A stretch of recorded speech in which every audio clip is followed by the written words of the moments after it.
and welcome to this Cloud Computing Full Course by Simplilearn. Did you know that the cloud engineers are among the most in-demand professionals today? As more companies shift online, cloud computing is rapidly expanding, making skilled cloud professionals highly valuable. With excellent salaries and career growth opportunities, it's a great time to enter this field. But what exactly is cloud computing? In simple terms, it's the delivery of the services like storage, computing power, and networking over the internet, known as the cloud. The technology allows businesses to scale quickly and efficiently. In this course, we'll walk through the essential topics such as introduction to cloud computing and steps to becoming a cloud engineer. We'll also cover the cloud security, compare AWS and Azure, and explore every topic you need to know in order to master the cloud computing and AWS. We will also discuss the project ideas and certifications to boost your cloud computing journey. Before we begin, if you're interested in getting certified in cloud, check out Simplilearn's Cloud Architect Certification Program. Build expertise in AWS, Microsoft Azure, and GCP with our Cloud Architect Certification course. Plus, we have included an exam voucher for any one Azure course so you can get certified hassle-free. Gain access to the official AWS authored self-learning content and master the ins and outs of cloud architectural principles. Learn how to design and deploy scalable services on various cloud platforms all in one. Let's build your cloud expertise together. Imagine you're the owner of a small software development firm and you want to scale your business up. However, a small team size, the unpredictability of demand, and limited resources are roadblocks for this expansion. That's when you hear about cloud computing. But before investing money into it, you decide to draw up the differences between on-premise and cloud-based computing to make a better decision. When it comes to scalability, you pay more for an on-premise setup and get lesser options too. Once you've scaled up, it is difficult to scale down and often leads to heavy losses in terms of infrastructure and maintenance costs. Cloud computing, on the other hand, allows you to pay only for how much you use, with much easier and faster provisions for scaling up or down. Next, let's talk about server storage. On-premise systems need a lot of space for their servers, notwithstanding the power and maintenance hassles that come with them. On the other hand, cloud computing solutions are offered by cloud service providers who manage and maintain the servers, saving you both money and space. Then we have data security. On-premise systems offer less data security, thanks to a complicated combination of physical and traditional IT security measures, whereas cloud computing systems offer much better security and lets you avoid having to constantly monitor and manage security protocols. In the event that a data loss does occur, the chance for data recovery with on-premise setups are very small. In contrast, cloud computing systems have robust disaster recovery measures in place to ensure faster and easier data recovery. Finally, we have maintenance. On-premises systems also require additional teams for hardware and software maintenance, loading up the costs by a considerable degree.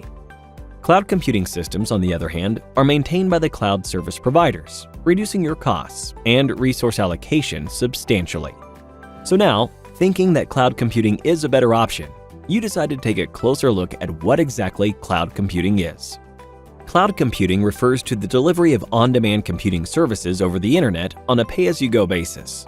In simpler words, rather than managing files and services on a local storage device, you'll be doing the same over the internet in a cost-efficient manner. Cloud computing has two types of models: deployment model and service model. There are three types of deployment models: public, private, and hybrid cloud. Imagine you're traveling to work. You've got three options to choose from. 1. You have buses, which represent public clouds.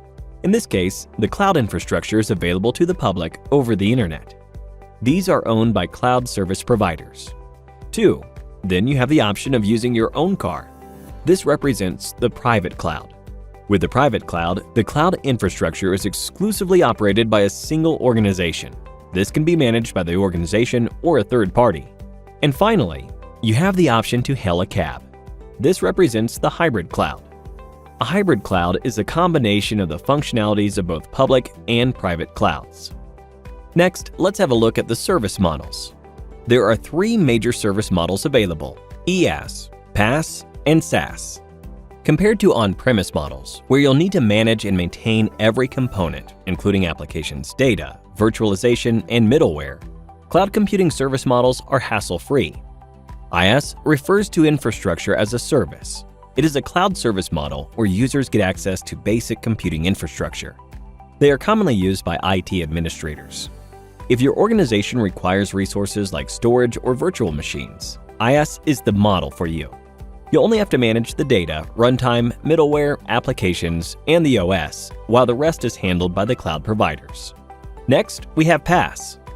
PaaS, or Platform as a Service, provides cloud platforms and runtime environments for developing, testing, and managing applications. This service model enables users to deploy applications without the need to acquire, manage, and maintain the related architecture. If your organization is in need of a platform for creating software applications, PaaS is the model for you. PaaS only requires you to handle the applications and the data. The rest of the components like runtime, middleware, operating systems, servers, storage, and others are handled by the cloud service providers. And finally, we have SaaS.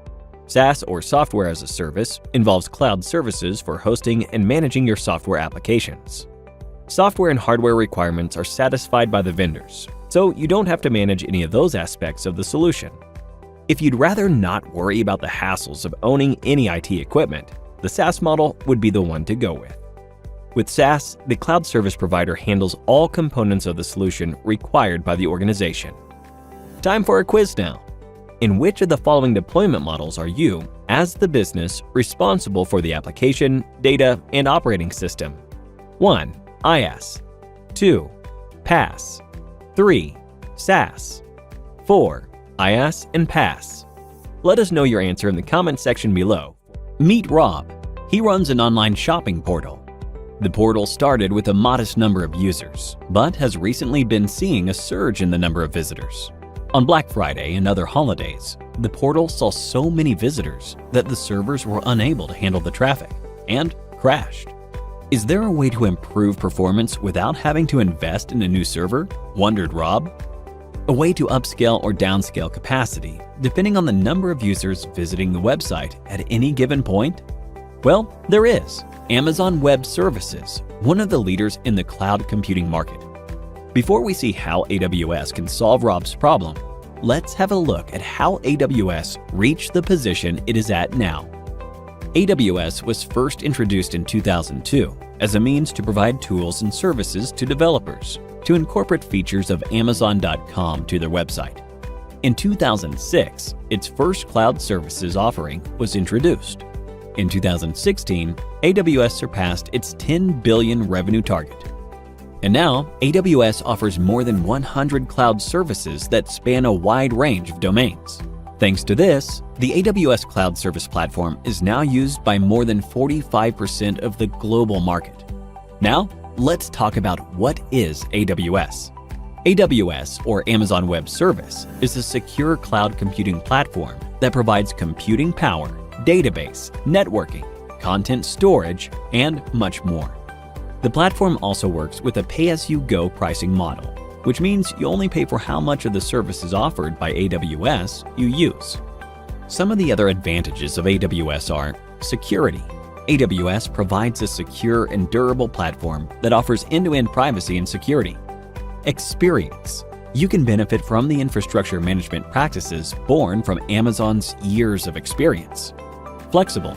It allows users to select the OS, language, database, and other services. Easy to use. Users can host applications quickly and securely. Scalable. Depending on user requirements, applications can be scaled up or down. AWS provides a wide range of services across various domains. What if Rob wanted to create an application for his online portal? AWS provides compute services that can support the app development process from start to finish. From developing, deploying, running, to scaling the application, up or down based on the requirements. The popular services include EC2, AWS Lambda, Amazon Lightsail, and Elastic Beanstalk. For storing website data, Rob could use AWS storage services that would enable him to store, access, govern, and analyze data to ensure that costs are reduced, agility is improved, and innovation accelerated. Popular services within this domain include Amazon S3, EBS, S3 Glacier, and Elastic File Storage. Rob can also store the user data in a database with AWS services, which he can then optimize and manage. Popular services in this domain include Amazon RDS, DynamoDB, and Redshift. If Rob's businesses took off and he wanted to separate his cloud infrastructure or scale up his work requests and much more, he would be able to do so with the networking services provided by AWS. Some of the popular networking services include Amazon VPC, Amazon Route 53, and Elastic Load Balancing. Other domains that AWS provides services in are analytics, blockchain, containers, machine learning, Internet of Things, and so on. And there you go. That's AWS for you in a nutshell. Now, before we're done, let's have a look at a quiz. Which of these services are incorrectly matched? 1, 2, 3, 4. We'll be pinning the question in the comment section. Comment below with your answer and stand a chance to win an Amazon voucher. Several companies around the world have found great success with AWS. Companies like Netflix, Twitch, LinkedIn, Facebook, and BBC have taken advantage of the services offered by AWS to improve their business efficiency. And thanks to their widespread usage, AWS professionals are in high demand. They're highly paid and earn up to more than $127,000 per annum. Once you're AWS certified, you could be one of them too. Imagine you're the owner of a small software development firm and you want to scale your business up. However, a small team size, the unpredictability of demand, and limited resources are roadblocks for this expansion. That's when you hear about cloud computing. But before investing money into it, you decide to draw up the differences between on-premise and cloud-based computing to make a better decision. When it comes to scalability, you pay more for an on-premise setup and get lesser options too. Once you've scaled up, it is difficult to scale down and often leads to heavy losses in terms of infrastructure and maintenance costs. Cloud computing, on the other hand, allows you to pay only for how much you use, with much easier and faster provisions for scaling up or down. Next, let's talk about server storage. On-premise systems need a lot of space for their servers, notwithstanding the power and maintenance hassles that come with them. On the other hand, cloud computing solutions are offered by cloud service providers who manage and maintain the servers, saving you both money and space. Then we have data security. On-premise systems offer less data security, thanks to a complicated combination of physical and traditional IT security measures, whereas cloud computing systems offer much better security and lets you avoid having to constantly monitor and manage security protocols. In the event that a data loss does occur, the chance for data recovery with on-premise setups are very small. In contrast, cloud computing systems have robust disaster recovery measures in place to ensure faster and easier data recovery. Finally, we have maintenance. On-premises systems also require additional teams for hardware and software maintenance, loading up the costs by a considerable degree. Cloud computing systems, on the other hand, are maintained by the cloud service providers, reducing your costs and resource allocation substantially. So now, thinking that cloud computing is a better option, you decide to take a closer look at what exactly cloud computing is. Cloud computing refers to the delivery of on-demand computing services over the internet on a pay-as-you-go basis. In simpler words, rather than managing files and services on a local storage device, you'll be doing the same over the internet in a cost-efficient manner. Cloud computing has two types of models: deployment model and service model. There are three types of deployment models: public, private, and hybrid cloud. Imagine you're traveling to work. You've got three options to choose from. 1. You have buses, which represent public clouds. In this case, the cloud infrastructure is available to the public over the internet. These are owned by cloud service providers. 2. Then you have the option of using your own car. This represents the private cloud. With the private cloud, the cloud infrastructure is exclusively operated by a single organization. This can be managed by the organization or a third party. And finally, you have the option to hail a cab. This represents the hybrid cloud. A hybrid cloud is a combination of the functionalities of both public and private clouds. Next, let's have a look at the service models. There are three major service models available: IaaS, PaaS, and SaaS. Compared to on-premise models, where you'll need to manage and maintain every component, including applications, data, virtualization, and middleware, cloud computing service models are hassle-free. IaaS refers to infrastructure as a service. It is a cloud service model where users get access to basic computing infrastructure. They are commonly used by IT administrators. If your organization requires resources like storage or virtual machines, IaaS is the model for you. You only have to manage the data, runtime, middleware, applications, and the OS, while the rest is handled by the cloud providers. Next, we have PaaS. PaaS, or Platform as a Service, provides cloud platforms and runtime environments for developing, testing, and managing applications. This service model enables users to deploy applications without the need to acquire, manage, and maintain the related architecture. If your organization is in need of a platform for creating software applications, PaaS is the model for you. PaaS only requires you to handle the applications and the data.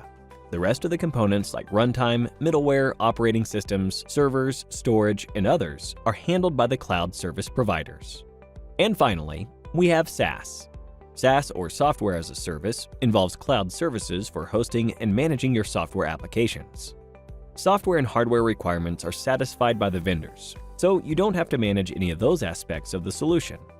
If you'd rather not worry about the hassles of owning any IT equipment, the SaaS model would be the one to go with.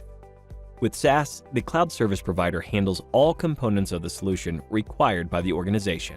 Hello everyone, welcome back to the channel. Today, I want to take you on a journey that could transform your career, much like how cloud computing has transformed some of the world's most innovative companies.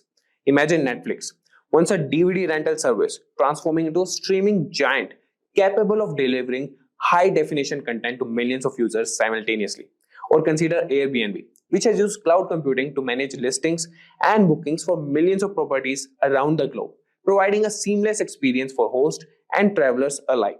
Both Netflix and Airbnb utilized cloud technologies to efficiently scale their businesses, manage large volumes of data, and ensure high availability and performance. So by transitioning from traditional, costly, and inflexible on-premises infrastructure to scalable cloud environments, they significantly reduced cost, accelerated innovation, and improved user experience in real time.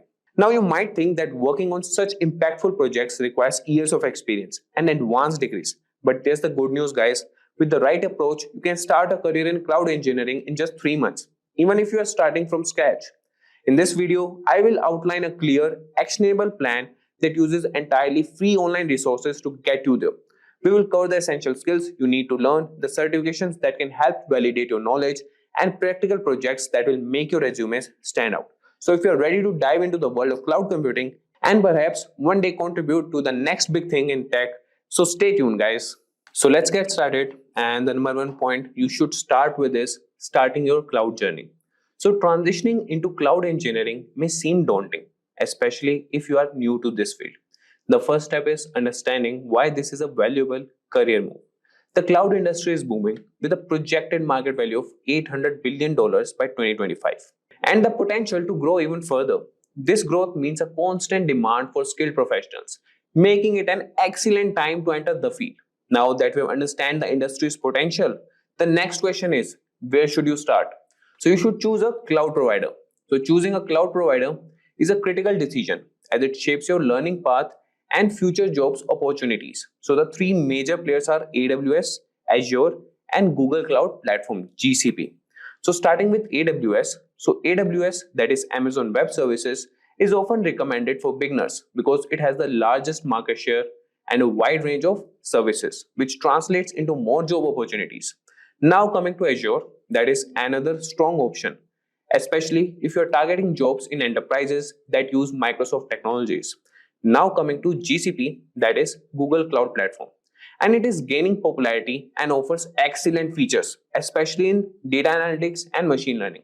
For beginners, AWS is popular choice due to its widespread use and extensive documentation. However, it's important to research the demand in your local job market and consider your own interest when making a decision.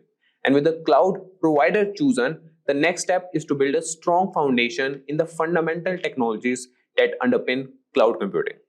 So now, before diving into cloud-specific services, it's essential to understand the foundational technologies that cloud computing relies on. These include, number one comes networking. So understanding how data moves across networks is crucial for setting up and managing cloud infrastructure. Then comes operating systems.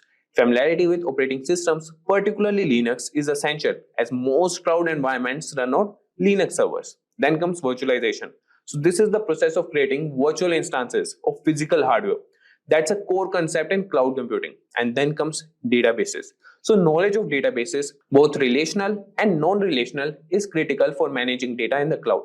So with these foundational skills in place, you are now ready to explore cloud-specific learning paths. So let's start with certifications. So certifications can validate your knowledge and make you stand out in the job market. For AWS, starting with the AWS Cloud Practitioner certification is advisable. This certification provides a broad overview of cloud concepts and AWS services. It covers key areas such as compute services, storage options, security measures, networking capabilities, and billing and pricing structures. Now coming back, while certifications are valuable, they need to be complemented with practical, hands-on experience to truly demonstrate your skills. Here comes building projects or hands-on practice. So building projects is the most effective way to apply what you have learned and to demonstrate your abilities to potential employers. So here are a few beginner-friendly projects to consider. Number one is setting up virtual machines. So start by launching an EC2 instance on AWS. Learn about the different instance types, configurations, and the basics of server management. Then comes the next project, that is cloud storage systems. So experiment with services like S3 for object storage and RDS for relational databases. Document the use cases and differences between these services. Then deploy a web application. Host a static website using S3 and CloudFront, which will teach you about web hosting, content delivery, and the basics of DNS management with Route 53. Initially, you can use the AWS console for these tasks, but as you progress, try implementing these projects using infrastructure as code tools like Terraform. This approach not only deepens your understanding, but also aligns with industry best practices. In addition to practical projects, having some coding knowledge can greatly enhance your capabilities as a cloud engineer. So now we'll see how you can learn to code. While not always mandatory, coding skills can significantly enhance your effectiveness as a cloud engineer. Languages like Python and Bash are particularly useful for scripting and automation. Even a basic understanding can help with tasks such as writing scripts for server automation, managing cloud services or resources programmatically, then implementing infrastructure as code. For those new to coding, check out Simplilearn videos on YouTube, which offers excellent starting points. Coding skills not only make you more versatile, but also open up opportunities to specialize in areas like DevOps or cloud native development. And once you have built your skills and some projects, it's time to start with the job hunting process. That is, building your profile. Creating a strong online presence is crucial when job hunting. Your LinkedIn profile should clearly reflect your new skills, certifications, and projects. So here are some tips. Number one is optimize your LinkedIn profile. That is, include a professional photo, an engaging summary, and detailed description of your projects. Then comes network actively. Connect with professionals in the field, join cloud computing groups, and participate in discussions. And then comes apply strategically. Tailor your resume for each job application, highlighting the skills and projects that align with the job description. Applying for jobs can be a number game, so be persistent. It's also helpful to reach out to recruiters or hiring managers directly to express your interest in the role. As you start to gain experience in your first cloud role, consider specializing in a niche area to advance your career. And then comes specializing and continuous learning. So specializing in a particular area of cloud computing can make you more valuable and increase your earning potential. Possible specializations include DevOps, that is, it focuses on automation, continuous integration, and continuous deployment practices. Then comes serverless computing, work with functions as a service, that is FAS, and other serverless architectures. And then comes security. specialize in cloud security to protect data and infrastructure. The cloud industry is dynamic with new tools and technologies emerging regularly. So continuous learning is key. So stay updated through online courses, webinars, and industry news. Finally, remember that the journey into cloud engineering is continuous and ever evolving. So if we talk about resources, so embarking on a career in cloud engineering is challenging but highly rewarding. Utilize free resources like YouTube tutorials, community forums, and documentation to guide your learning.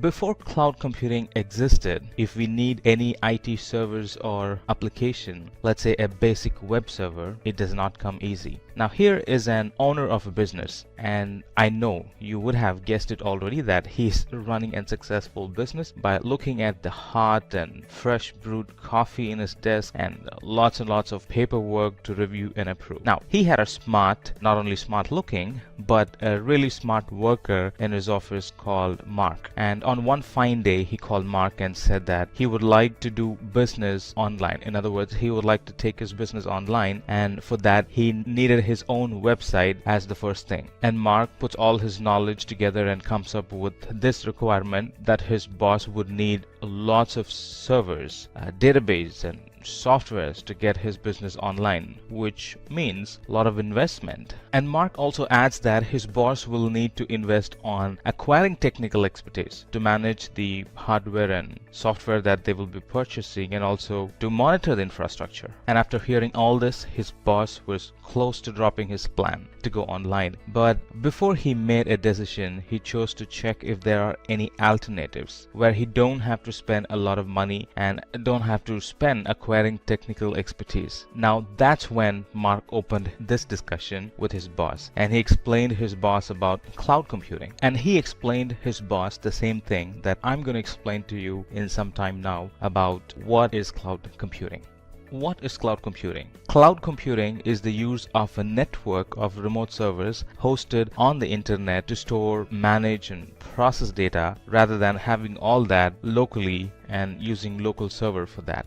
Cloud computing is also storing our data in the internet from anywhere and accessing our data from anywhere throughout the internet. And the companies that offer those services are called cloud providers. Cloud computing is also being able to deploy and manage our applications, services, and network throughout the globe and manage them through the web management or configuration portal. In other words, cloud computing service providers give us the ability to manage our applications and services through a global network or internet. Example of such providers are Amazon Web Services and Microsoft Azure.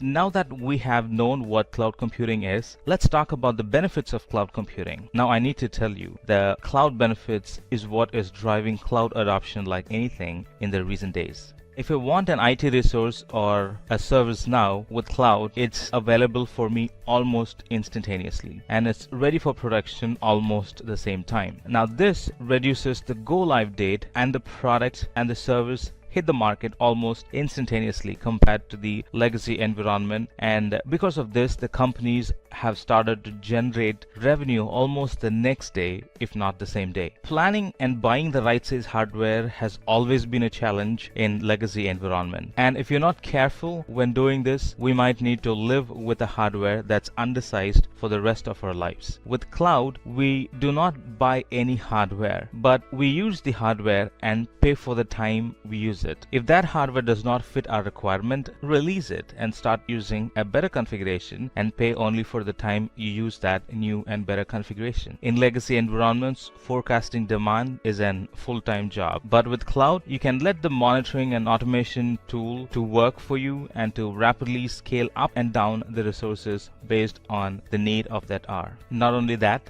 the resources, services, data can be accessed from anywhere as long as we are connected to the internet. And even there are tools and techniques now available which will let you to work offline and will sync whenever the internet is available. Making sure the data is stored in durable storage and in a secure fashion is the talk of the business, and cloud answers that million-dollar question. With cloud, the data can be stored in a highly durable storage and replicated to multiple regions if you want, and the data that we store is encrypted and secured in a fashion that's beyond what we can imagine in local data centers.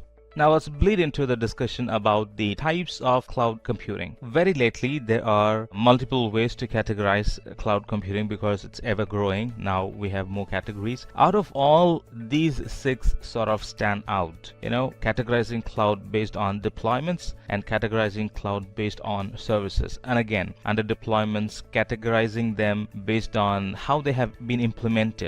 Is it private? Is it public? Or is it hybrid? And again, categorizing them based on the service it provides. Is it infrastructure as a service, or is it platform as a service, or is it software as a service? Let's look at them one by one. Let's talk about the different types of cloud based on the deployment models first. In public cloud, everything is stored and accessed in and through the internet, and any internet users with proper permissions can be given access to some of the applications and resources. And in public cloud, we literally own nothing, be it the hardware or software. Everything is managed by the provider. AWS, Azure, and Google are some examples of public cloud. Private cloud, on the other hand, with private cloud, the infrastructure is exclusively for a single organization. The organizations can choose to run their own cloud locally or choose to outsource it to a public cloud provider as managed services. And when this is done, the infrastructure will be maintained on a private network. Some examples are VMware Cloud, and some of the AWS products are very good example for private cloud. Hybrid cloud has taken things to the whole new level. With hybrid cloud, we get the benefit of both public and private cloud. Organizations will choose to keep some of their applications locally, and some of the application will be present in the cloud. One good example is NASA. It uses hybrid cloud. It uses private cloud to store sensitive data and uses public cloud to store and share data which are not sensitive or confidential. Let's now discuss about cloud based on service model.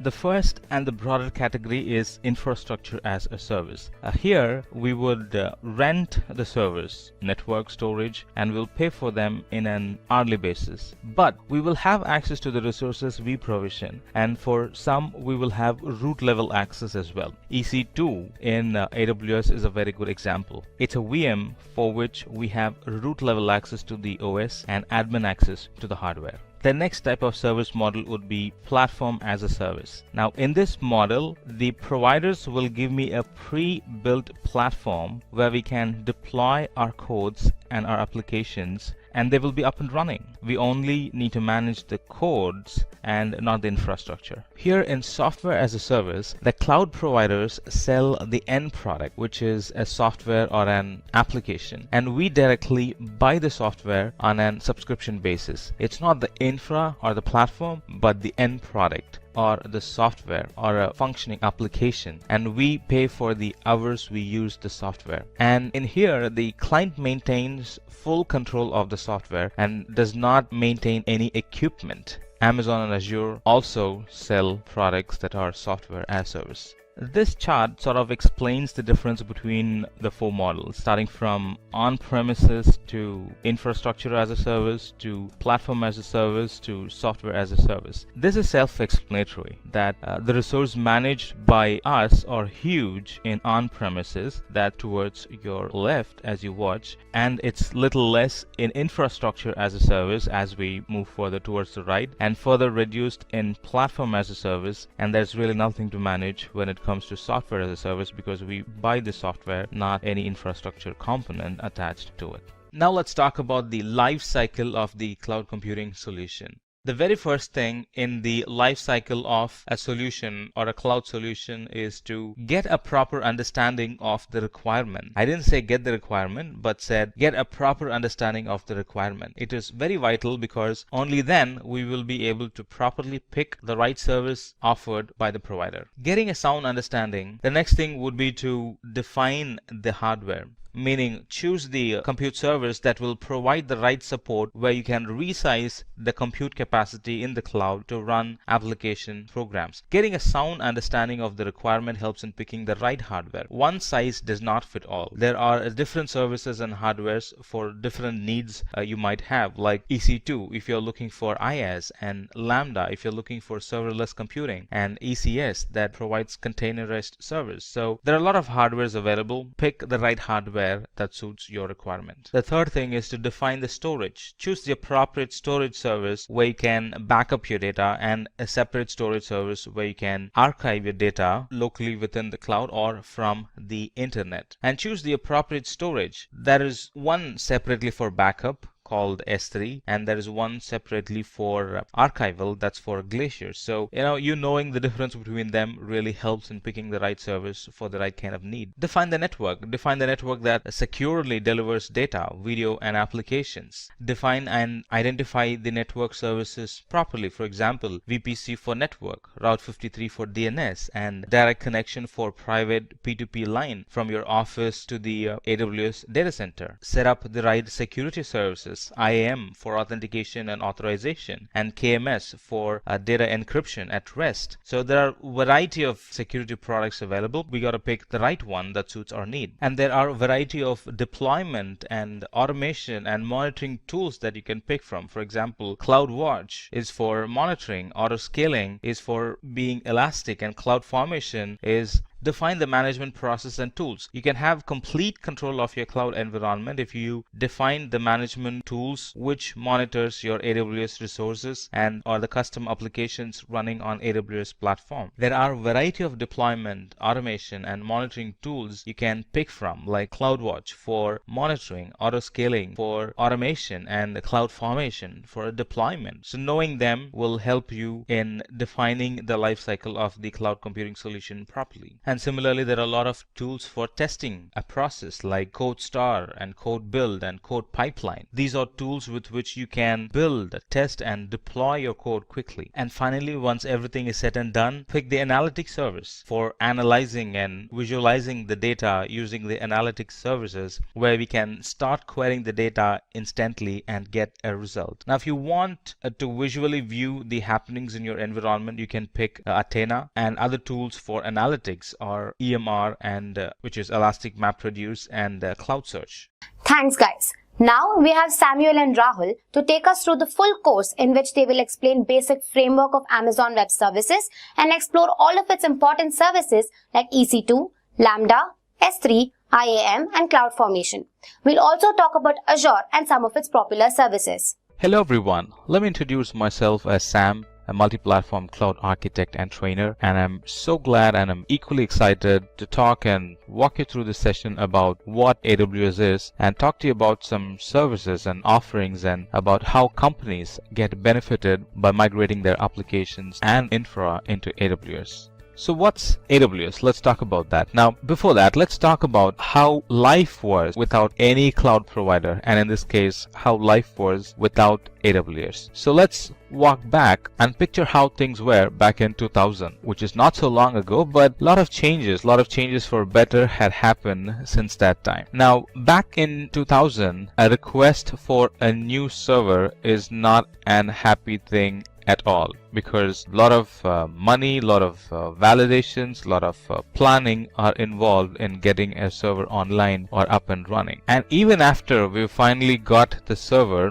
it's not all said and done. There are a lot of optimization that needs to be done on that server to make it worth it and get a good return on investment from that server. And even after we have optimized for a good return on investment, the work is still not done. There will often be a frequent increase and decrease in the capacity, and even news about our website getting popular and getting more hits, it's still an bittersweet experience, because now I need to add more servers to the environment, which means that it's going to cost me even more. But thanks to the present day cloud technology, if the same situation were to happen today, my new server, it's almost ready, and it's ready instantaneously. And with the swift tools and technologies that Amazon is providing in provisioning my server instantaneously and adding any type of workload on top of it and making my storage and server secure, creating a durable storage where data that I store in the cloud never gets lost, with all that features, Amazon has got our back. So let's talk about what is AWS. There are a lot of definitions for it, but I'm going to put together a simple and a precise definition as much as possible. Now, let me iron that out. Cloud still runs on an hardware, all right? And there are certain features in that infrastructure, in that cloud infrastructure, that makes cloud cloud, or that makes AWS a cloud provider. Now, we get all the services, all the technologies, all the features, and all the benefits that we get in our local data center, like, security and compute capacity and databases. And in fact, we get even more cool features like content caching in various global locations around the planet. But again, out of all the features, the best part is that we get everything on a pay-as-we-go model. The less I use, the less I pay, and the more I use, the less I pay per unit. Very attractive, isn't it? Right? And that's not all. The applications that we provision in AWS are very reliable because they run on a reliable infrastructure, and it's very scalable because it runs on an on-demand infrastructure, and it's very flexible because of the designs and because of the design options available for me in the cloud. Let's talk about how all this happened. AWS was launched in 2002 after the Amazon, we know as the online retail store, wanted to sell their remaining or unused infrastructure as a service or as an offering for customers to buy and use it from them, sell infrastructure as a service. The idea sort of clicked, and AWS launched their first product in 2006. That's like 4 years after the idea launch. And in 2012, they held a big-sized customer event to gather inputs and concerns from customers, and they were very dedicated in making those requests happen. And that habit is still being followed. It's still being followed as reInvent by AWS. And at 2015, Amazon announced its revenue to be 4.6 billion. And in 2015 through 2016, AWS launched products and services that help migrate customer services into AWS. Well, there were products even before, but this is when a lot of focus was given on developing migrating services. And in the same year, that's in 2016, Amazon's revenue was 10 billion. And not the least, as we speak, Amazon has more than 100 products and services available for customers and get benefited from. Alright, let's talk about the services that are available in Amazon. Let's start with this product called S3. Now, S3 is a great tool for internet backup, and it's the cheapest storage option in the object storage category. And not only that, the data that we put in S3 is retrievable from the internet. S3 is really cool. And we have other products like migration and data collection and data transfer products. And here we can not only collect data seamlessly, but also in a real-time way monitor the data or analyze the data that's being received. That there are cool products like AWS data transfers available that helps achieve that.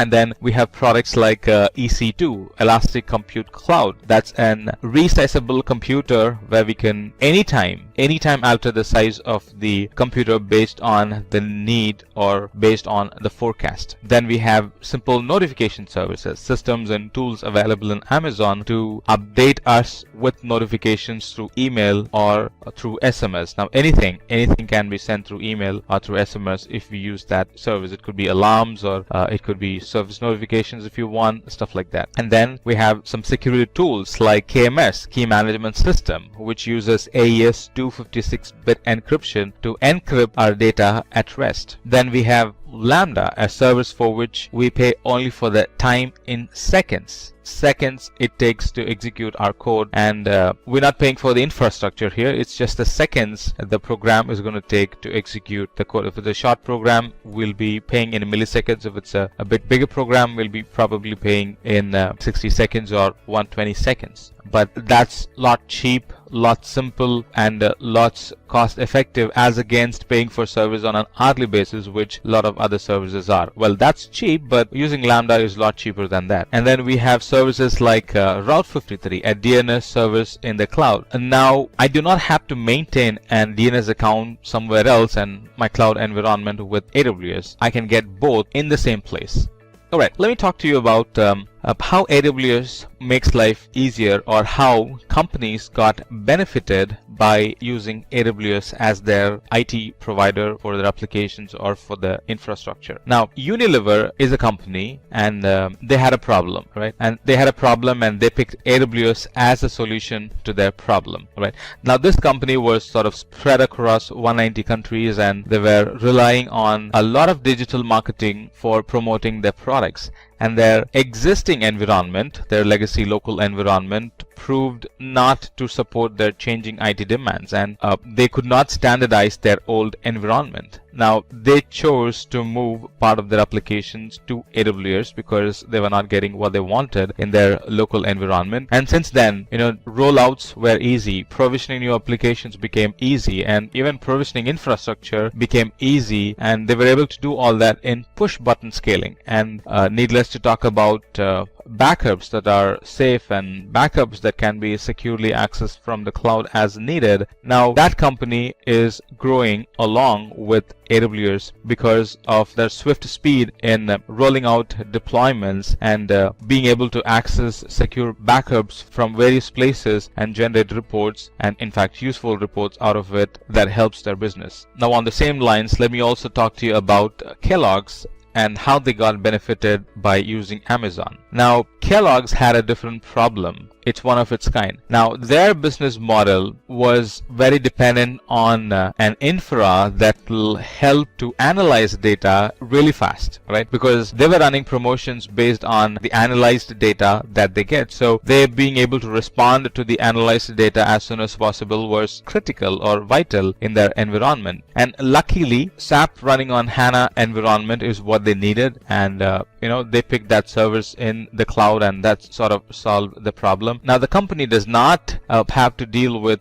maintaining their legacy infra and maintaining their heavy compute capacity and maintaining their database locally. All that is now moved to the cloud, or they are using cloud as their IT service provider, and now they have a greater and powerful IT environment that very much complements their business. Hi there, I'm Samuel, a multi-platform cloud architect, and I'm very excited and honored to walk you through this learning series about AWS. Let me start the session with this scenario. Let's imagine how life would have been without Spotify. For those who are hearing about Spotify for the first time, Spotify is an online music service offering, and it offers instant access to over 16 million licensed songs. Spotify now uses AWS Cloud to store the data and share it with their customers, but prior to AWS, they had some issues. Imagine using Spotify before AWS. Let's talk about that. Back then, users were often getting errors because Spotify could not keep up with the increased demand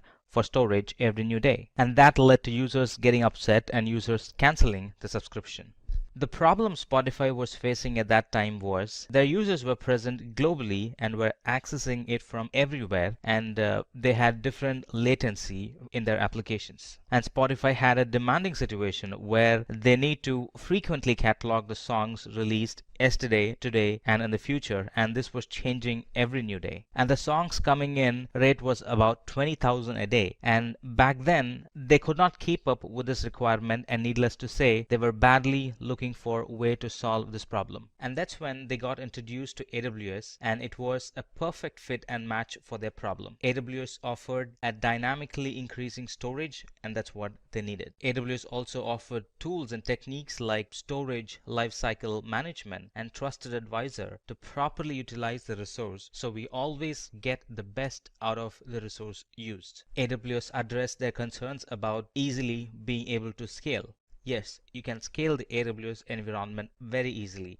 How easily, one might ask? It's just a few button clicks. And AWS solved Spotify's problem. Let's talk about how it can help you with your organization's problem. Let's talk about what is AWS first, and then let's bleed into how AWS became so successful and the different types of services that AWS provides, and what's the future of cloud and AWS in specific. Let's talk about that. And finally, we'll talk about a use case where you will see how easy it is to create a web application application with AWS. Alright, let's talk about what is AWS. AWS, or Amazon Web Services, is a secure cloud service platform. It is also pay-as-you-go type billing model where there is no upfront or capital costs. We'll talk about how soon the service will be available. Well, the service will be available in a matter of seconds. With AWS, you can also do identity and access management, that is, authenticating and authorizing a user or a program on the fly. And almost all the services are available on demand, and most of them are available instantaneously. And as we speak, Amazon offers 100 plus services, and this list is growing every new week. Now that would make you wonder how AWS became so successful. Of course, it's their customers. Let's talk about the list of well-known companies that has their IT environment in AWS. Adobe uses AWS to provide multi-terabyte operating environments for its customers. By integrating its system with AWS Cloud, Adobe can focus on deploying and operating its own software instead of trying to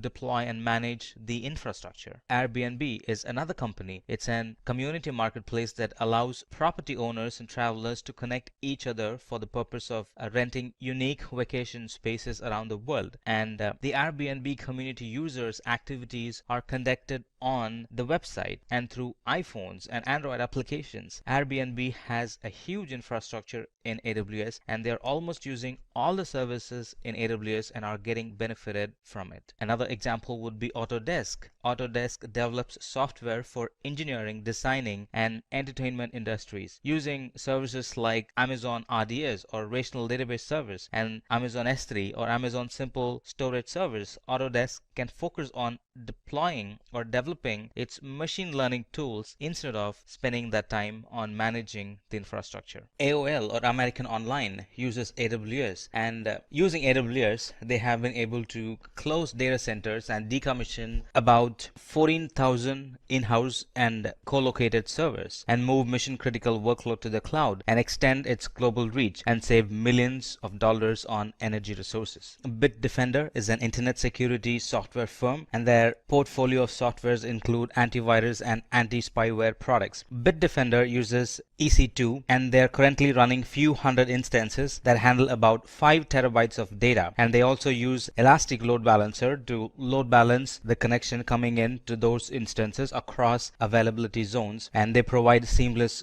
global delivery of service because of that. The BMW Group, it uses AWS for its new connected car application that collects sensor data from BMW 7 series cars to give drivers dynamically updated map information. Canon's Office Imaging Products division benefits from faster deployment times, lower cost, and global reach by using AWS to deliver cloud-based services such as mobile print. The Office Imaging Products division uses AWS such as Amazon S3 and Amazon Route 53, Amazon CloudFront, and Amazon IAM for their testing, development, and production services. Comcast, it's the world's largest cable company and the leading provider of internet service in the United States. Comcast uses AWS in a hybrid environment. Out of all the other cloud providers, Comcast chose AWS for its flexibility and scalable hybrid infrastructure. Docker is a company that's helping redefine the way developers build, ship, and run applications. This company focuses on making use of containers for this purpose. And in AWS, the service called the Amazon EC2 Container Service is helping them achieve it. The ESA, or European Space Agency, although much of ESA's work is done by satellites, some of the program's data storage and computing infrastructure is built on Amazon Web Services. ESA chose AWS because of its economical pay-as-you-go system as well as its quick startup time. The Guardian newspaper uses AWS, and it uses a wide range of AWS services including Amazon Kinesis, Amazon Redshift that power an analytic dashboard which editors use to see how stories are trending in real time. Financial Times, FT, is one of the world's largest leading business news organization, and they used Amazon Redshift to perform their analysis. A funny thing happened. Amazon Redshift performed so quickly that some analysts thought it was malfunctioning. They were used to running queries overnight, and they found that the results were indeed correct, just as much faster. By using Amazon Redshift, FT is supporting the same business functions with costs that are 80% lower than what was before. General Electric, GE, is at the moment as we speak migrating more than 9,000 workloads including 300 disparate ERP systems to AWS while reducing its data center footprint from 34 to 4 over the next 3 years. Similarly, Harvard Medical School, HTC, IMDb, McDonald's, NASA, Kellogg's, and a lot more are using the services Amazon provides and are getting benefited from it. And this huge success and customer portfolio is just the tip of the iceberg.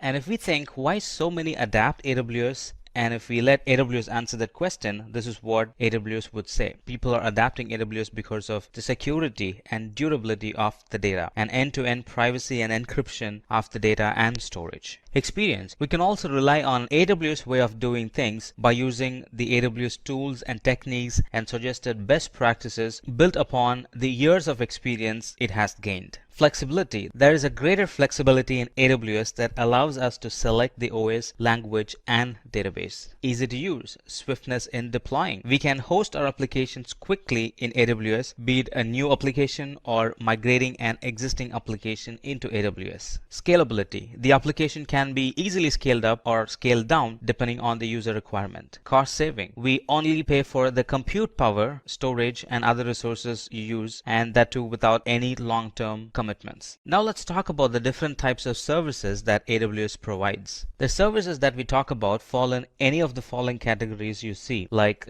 compute, storage, database, security, customer engagement, desktop and streaming, machine learning, developers tools, stuff like that. And if you do not see the service that you're looking for, it's probably is because AWS is creating it as we speak. Now let's look at some of them that are very commonly used. Within compute services, we have Amazon EC2, Amazon Elastic Beanstalk, Amazon Lightsail, and Amazon Lambda. Amazon EC2 provides compute capacity in the cloud. Now this capacity is secure and it is resizable based on the user's requirement. Now look at this. The requirement for the web traffic keeps changing, and behind the scenes in the cloud, EC2 can expand its environment to 3 instances, and during no load, it can shrink its environment to just 1 resource. Elastic Beanstalk, it helps us to scale and deploy web applications, and it's made with a number of programming languages. Elastic Beanstalk is also an easy to use service for deploying and scaling web applications and services deployed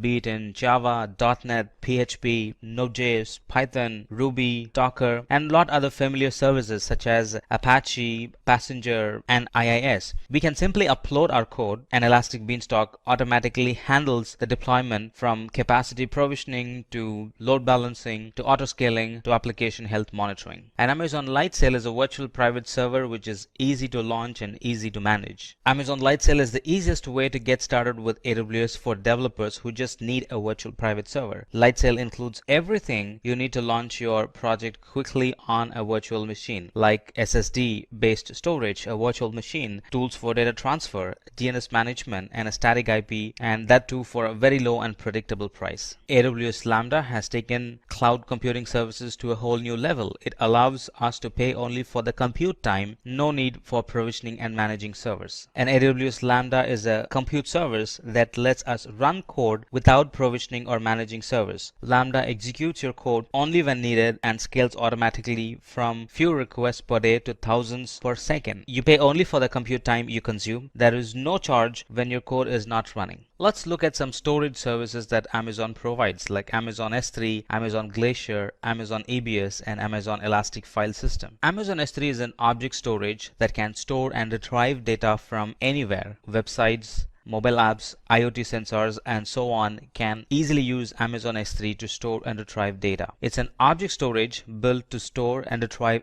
any amount of data from anywhere. With its features like flexibility in managing data and the durability it provides and the security that it provides, Amazon Simple Storage Service or S3 is a storage for the internet. And Glacier is a cloud storage service that's used for archiving data and long-term backups. And this Glacier is an secure secure, durable, and extremely low-cost cloud storage service for data archiving and long-term backups. Amazon EBS, Amazon Elastic Block Store, provides block store volumes for the instances of EC2. And this Elastic Block Store is highly available and a reliable storage volume that can be attached to any running instance that is in the same availability zone. EBS volumes that are attached to the EC2 instances are exposed as storage volumes that persistent independently from the lifetime of the instance. And Amazon Elastic File System, or EFS, provides an elastic file storage which can be used with AWS cloud service and resources that are on premises. And Amazon Elastic File System, it's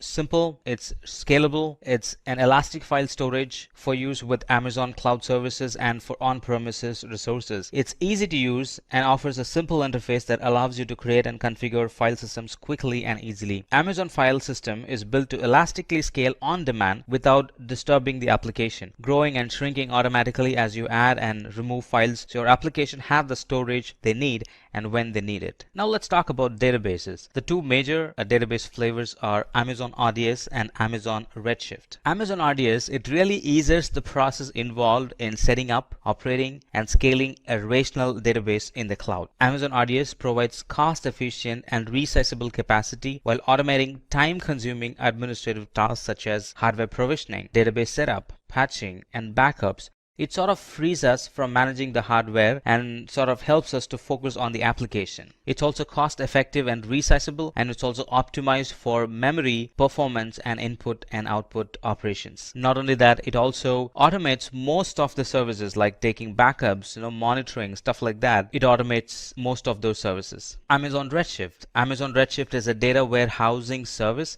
that enables users to analyze the data using SQL and other business intelligence tools. Amazon Redshift is an fast and fully managed data warehouse that makes it simple and cost-effective to analyze all your data using standard SQL and your existing business intelligence tools. It also allows you to run complex analytic queries against petabyte of structured data using sophisticated query optimizations. And most of the results, they generally come back in seconds.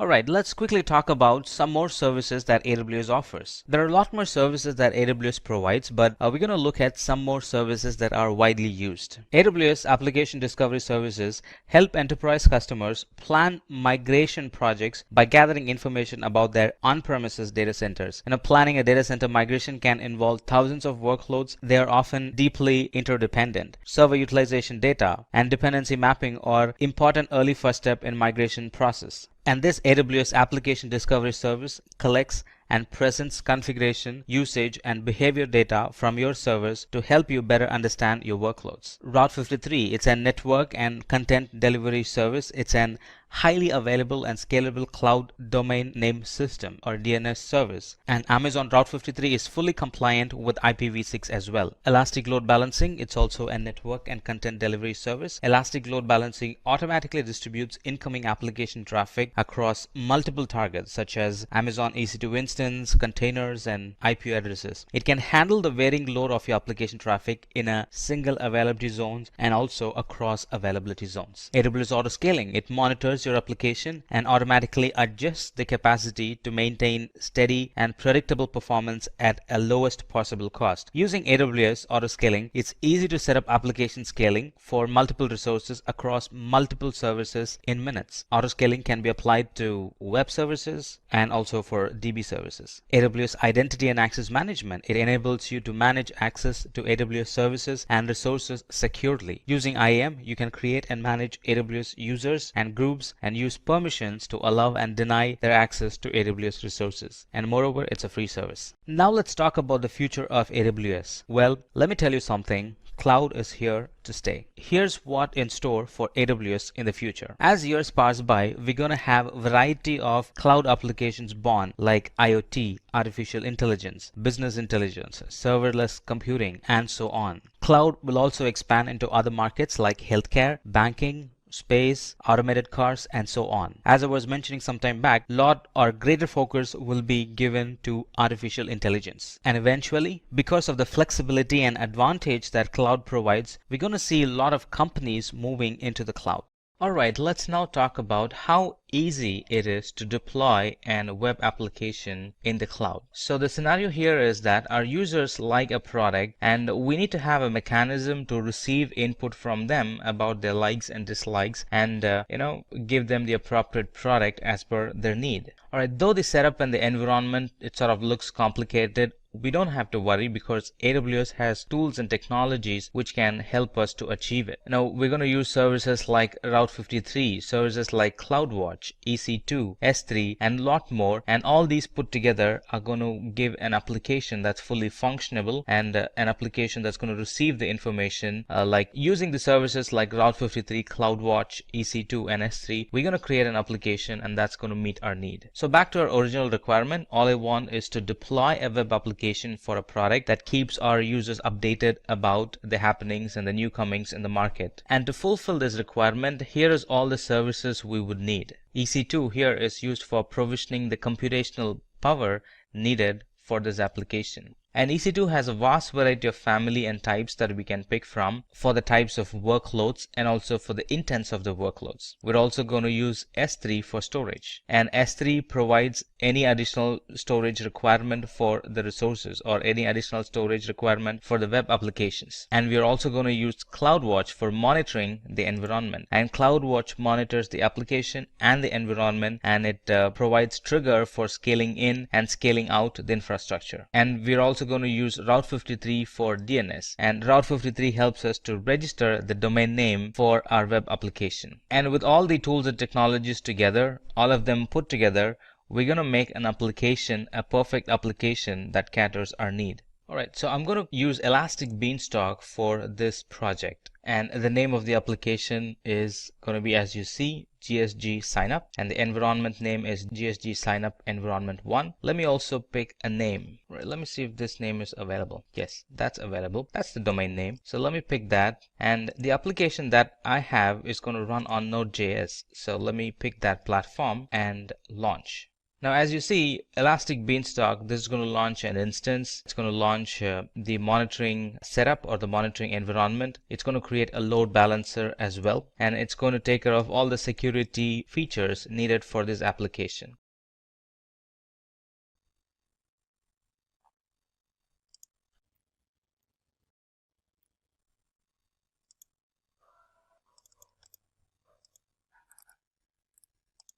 Alright, look at that. I was able to go to that URL, which is what we gave, and it's now having an default page shown up, meaning all the dependencies for the software is installed and it's just waiting for me to upload the code, or in specific the page required. So let's do that.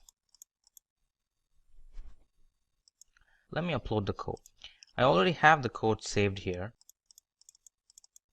That's my code, and that's going to take some time. Alright, it has done its thing. And now if I go to the same URL, look at that, I'm being thrown an advertisement page. Alright, so if I sign up with my name, email, and stuff like that, it's going to receive the information and it's going to send an email to the owner saying that somebody had subscribed to your service. That's the default feature of this app. Look at that. Email to the owner saying that somebody had subscribed to your app and this is their email address, stuff like that. Not only that, it's also going to create an entry in the database. And DynamoDB is the service that this application uses to store data. There's my DynamoDB. And if I go to tables, right, and go to items, I'm going to see that a user with name Samuel and email address so and so has said okay or has shown interest in the preview of my site or product. So this is where, or this is how I collect those information, right? And some more things about the infrastructure itself is it is running behind an load balancer.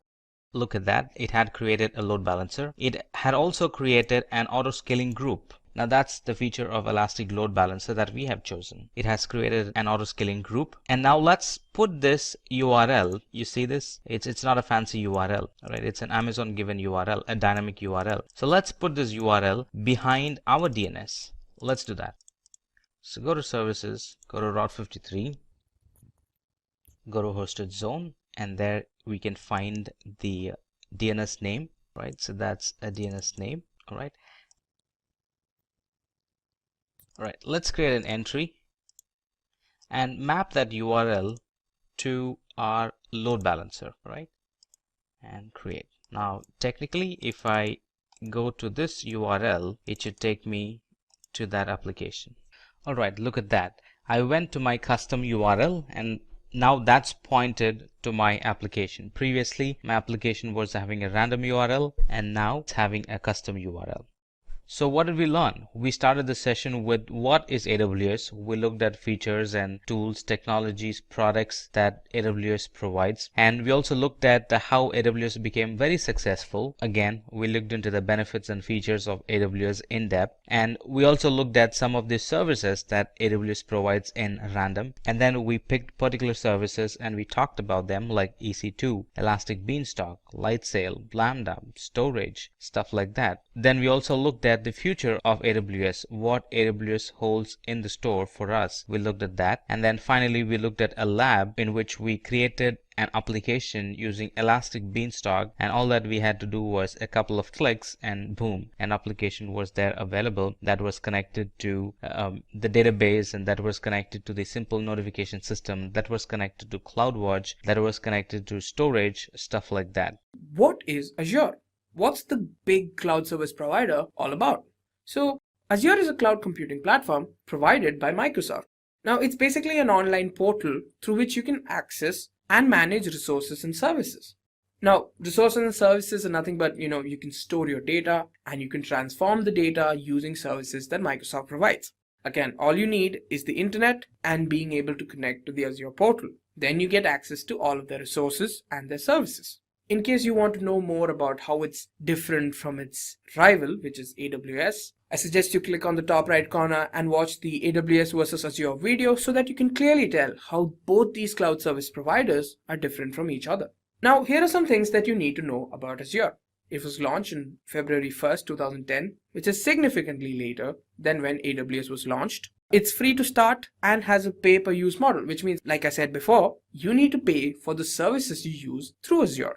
And one of their most important selling points is that 80% of Fortune 500 companies use Azure services, which means that most of the bigger companies of the world actually recommend using Azure. And then Azure supports a wide variety of programming languages, the C#, Node.js, Java, and so much more. Another very important selling point of Azure is the amount of data centers it has across the world. Now, it's important for a cloud service provider to have many data centers around the world because it means that they can provide their services to a wider audience. Now, Azure has 42, which is more than any cloud service provider has at the moment. It expects to have 12 more in a period of time, which brings its total number of regions it covers to 54. Now, let's talk about Azure services. Now, Azure services have 18 categories and more than 200 services, so we clearly can't go through all of them. It has services that cover compute, AI and machine learning, integration, management tools, identity, DevOps, web, and so much more. You're going to have a hard time trying to find a domain that Azure doesn't cover. And if it doesn't cover it now, you can be certain they're working on it as we speak. So first, let's start with the compute services. First, virtual machine. With this service, what you're getting to do is to create a virtual machine of Linux or Windows operating system. It's easily configurable. You can add RAM, you can decrease RAM, you can add storage, remove it. All of it is possible in a matter of seconds. Now let's talk about the second service, cloud service. Now with this, you can create an application within the cloud, and all of the work after you deploy it, deploying the application that is taken care of by Azure, which includes, provisioning the application, load balancing, ensuring that the application is in good health, and all of the other things are handled by Azure. Next up, let's talk about Service Fabric. Now with Service Fabric, the process of developing a microservice is greatly simplified. So you might be wondering, what exactly is a microservice? Now a microservice is basically an application that consists of smaller applications coupled together. Next up, functions. Now with functions, you can create applications in any programming language that you want. Another very important part is that you don't have to worry about any hardware components. You don't have to worry what RAM you require or how much storage you require. All of that is taken care of by Azure. All you need is to provide the code to Azure and it'll execute it, and you don't have to worry about anything else. Now let's talk about some networking services. First up, we have Azure CDN or the Content Delivery Network. Now, the Azure CDN service is basically for delivering web content to users. Now, this content is of high bandwidth and can be transferred or can be delivered to any person across the world. Now, these are actually a network of servers that are placed in strategic positions across the world so that the customers can obtain this data as fast as possible. Next up, we have Express Route.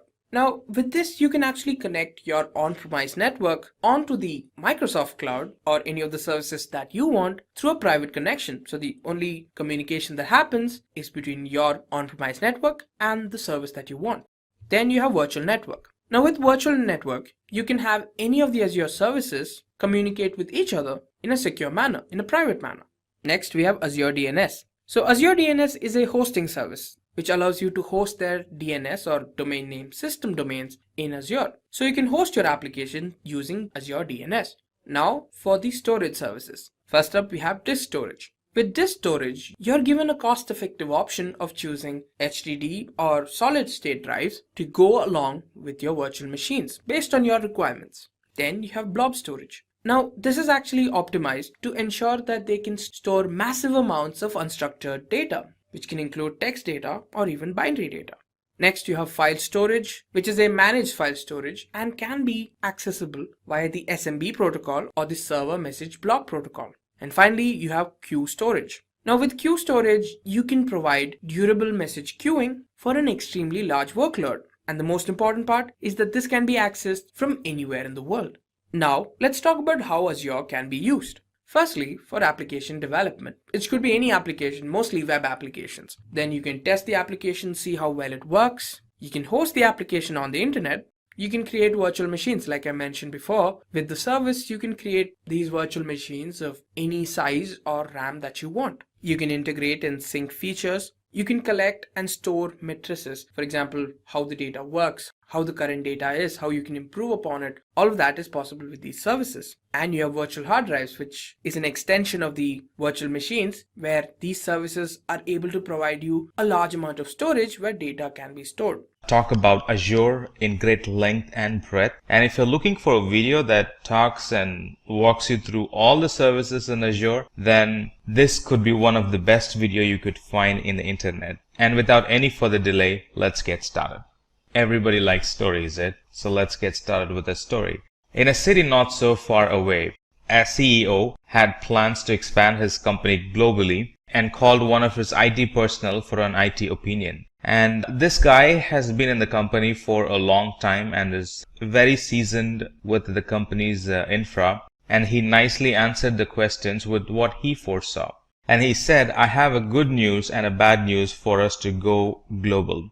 And he starts with the good news. He said, Sir, we're well on our way to become one of the world's largest shipping company. And the bad news is, however, our data centers have almost run out of space and setting up new ones around the world would be too expensive and very time consuming. Now the IT personnel, let's call him Mike, he explains the situation from how he saw it. But the CEO had done some homework about how he was going to do it, and he answered Mike saying, don't worry about that, Mike. I've come up with a solution for a problem and it's called Microsoft Azure. Well, Mike is an hard-working and honest IT professional working for that company, but he did not spend time on learning the latest technologies. And he asked this question very honestly, how does it solve a problem? And the CEO begins to explain Azure to Mike, and he starts with what is cloud computing, and then he goes on and talks about Azure and the services offered by Azure and why Azure is better than the other cloud providers. And what are the great companies that uses Azure and how they got benefited out of it. And then he winds it all up with the use cases of Azure. So he begins his explanation saying Microsoft Azure is known as the cloud service provider and it works on the basis of cloud computing. Now Microsoft Azure is formerly known as Windows Azure and it's Microsoft's public cloud computing platform. It also provides a range of cloud services, including some of them are compute, analytics, storage, and networking. We can always pick and choose from these services to develop and scale our applications, or even plan on running existing applications in the public cloud. Microsoft Azure is both a platform as a service and infrastructure as a service. Let's now fade their conversation out and let's talk about what is cloud computing, Azure, services offered by Azure, how is Azure leading when compared to other cloud service providers, and what are the companies that are using Azure. Let's talk about that. In simple terms, cloud computing is being able to access compute services like servers, storage, database, networking, software analytics, intelligence, and a lot more over the internet, which is the cloud, with the flexibility of the resources that we use. Like anytime I want a resource, I can use one and it becomes available immediately. And anytime if I want to retire a resource, I can simply retire a resource and not pay for it. And we also typically pay only for the services that we use, and this helps greatly with our operating cost to run our infrastructure more efficiently and scale our environment up or down depending on the business needs and changes. And all the servers and storages and databases and networking, all that are accessed through the network of remote systems or remote computers hosted in the internet, typically in the provider's data center, which is Azure in this case. Now, we don't use any physical server or an on-premises server here. Well, we still use physical servers and VMs, hosted on a hardware or a physical server, but they're all in the provider's environment and none of them sit on premises or in our data center. We only access them remotely. It looks and feels the same, except for the fact that they are in a remote location. We access them remotely, do all the work remotely, and when we're done, we can shut it down and not pay for them.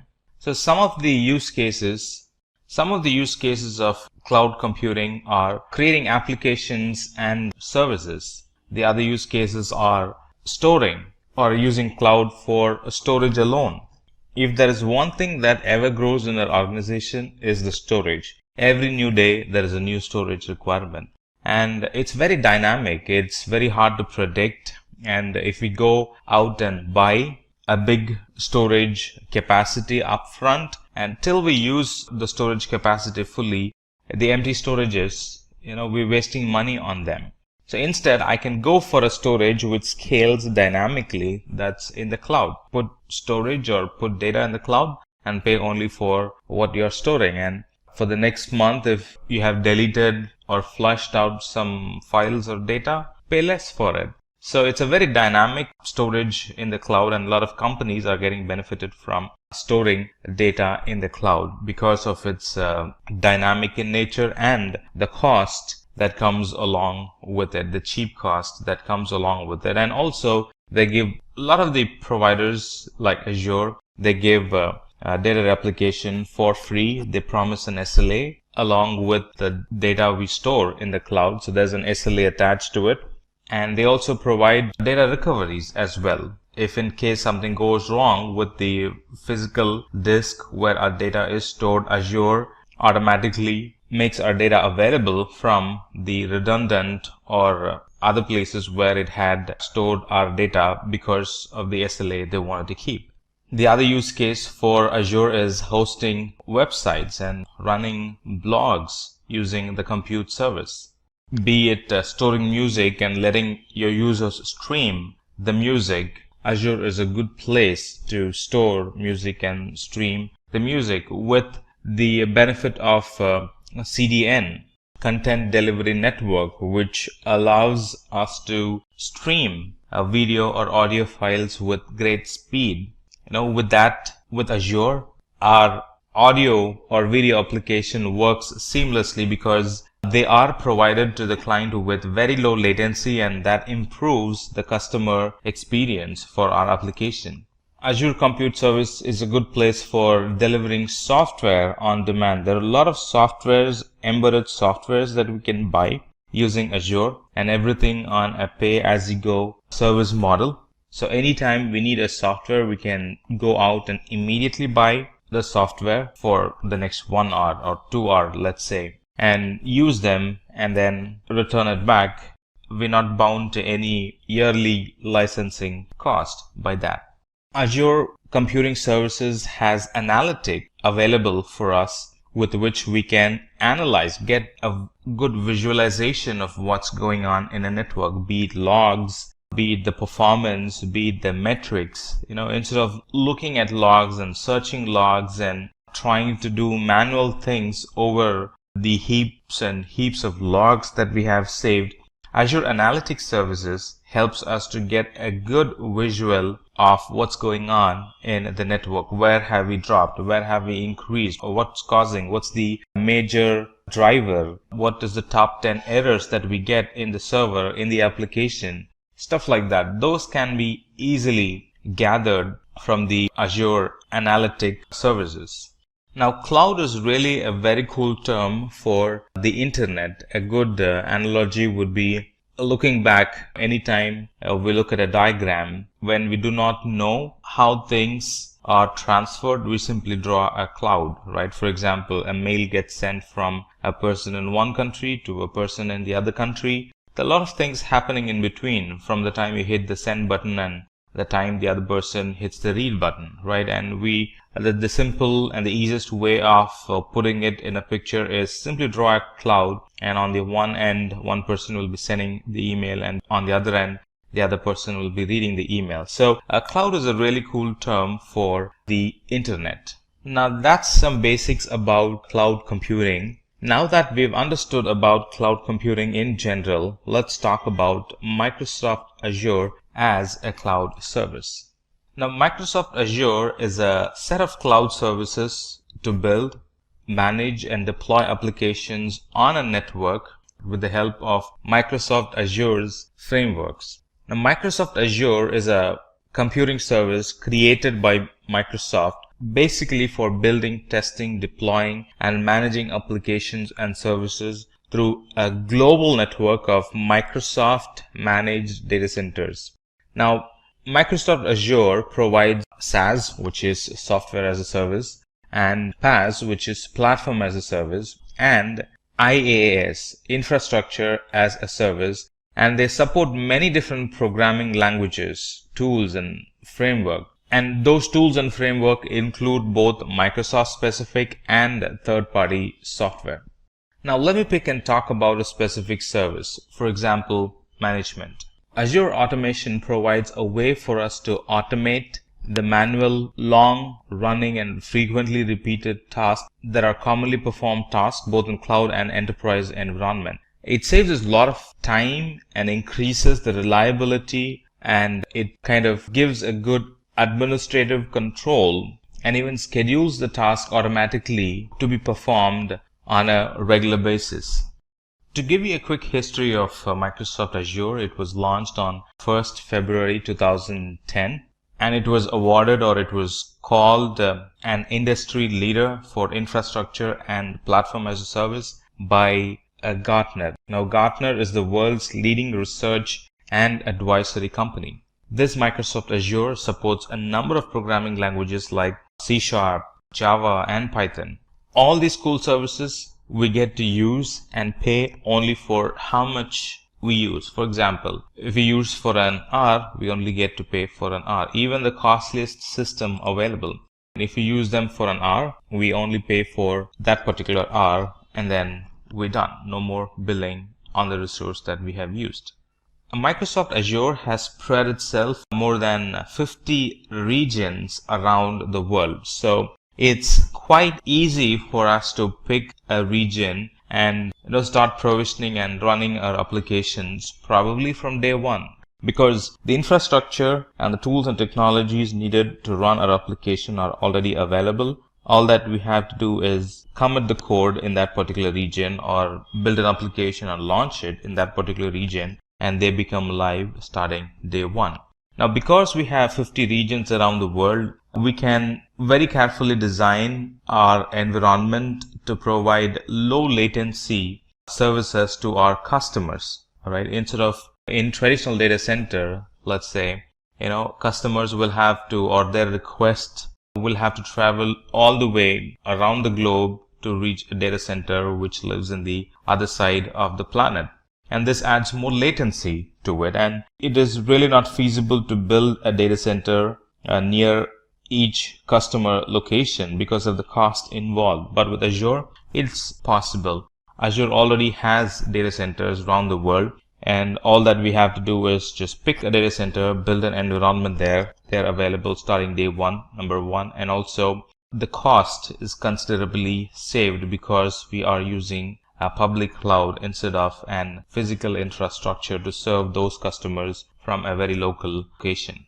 And the services that Azure is offering is ever increasing. As of now, as we speak, we have like 200 plus services offered, and they span through different domain or different platform or different technologies available within the Azure console portal. Now we're going to talk about that later in this section, so hold your breath till we talk about it. But for now, just know that we have like 200 plus services offered by Azure. Let's now talk about different services in Azure, starting with artificial intelligence plus machine learning, where we have a lot of tools and technologies. So the wide variety of services available on Azure includes artificial intelligence plus machine learning plus analytic services to get to give us a good visual of how the data or how the application is performing, or the type of the category of data stored, and to read from the logs.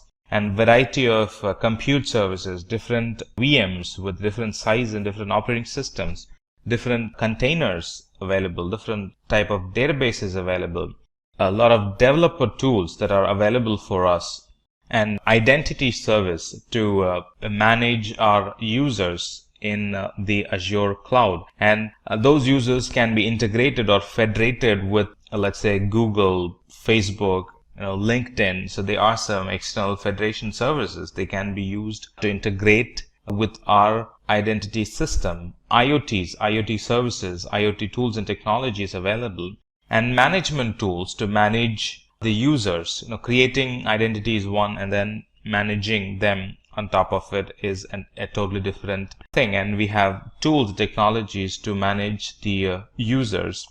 Cool services for data migration. Data migration is now made simple. Tools and technologies available for mobile application development. And I can plan my own network in the cloud with the networking services. I can implement my own security, both Azure provided and third-party security services on Azure cloud. That's now possible. And a lot of storage options available in the cloud. So these are just a glimpse of the big list of services available in Azure cloud. So that was a glimpse of what's available in the cloud. Let's talk about the services in specific. Let's take compute for example. Whenever we're building a new application or deploying existing ones, the Azure Compute Service provides the infrastructure we need to run and maintain our application. We can easily tap in the capacity that Azure Cloud Service has, and we can scale our compute requirement on demand. We can also containerize our application. We have the option of choosing Windows or Linux VM machine and take the advantage of the flexible options Azure provides for us to migrate our VMs to Azure, and a lot more. And these compute services also include a full-fledged identity solution, meaning integration with Active Directory in the cloud or on-premises, and a lot more. Let's look at some of the services that this compute domain provides. Some of the services the compute domain provides are virtual machines. And this Azure Virtual Machines gives us the ability to develop and manage a virtual computer environment or a virtualized environment inside Azure's cloud environment, that too in a virtual private network. Now we will talk about virtual private network at a later point, but as of now, just know that there are a lot of services available in Azure Compute Service that we can get benefited from. we can always choose from a very wide range of compute options.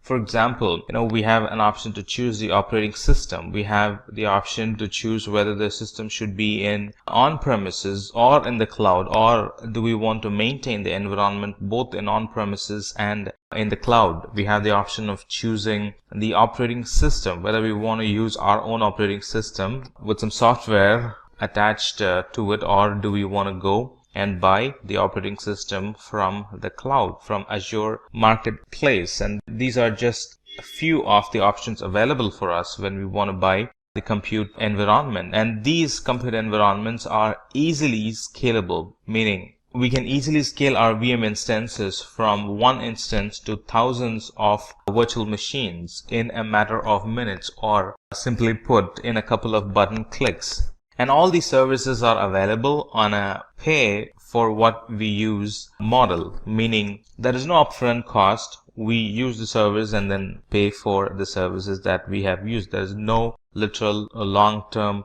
commitment when it comes to using virtual machines in the cloud.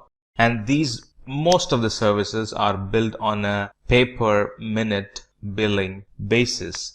All right. And at no point, because of the pay per minute billing model, at no point we will be overpaying for any of the services. That's attractive, isn't it? Now let's talk about batch service. Now, batch service is always independent, regardless of whether you choose Windows or Linux. It's going to run fairly well. And with batch service, we can take advantage of the environment's unique features. And not only that, in short, the batch service helps us to manage the whole batch environment, and also it helps to schedule the jobs. Now, this Azure batch service actually runs on a large scale parallel and high performance computing. Because of that, batch jobs are highly efficient in Azure. And when we run batch services, this Azure batch creates a pool of computer nodes and installs the needed applications that we want to run, and then it schedules jobs to those individual nodes in those pools. As a customer, there is no need for us to install a cluster, or there is no need for us to install a software that actually schedules the jobs, or even to manage or even to scale those infrastructure or the software, because everything is managed by Azure. And this batch service is a platform as a service. There is no additional charge for using this batch service, except for, the only charges that we'll be paying is for the virtual machines that the service uses, and the storage that we will be using, of course, and the networking services that we will be using for this batch service. Let's summarize. This batch service, we have a choice of operating system that we can pick and use, and it scales by itself. Now, the alternative for the batch would be queues, but in queues, we'll have to pre-provision and pay for the infrastructure even if we're not using it. But with a batch, we only pay for what we use. And this batch service helps us to manage the application, manage the scheduling as a whole, as if they are just one thing. As next thing in the compute domain, let's talk about this Fabric service. Now, this Fabric service is actually a distributed system platform that helps us to package, deploy, and manage a scalable and a very reliable microservice and containers. And what does it help? This Azure Fabric service helps us, or it helps the developers and administrators, so they can avoid the complex infrastructure problems, and they can focus only on implementing workloads or taking care of their development, taking care of their application, instead of spending time on infrastructure. So what's Service Fabric? Service Fabric, it provides runtime capabilities and life cycle management to applications that are composed of microservices, no infrastructure management at all. And with Service Fabric, we can easily scale the application to tens or hundreds or even to thousands of machines. Here, machines represent containers. As next thing in compute domain, let's talk about virtual machine scale set. Now, this virtual machine scale set, it lets us to create a group of identical load balanced VMs. I just want to mention it again. It helps us to manage a group identical and load balanced VMs. The number of instances, or the number of VM instances in an in a scale set can increase or decrease in response to the demand or in response to a schedule that we define. The resources needed on a Monday morning is not the same as that would be required on a Saturday or a Sunday morning. All right. And even within the day, the resources that would be needed in the beginning of the business hour is not the resources that would be needed at noon or, after 8 or 9 in the evening. So the demands could actually vary in the environment, and this skill set helps us to take care of the varying demand or take care of the different infrastructure requirement at a different schedule throughout the day, throughout the week, throughout the month, or could be throughout the year as well. The skill set also allows us to provide high availability to our applications, and it helps us to centrally manage, configure, and update a large number of VMs as if they are just one thing. Now you might ask, well, virtual machines are enough. Why would we need a virtual machine skill set? Just like I said, this virtual machine skill set helps us with a greater redundancy and improved performance for our applications. And those applications can be accessed through a load balancer that actually distributes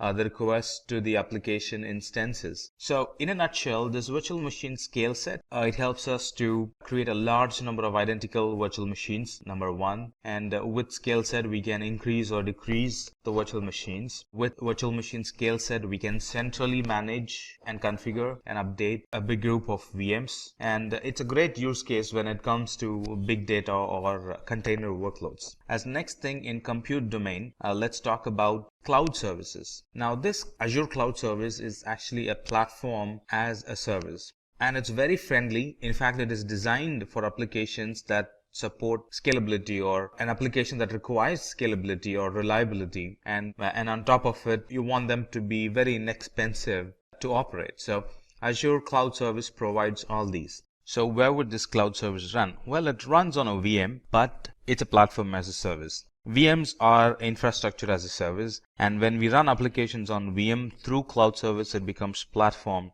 as a service. So here is how you got to be thinking. With infrastructure as a service like VMs, we first create and configure the environment, and then we run applications on top of it. Let's look at the responsibility. The responsibility for us in VM is that we manage everything end to end, like deploying new patches, picking the versions of the operating system, and making sure they are intact and all that stuff. It's all managed by us. But on the contrary, with platform as a service, it's as if the environment is already ready. All that you have to do is deploy your application in it and manage the platform. Manage the platform not as an administrator, because all the administration is taken care by Azure, like deploying new versions of the operating system. It's all handled by the Azure. So we deploy the application and we manage the application. That's it. Infrastructure management is handled by Azure. So what does cloud service provide? This cloud service provides a platform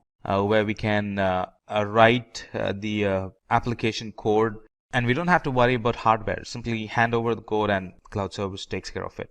So no worry on the hardware at all. So responsibilities like patching, what do we do if something crashes? How do I update the infrastructure? How do I manage the maintenance or the downtime in the underlying infrastructure? All that is handled by Azure. It also provides a good testing environment for us.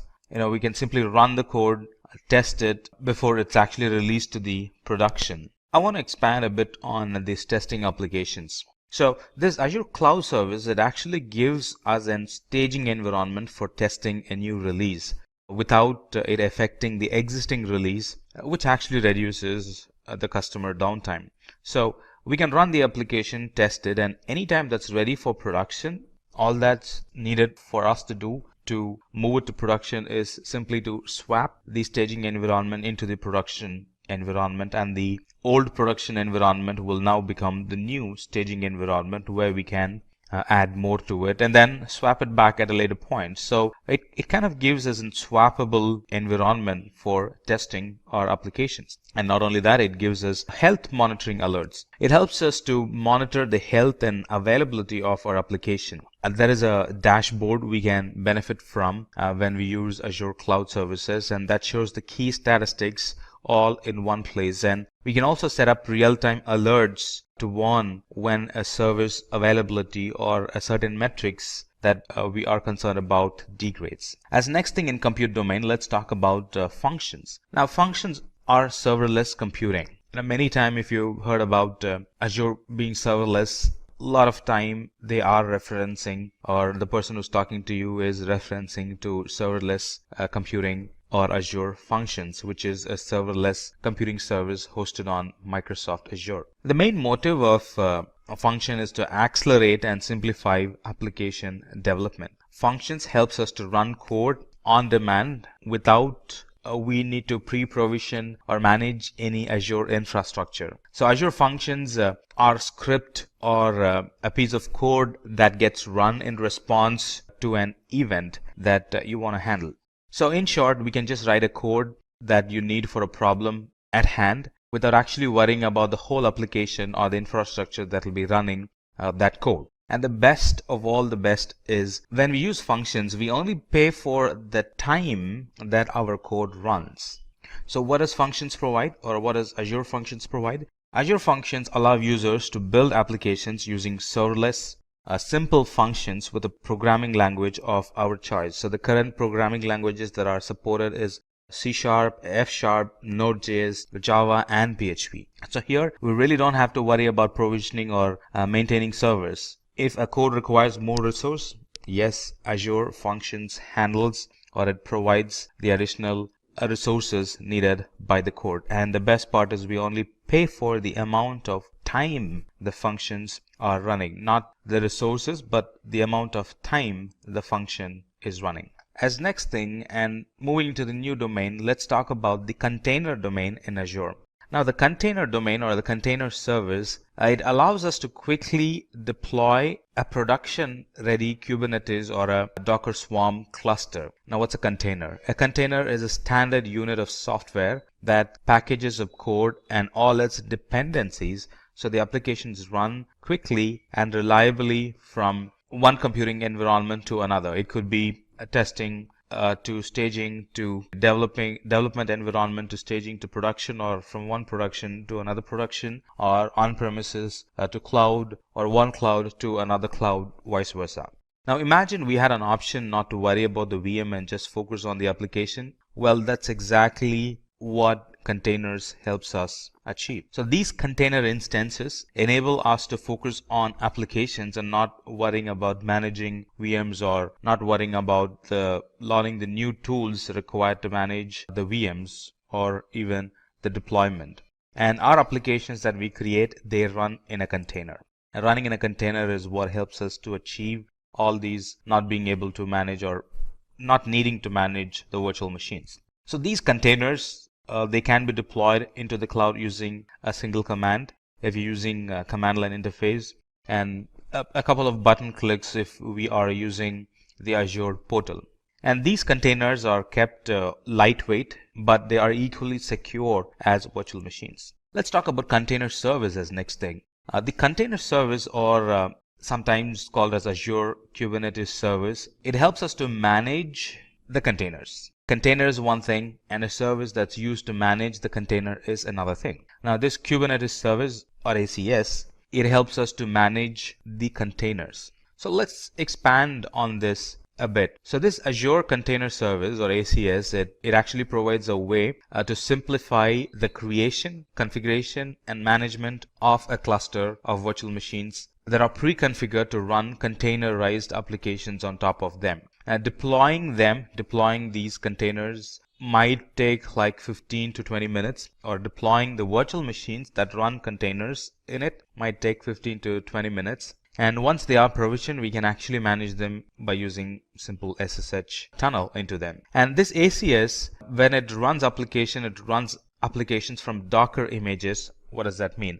Docker images makes sure that the applications the container runs are fully portable. Images are portable. And ACS also helps us to orchestrate the container environment. Not only that, it also helps us to ensure that these applications that we run in containers can be scaled to thousands or even tens of thousands of containers. So in a nutshell, managing an existing application into a container and running it using AKS or ACS is really easy, or that's what it is all about, to make the application management or migration easy. Now, managing the container based architecture, and we discussed that containers could be tens or even tens of thousands of containers. So managing them is made simple using this container services. And even training of model using a large data set in a complex and resource intensive environment, this AKS helps us to simplify that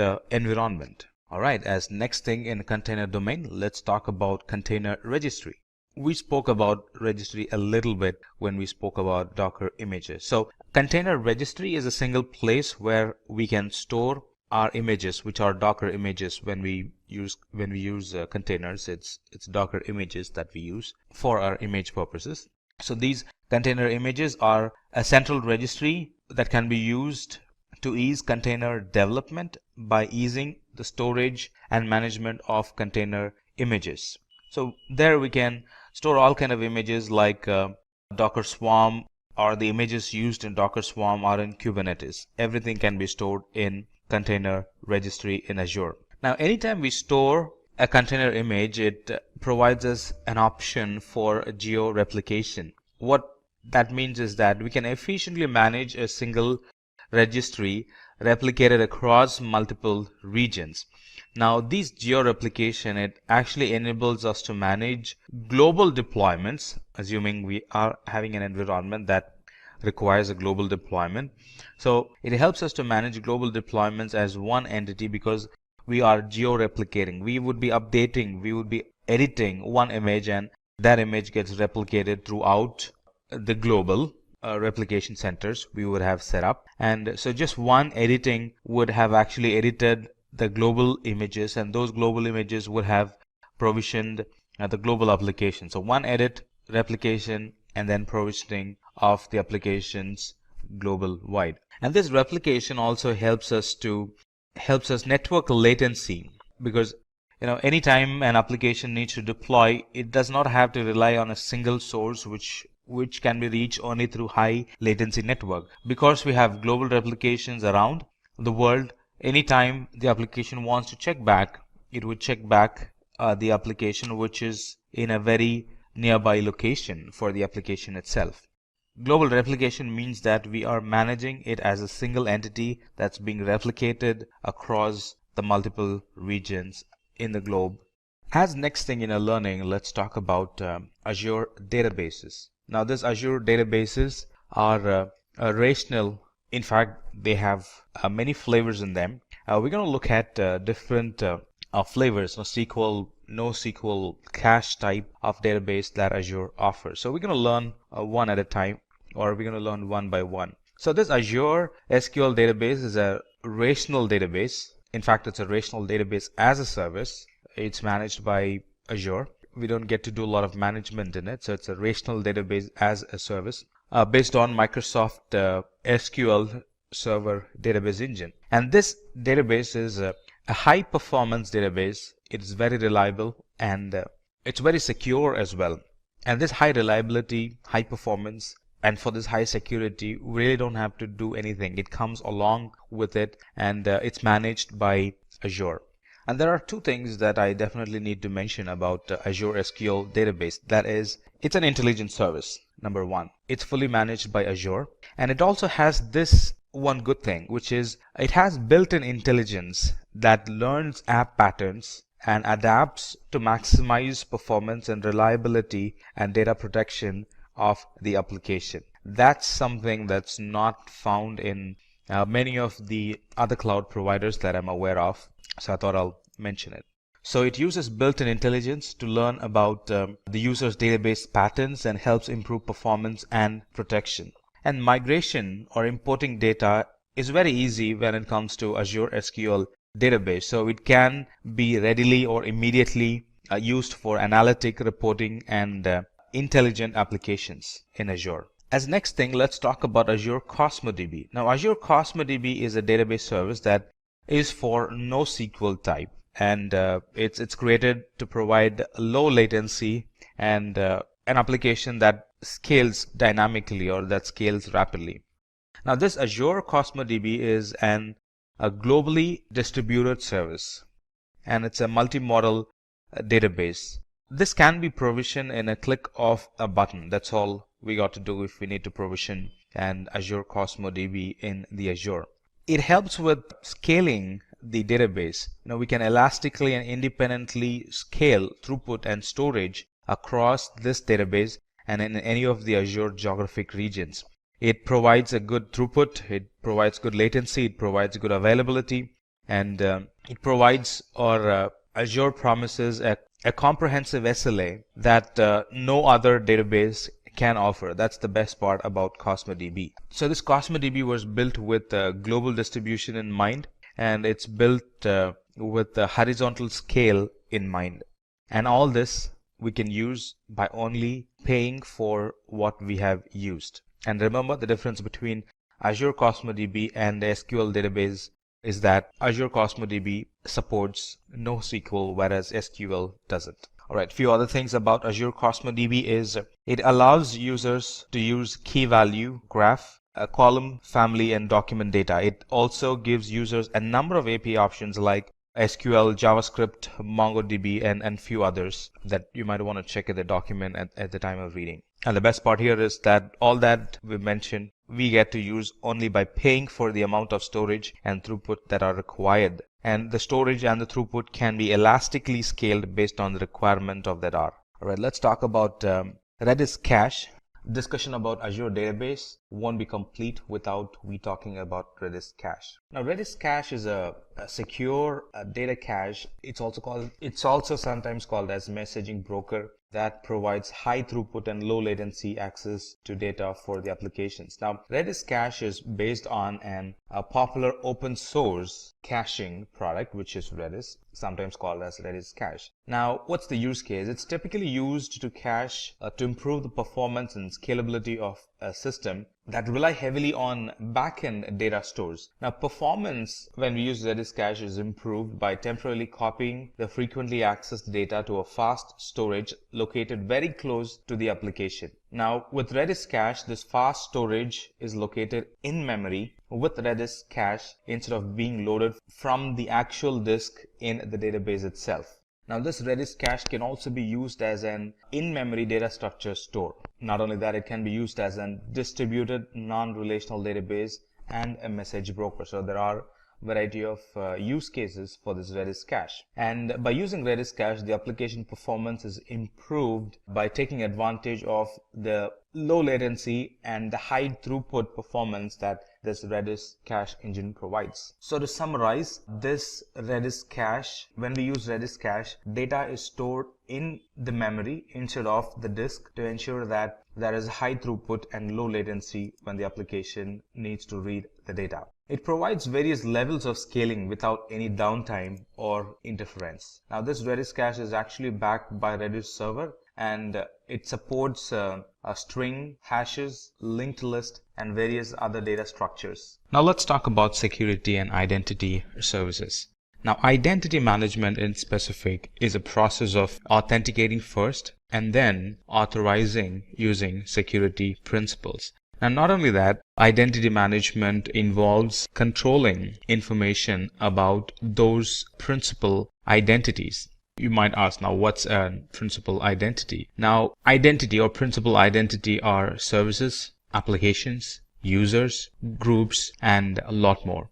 The speciality about this identity management is that it not only helps authenticate and authorize principals in cloud, it also helps authenticate and authorize principals or resources on premises, especially when you run an hybrid cloud environment. So all these services and features that this identity management helps us to get additional level of validation, like identity management can provide multi-factor authentication. It can provide access policies based on condition, permit or deny based on condition. It can also monitor suspicious activity, and not only that, it can also report it. It can also help generate alerts for potential security issues, and in a way to mitigate it, can send us an alert so we can get involved and prevent and a security accident from happening. So let's talk more about identity management. So some of the services under security and identity management are Azure Security Center. Now this Azure Security Center provides security management and threat protection across the workloads in both cloud and in the hybrid environment. It helps control user access and application control to stop any malicious activity if present. It helps us to find and fix vulnerabilities before they can be even exploited. It integrates very well with analytic methods that helps us to identify, or it gives us the intelligence to identify or detect attacks and prevent them before it can actually happen.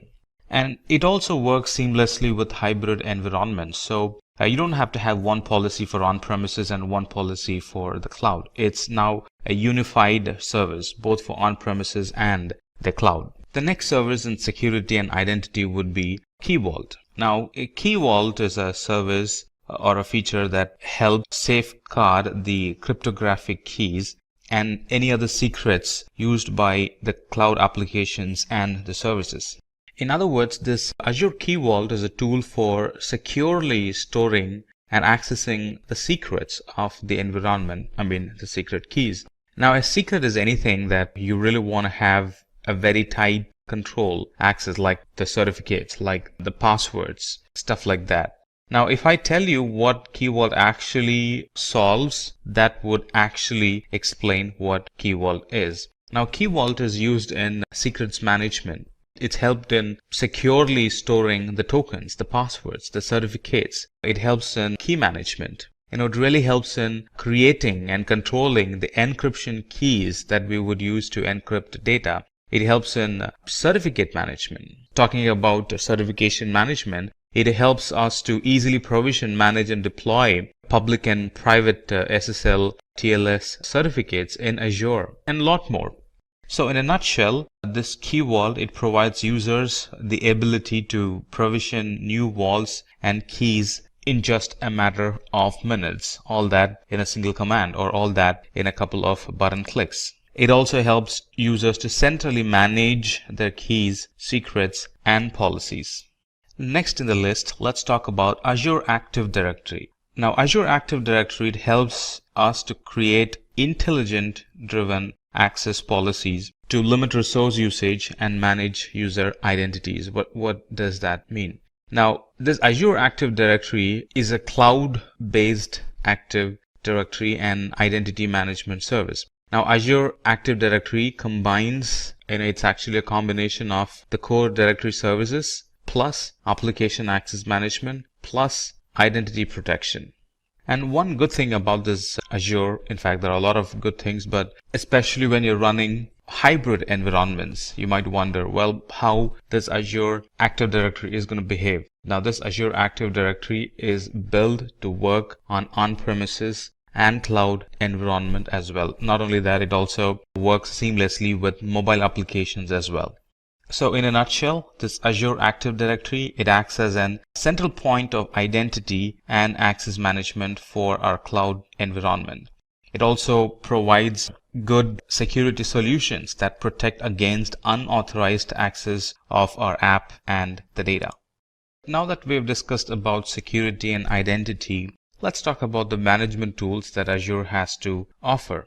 Azure provides built-in management and account governance tools that helps administrators and developers, that helps them to keep their resources secure and very compliant. And again, it helps both in on-premises and in the cloud environment. And these management tools help us to monitor the infrastructure, monitor the applications. It also helps in provisioning and configuring resources. It also helps in updating apps. It helps in analyzing threats, taking backup of the resources, build disaster recoveries. It also helps in applying policies and conditions to automate our environment. We use Azure management tools, and it's also used in cost control methods. So this Azure management plays a wide role across the Azure services. And in the management tools, first comes the Azure Advisor. Now this Azure Advisor, it acts as a guide to educate us about Azure best practices. It throws recommendations that we can select on the basis of the category of service, and it also provides the impact it can have, or the impact that would happen in our environment if we follow the recommendations given. And recommendations are, first one is the recommendations are kind of templatized, and it throws the templatized recommendations. Not only that, it also provides customized recommendations on the basis of the configuration, on the basis of our usage patterns. And these recommendations are not hard. It's not like something that it recommends and then just leaves us hanging there. These recommendations provided are very easy to follow, very easy to implement and see results. You can think of Azure Advisor as a very personalized cloud consultant that helps you to follow best practices to optimize our deployments. It kind of analyzes our resources, our configurations, our usage, and then it recommends a solution for us that really helps in improving the cost effectiveness, improving the performance, improving high availability, and improving security in our Azure environment. So with this Azure Advisor, we can get a proactive, actionable, and personalized best practice recommendations. Now, you don't have to be an expert. Just follow the Azure Advisor and your environment is going to be good. It also helps in improve the performance, security, high availability of our environment. And also it helps in bringing down the overall Azure spend. And the best part is it's a free service that analyzes our Azure usage and provides recommendations, how we can optimize our Azure resource to reduce cost. And reduce cost at the same time boost the performance, helps in strengthening the security and improve the overall reliability of our environment. Next in the list would be Network Watcher. Now this Network Watcher helps users identify and gain insights in the overall network performance and the health of the overall environment. Now these Azure Watchers provides enough tools to monitor, to diagnose, to view the metrics, and to enable or disable logs, which means generate and collect the logs for resources in the Azure Virtual Network. So with Network Watcher, you can monitor and diagnose issues in networking without even logging into the virtual machines. With just the logs, which are real time, we can actually come to a conclusion what could be wrong in a certain resource, in a VM or in a database, by just looking at the logs. And not only that, it's used for analytic or to gain some intelligence of what's happening in our network. We can gain a lot of insight to the current network traffic pattern using the security group flow logs that this Network Watcher offers. It also helps in investigating VPN connectivity issues using detailed logs. Now, you might or might not know that VPN troubleshooting requires both parties, or it involves two parties. The person, the network administrator on this side and the network administrator on the other side. And they will have to check logs in their end, and we'll have to check logs in our end, stuff like that. But with the Network Watcher, it kind of takes it to the next level. The logs itself, we could easily identify which side is having the issue and suggest an appropriate fix. And the next in the list would be Microsoft Azure Portal. Now, this Microsoft Azure Portal, it provides a single unified console to perform various number of activities like building, not only building, managing and monitoring the web applications that we build. Now, this portal can be used to organize our environment, or the appearance of the environment, or the visual of the environment based on our work style. And using Azure Portal, users can control who gets to manage or access the resources, all from the Azure Portal. And this Azure Portal gives a very good visibility on the spends that happen on each resource, right? And if we can customize it, we can also identify spends based on team, spends based on days, spends based on department, stuff like that. So it kind of gives us a good visual of where the money is spending, or where is the bill consumed within the Azure environment. Next in the list would be Azure Resource Manager. Now, Azure Resource Manager enables us to manage the usage of the application resources. Now, we use Resource Manager to deploy, monitor, and manage solution resources as a group, as if it's one single entity. Now, the infrastructure of our application is typically made of various components, which includes virtual machine, storage, virtual network, web app, database servers, some other third-party services that we might use in our environment. And they are, by nature, separate services. But with Azure Resource Manager, we don't see them as different components or different entities. Instead, we see them as related services in a group that supports an application. Now we kind of get the relation between them instead of letting them spread. Azure Resource Manager identifies the relation between them and helps us to visually see them all as one or single entity. Not only that, Azure Resource Manager helps, or it ensures that the resources that we provision are deployed at a constant rate along with the other application. It also helps users to visually see their resources and how they are connected, and that helps in managing the resources a lot better. Resource group also is used to control who can access the resources within the user's organization. Kind of gives you the fine-grained control over who gets to access and who does not get access. And the last one in the management tools would be automation. And this automation gives us the ability to automate, configure, and install upgrades across hybrid environments. It provides a cloud-based automation and configuration service. Not only that, this can be applied for non-Azure environments as well, which is on-premises. So some of the automation we could do is process automation, update management automation, configuration features automation, stuff like that. And this Azure automation provides complete control during the deployment, operation, and also during the decommissioning of the workloads and resources. With automation, we can actually automate time-consuming or mundane or any task that's error-prone because of human errors. Those things can be automated. So irrespective of how many times you run it, it's going to run the same way. And that really helps in reducing the overall time and also the overhead cost, because a lot of the things are automated, which means it's human error-free, which means the application is not going to break and keep running for a longer time. With automation, we can actually build a good inventory of operating system resources and configuration items all in one place with ease.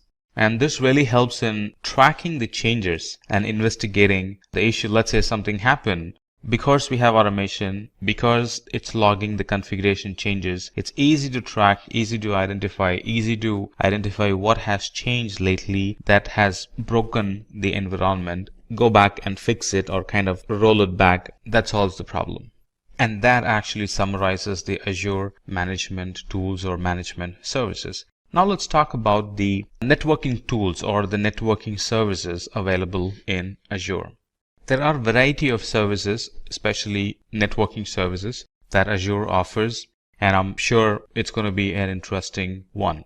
Let's begin our discussion with Content Delivery Network. Now, the Content Delivery Network, in short, CDN, it allows us to perform secure and a very reliable content delivery. Not only that, it also helps in accelerating the delivery time, or in other words, reducing the delivery time, also called as load times. It also helps in saving bandwidth and increases in responsiveness to the application. Let's expand on this. The Content Delivery Network is actually a distributed network of servers that can efficiently deliver web content to users. Now, CDNs, we're going to use the word CDN here. CDNs store cached content on global edge servers, also called as POPs, point of presence locations, that are very close to the end users, so the latency is minimized. It's like taking a copy of the data or taking a multiple copy of the data and storing it in different parts of the world, and whoever is requesting it, the data gets delivered to them from a server which is very locally to them. So this CDN offers developers a global solution for rapidly delivering high bandwidth content to users by caching the content in a strategically placed location which is very near to them. So these content delivery networks, it really helps in handling. That's one advantage you get for content delivery network, that's we can handle spikes and heavy loads very efficiently. And we can also run analytic against the logs that gets generated in content delivery network, which helps in gaining good insight on the workflow and what would be the future business need for that application. And this, just like a lot of other services, this is on a pay as you go type. So you use the resource first and then you only pay for what you have used. The next one in networking would be ExpressRoute. Now ExpressRoute is actually a circuit or a link that provides a direct private connection to Azure. And because it's direct, it gives low latency link to Azure. It gives good speed and reliability for the Azure data transfer. It could be on-premises to Azure. So it gives very good speed. It gives increased reliability and low latency for that connection. Let's expand on this a bit. Now this ExpressRoute is an service that actually provides a private connection between Microsoft data center and infrastructure in our premises or in a different co-location facility that we might have. Now these ExpressRoutes do not go over the public internet. And because they don't go over the public internet, they offer a high security, reliability and speed and low latency compared to the connections which are in the internet. Because it's fast, because it's reliable, because it has low latency, it can be used as an extension of our existing data center. Users are not going to feel the difference whether they are accessing services from an on-premises or in the cloud environment, because latency is minimized as much as possible. Users are really not going to see the difference. And because it's a private line and not a public internet line, it can be used to build hybrid applications without compromising privacy or the performance. Now these virtual private cloud, these ExpressRoutes can be used for taking backups. If assume a backup going through the internet, that would be a nightmare. If we use ExpressRoute for backups, that's going to be fast. And imagine recovering a data through the internet, from the cloud, through the internet, to the on-premises in a time of disaster. That would be the worst nightmare. So these ExpressRoutes can be used not only to backup, but also to recover the data. Because it provides good speed, low latency, recovering the data is going to be a lot sooner. The next product or service we're going to discuss in networking is Azure DNS. Now Azure DNS allows us to host domain name in Azure, and these domain names come with an exceptional performance and availability. Now Azure DNS is used to set up and manage DNS zones and records for our domain name in the cloud. Now this Azure DNS is a service for DNS, just like the name says, and it provides name resolution by using Azure's infrastructure. And by using this domain, we can actually manage the DNS ourselves through the Azure portal with the same credential. Imagine having a DNS provider which does not even belong in our IT. Imagine that environment. We would have a separate portal to manage the DNS environment. Now those are gone. And now we can actually manage the DNS in the very same Azure portal where we use the rest of the other services. And this Azure DNS very much integrates with other DNS service providers. It uses a global network of name servers to provide fast response to DNS queries. And these domains are having additional availability compared to the other domain service providers' availability promises. These are going to have more availability than the rest because most of the servers are maintained by Microsoft, and it helps resolve sooner. It helps resyncing. Let's say a server fails, it kind of helps resyncing with the rest of the servers. So all the Microsoft's environment, all the Microsoft's global network of name servers kind of ensures that our domain names are resolved properly, not only properly, but also are available most of the time. Right, next in the list in networking services is virtual network. I'm sure this is going to be very interesting and I'm sure you're going to like it. So this networking or virtual networking in Azure, it actually allows us to set up our own private cloud in the public cloud. It gives us an isolated and highly secure environment for our application. Let's expand on this. So this Azure Virtual Network helps us to provision Azure virtual machines, and it helps us to securely communicate with other on-premises and internet networks. It also helps in controlling the traffic that flows through or flows in and out of this virtual network to other virtual networks and to the internet. Now this Azure virtual network, sometimes called as VNet, is actually a representation of our own network in the cloud. It's actually a logical isolation of the Azure cloud dedicated to our subscription. All our environments are provisioned in a VNet that is separate from another customer's VNets. That way we have that logical separation there.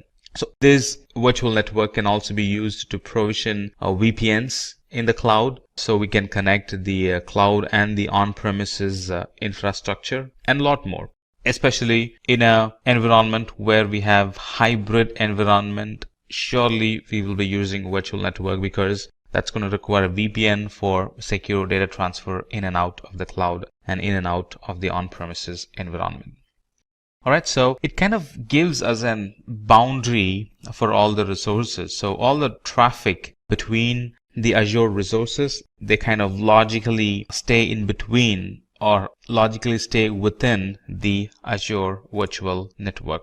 And here we can design the network. It's given over to us. You can pick the IP, you can pick the routing, you can pick the subnet. A lot of freedom is given, or I would say a lot of control on how the network is designed. It's not like something that's already cooked and we only get to use it. No, we can actually build the network from the scratch. We can pick the IP address that we like. We can pick which subnet needs to communicate with the other subnet, stuff like that. And like I said, if you are using hybrid environment, you definitely would be requiring a virtual network because it helps connect the on-premises and the cloud in a secure fashion using VPN. The last product we're going to discuss in networking is a load balancer. This load balancer actually provides application a good availability and a good network performance. So how does it work? It actually works by load balancing the traffic to and from the virtual machine and the cloud resources. Not only that, it also load balances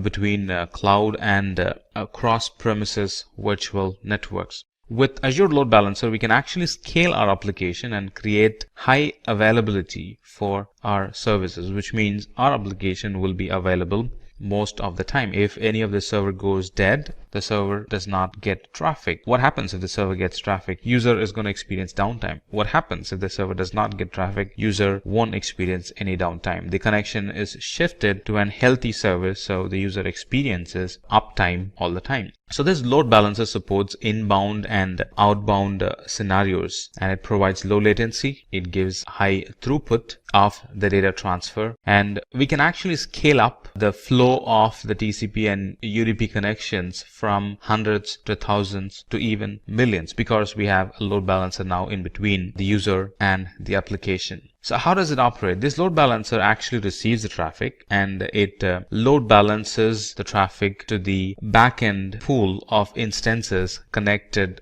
to it according to the rule and the health probe that we set. That's how it maintains high availability. So what does load balancer help? It helps in creation of high available scalable application in the cloud in minutes. It can be used to automatically scale the environment with the increasing application traffic. And one feature of load balancer is to check the health of the user's application instance, and it removes or it stops sending the request to the unhealthy instance and kind of shifts that connection to the the healthy instance. That way a user or a connection does not get stuck with an instance that's not healthy. That's all that you need to know about the networking services. Now let's talk about the storage services or the storage domain in Azure. Now Azure Storage in general is a Microsoft managed service providing cloud storage, which basically is highly available, secure, durable, scalable, and redundant because it's all managed by Azure. We don't get to manage a lot of it. And these Azure storages are a group of storage services. They cater different needs. And the storage products include Azure Blobs, which is actually an object storage. It includes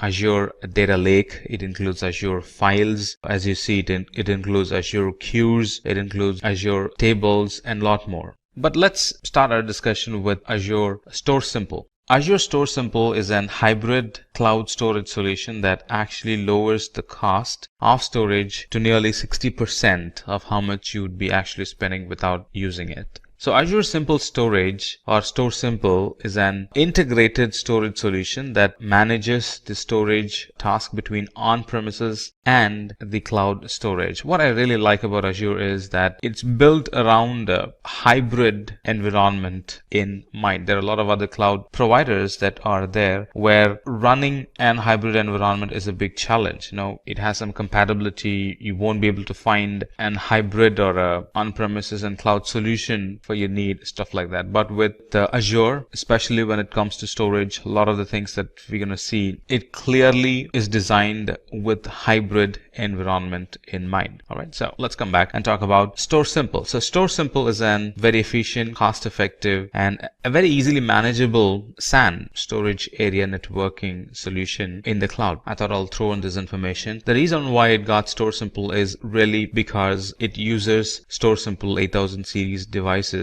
which are used in Azure Data Center. And this Store Simple or Simple Storage, it comes along with storage tiering to manage the stored data across the various storage media. So the very current data is actually stored in on-premises on solid state drives, and data that is used less frequently is stored in HDDs or hard disk drives. And the data that requires archived or that needs to be archived, very old data, let's say less frequently used data, candidate for archive, they are actually pushed to the cloud. So you see how this storage tiering automatically happens in Store Simple. And another cool feature of Store Simple is that it enables us to create an on-demand and scheduled backups of data and then store the data locally or in the cloud.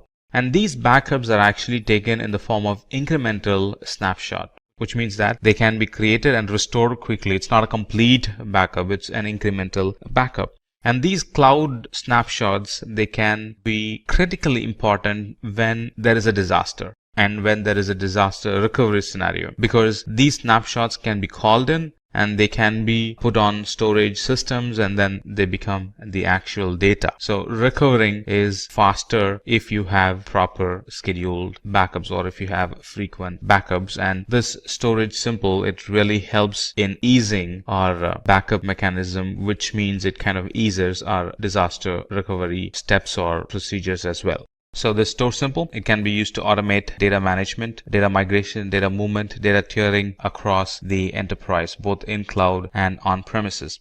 It actually improves the compliance and accelerates the disaster recovery for our environment.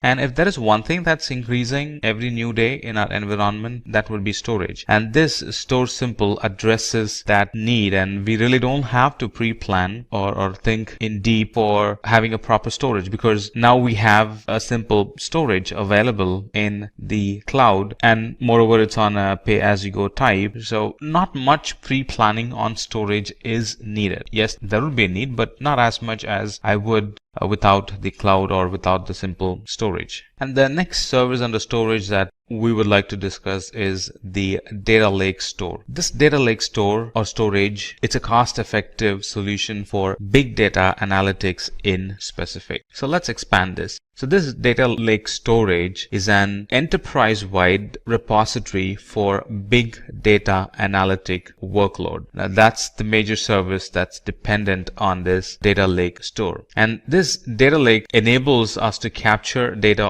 of any size, of any type, and of any ingestion speed, and it kind of collects them in one single space or in one single place for operational efficiency. Operational efficiency and for analytic purpose. Hadoop in Azure is very dependent on this data lake storage. And this data lake store is designed with performance for analytics in mind. So anytime you think of, or anytime you're using analytic in the cloud, or anytime you're using Hadoop in the cloud in Azure, we are definitely using, or we will be, to the most part, or the normal procedure, or the right storage to pick would be data lake store in Azure. It's designed with security in mind. So anytime we use Azure storage, we can be rest assured that we are using storage from within a data center which has, or which was built with security in mind. So this data store also uses Azure Blob storage behind the scenes for global scale, durability, and for performance. Let's talk about blob storage. Now, blob storage provides large amount of storage and scalability. Now, this blob storage is the object storage solution for Azure Cloud. Let's expand a bit on blob storage. Azure Blob Storage is Microsoft offering for object storage. Now, this blob storage is optimized for storing massive amount of unstructured data, which could be text or binary data. It's designed and it's optimized for rapid reads. If I explain to you on what scenarios we would be using blob storage, that might help you get a good understanding of what blob storage is. So it's designed, as of now it's being used in many IT environments to serve images or documents directly to the browser. It helps in storing files for distributed access. A lot of fetchers can fetch data from Azure Blob Storage. And it's currently helping users stream video and audio. It's currently being used for writing log files. It's currently being used to store data as backup and restore at a later point in times of disaster recovery. It also is used as an archiving storage in a lot of cloud IT environments. It's widely used in storing analytic data, not only storing, but also running analytic query against the data stored in it. So that's a wide use case for blob storage. Not only that, in addition to all that we mentioned, it also supports versioning. So anytime somebody updates an data, a new version gets created, which means at any point I can roll back as and when needed. And it provides a lot of flexibility on optimizing the user's storage need. It also supports tiering of the data. So based on need, when I actually explore, I would find a lot of options I can pick from that suits to my unique storage environment or unique storage need. And like I said, it stores unstructured data, and this unstructured data is available for customers through REST-based object storage environment. The next product and storage service would be queue storage. Now, queue storage provides durable queues for large volume cloud services. It's a very simple and a cost-effective, durable messaging queue for large workloads. Let's expand this queue storage for a moment. Now, this queue storage is a service for storing large amount of messages that can be accessed from anywhere in the world through HTTP and HTTPS calls. A single queue or a single queue message can be up to like 24 KB in size, and a single queue can contain millions of such 24 KB in size messages. And how much can it hold? It can hold up to the total capacity of the storage account itself. So that's kind of easy to translate. How much would it hold? And this Azure Queue Storage, it provides an messaging solution between applications and components in the cloud. What does it help? It helps in designing an application for scale. It helps in decoupling the application. So, it's not very dependent, or sometimes it's not at all dependent on the other application, because now we have a queue in between which kind of translates, or which kind of connects, or which kind of decouples both the environment. Now we have a queue in between. Both the environment can scale up or scale down independently. The next in the storage service would be file storage. Let's talk about file storage. Now, these Azure files provide secure, simple, and managed cloud file shares. Now with file share in the cloud, it actually extends the user server's on-premises performance and capacity. And a lot of familiar tools for the cloud file share management can be used along with the file storage that we're talking about. So let's expand a bit on file storage. Now this Azure Files or Azure File Storage offers a fully managed file shares in the cloud that can be accessed via the SMB protocol, Server Message Block Protocol. Now this Azure file shares can be mounted concurrently by cloud or in on-premises deployments. A lot of operating systems are compatible with it. Windows are compatible, Linux is compatible, Mac OS is compatible. In addition to all this being able to run on-premises and on the cloud, or being able to access from on-premises and on the cloud, it can also offer cache for caching the data and keeping it locally, so it's immediately available when needed. So that's some additional feature. I would say that's some advanced feature that it offers compared to the other file shares available in the market. Let's talk about table storage. Now, table storage is a NoSQL key value pair storage for quick deployments with large semi-structured data sets. The difference between one important thing to note with table storage is that it has a flexible data schema and also it's highly available. Let's expand a bit on table storage. So anytime you want to pick a schema-less a NoSQL type table storage is the one we'll end up picking. It provides an key pair attribute storage with a schema-less design. This table storage is very fast and very cost effective for many of the applications, and for the same amount of data it's a lot cheaper when you compare it with the traditional SQL data or data storage. So some of the things that we can store in the table storage are, of course, they're going to be flexible data sheets such as user data for web application, address books, device information, and other types of metadata for our service requirements. And it can have any number of tables up to the capacity limit of the storage account. Now this is not possible with SQL. This is only possible with NoSQL, especially with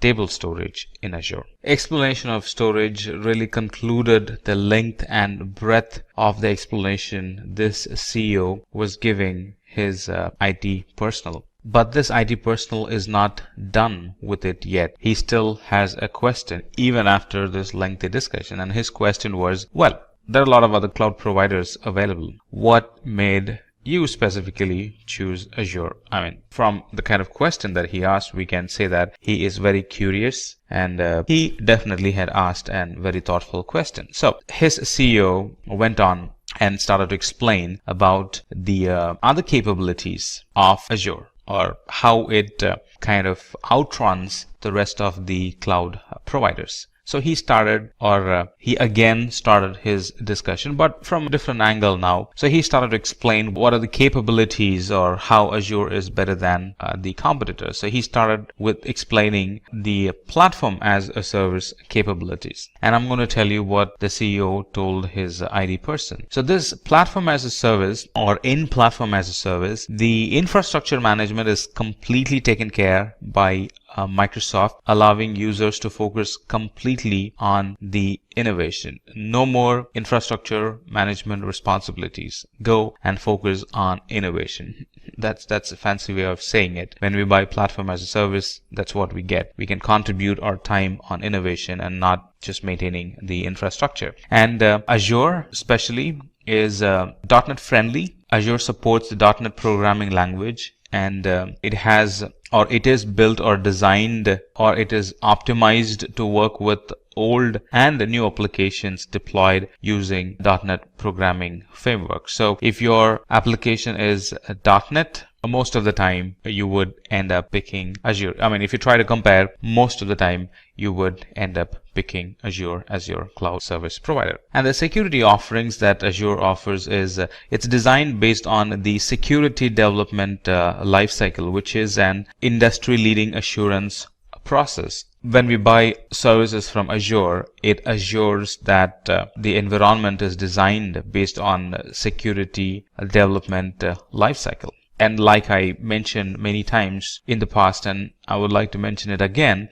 Azure has well thought about the hybrid environments, which a lot of other cloud providers have failed. So it's very easy to set up an hybrid environment, to migrate the data or not to migrate the data and still run a hybrid environment. They work seamlessly with Azure, because Azure provides seamless connection across on-premises data centers and the public cloud. It also has a very gentle learning curve. If you look at the documentation, it's picture rich, and the documentations are neat and clear. It would encourage you to learn more. It would encourage you to think and imagine and try easily get a grasp of how services work. So it has a very gentle learning curve. Azure allows the utilization of technologies that several businesses have used for years. So there is a big history behind it. It has a very gentle learning curve. The certifications, the documentations, the stage-by-stage certification levels, it's all very gentle learning curve, which is generally missing in other cloud service providers. Now, this would really impress the CTOs or people working in finance and budgeting. If an organization is already using Microsoft software, they can definitely go and avail or be bold and ask for a discount that can reduce the overall Azure spending. In other words, overall pricing of the Azure. So that's what helped, or they are the information that helped the CEO pick Azure as his cloud service provider. And then the CEO goes on and talks about the different companies that are currently using Azure, and they are definitely using Azure for a reason, like Pixar, Boeing, Samsung, EasyJet, Xerox, BMW, 3M. They are major multinational, multi-billion companies. They rely, run, operate their IT in Azure. And this CEO has a thought that his IT person is still not very convinced unless and until he shows him a visual of how easy things are in Azure. So he goes on and explains about a practical application of Azure, which is what exactly I'm going to show you as well. All right, a quick project on building an Azure app using, or building a .NET application in Azure Web App and making it connect to an SQL database will solidify all the knowledge that we have gained so far. So this is what we're going to do. I have an Azure account open, as you see, logged in, and everything is fresh here. Let me go to resource group. There's nothing in there. It's kind of fresh. All right, I'm logged in, and this is what we're going to do.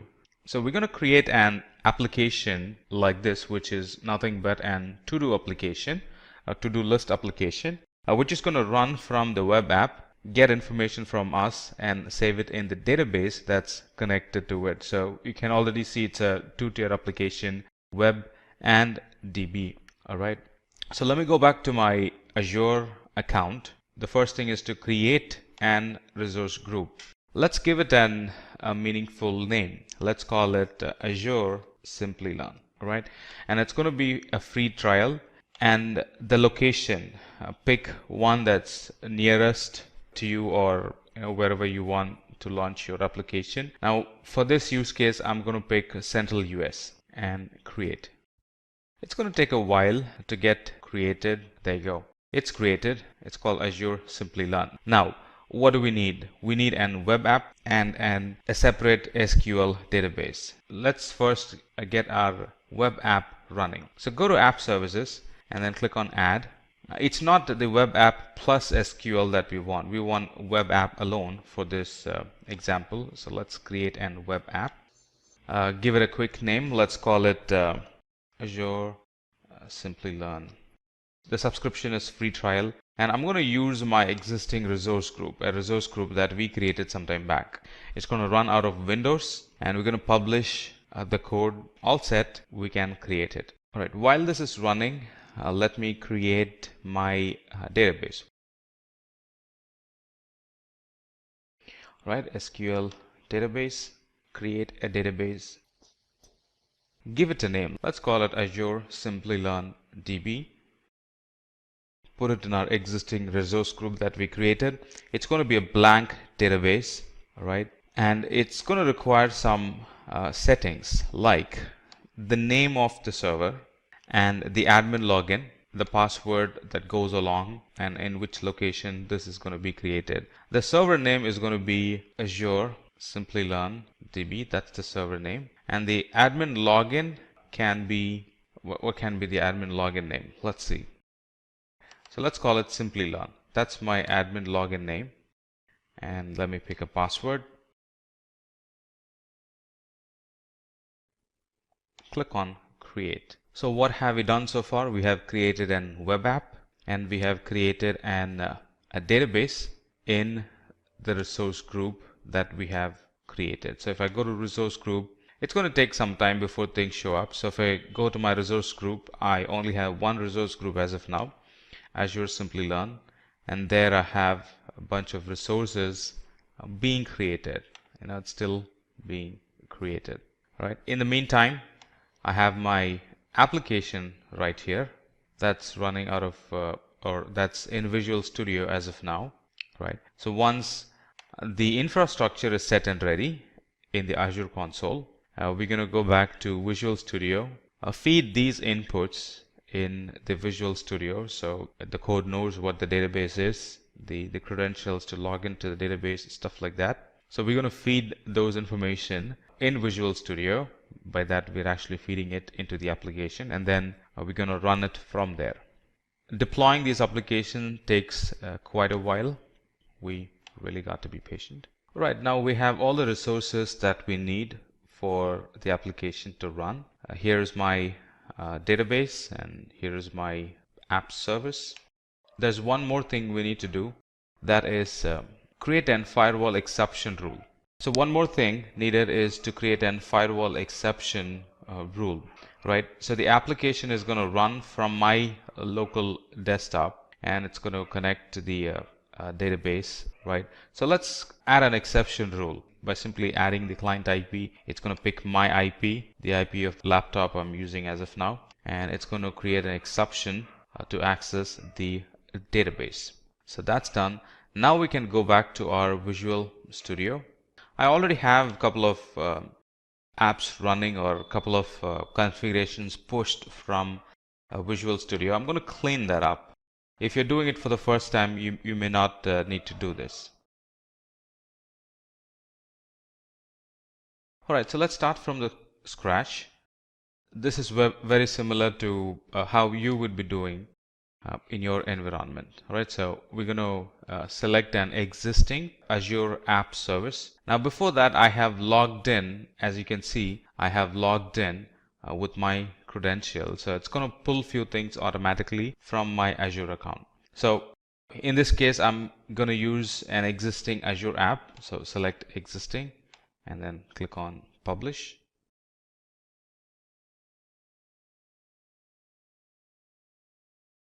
All right, if you recall, these are the very same resources that we created a while back.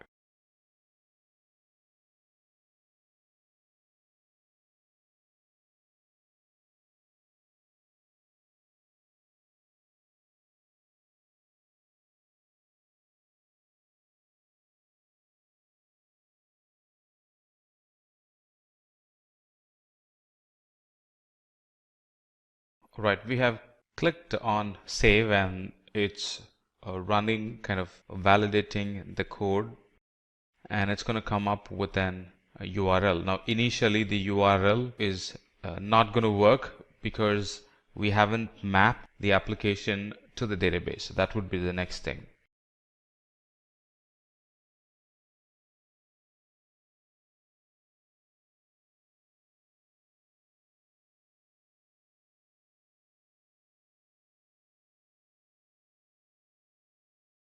Alright, so the app has been published and it's running from my web app as of now.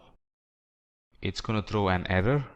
Like you see, it's throwing an error. That's because we haven't mapped the app and the DB together. So let's do that. Alright, let's do that. So let's go to Server Explorer. This is where we're going to see our databases that we have created. Now let's quickly verify that. Go back to the resource group, right? Appropriate resource group, which is right here. And here I have my database, Azure Simplilearn database.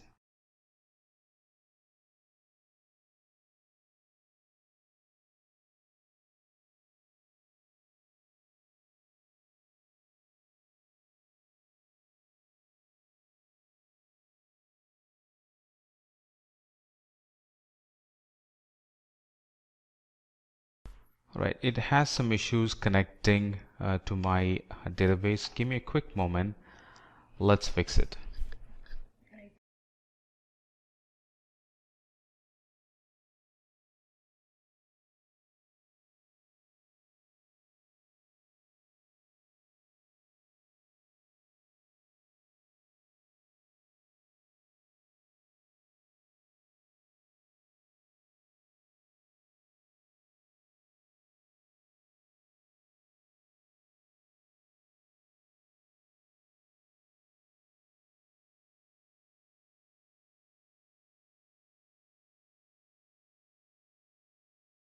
All right, so we'll have to map the database into this application.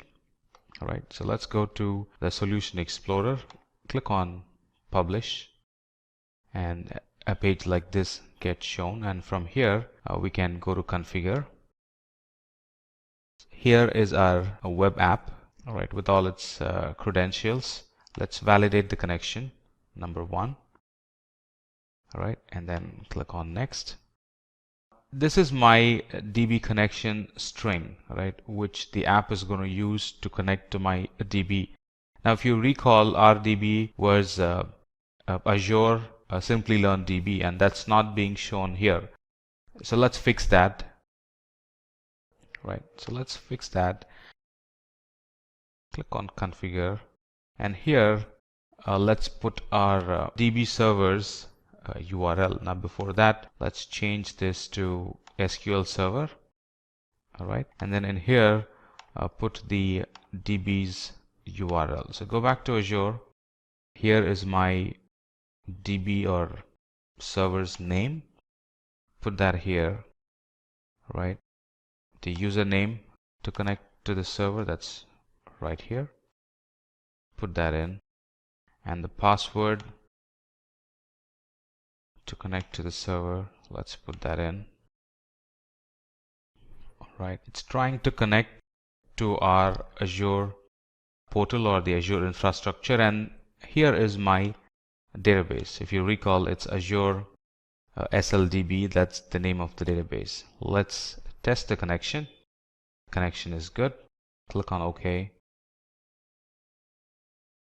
So now it's showing up correctly. Azure Simplilearn DB, that's the name of the database that we created. Now it's configured.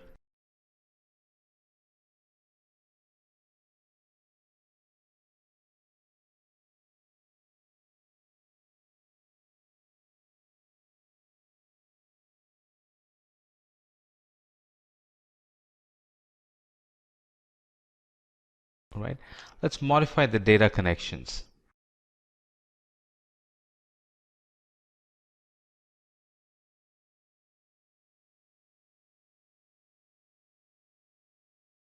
Right, let's map it to the appropriate database again. All right, so our name of the database is Azure Simplilearn DB, and then it's going to be SQL Server. That's the data source. The username is Simplilearn, and the password is what we have given in the beginning. All right, let's validate the connection. It's good. Click OK. Now we're all set and ready to publish our application again. Now the application knows how to connect to the database. We have educated it with the correct connection strings, the DNS name, the username, and the password for the application to connect to the database. So Visual Studio is building this project, And once it is up and running, we'll be prompted with an URL to connect, and anytime we put or we give inputs to the URL, that's going to receive the input and save it in the database.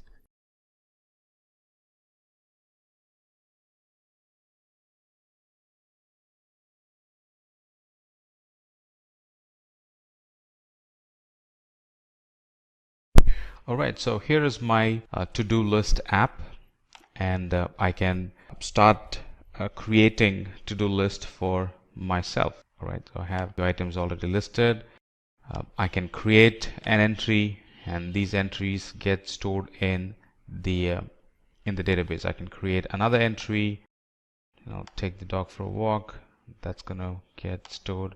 I can create another entry, book tickets for a scientific exhibition, and that's going to receive and put that in the database. And that concludes our session. So through this session we saw how I can use Azure services to create a web app and connect that to the DB instance, and how those two services which are decoupled by default, which are separate by default, how I can use the connection strings to make connection between the app server and the database and be able to create an working app. So let us first understand what exactly is cloud security.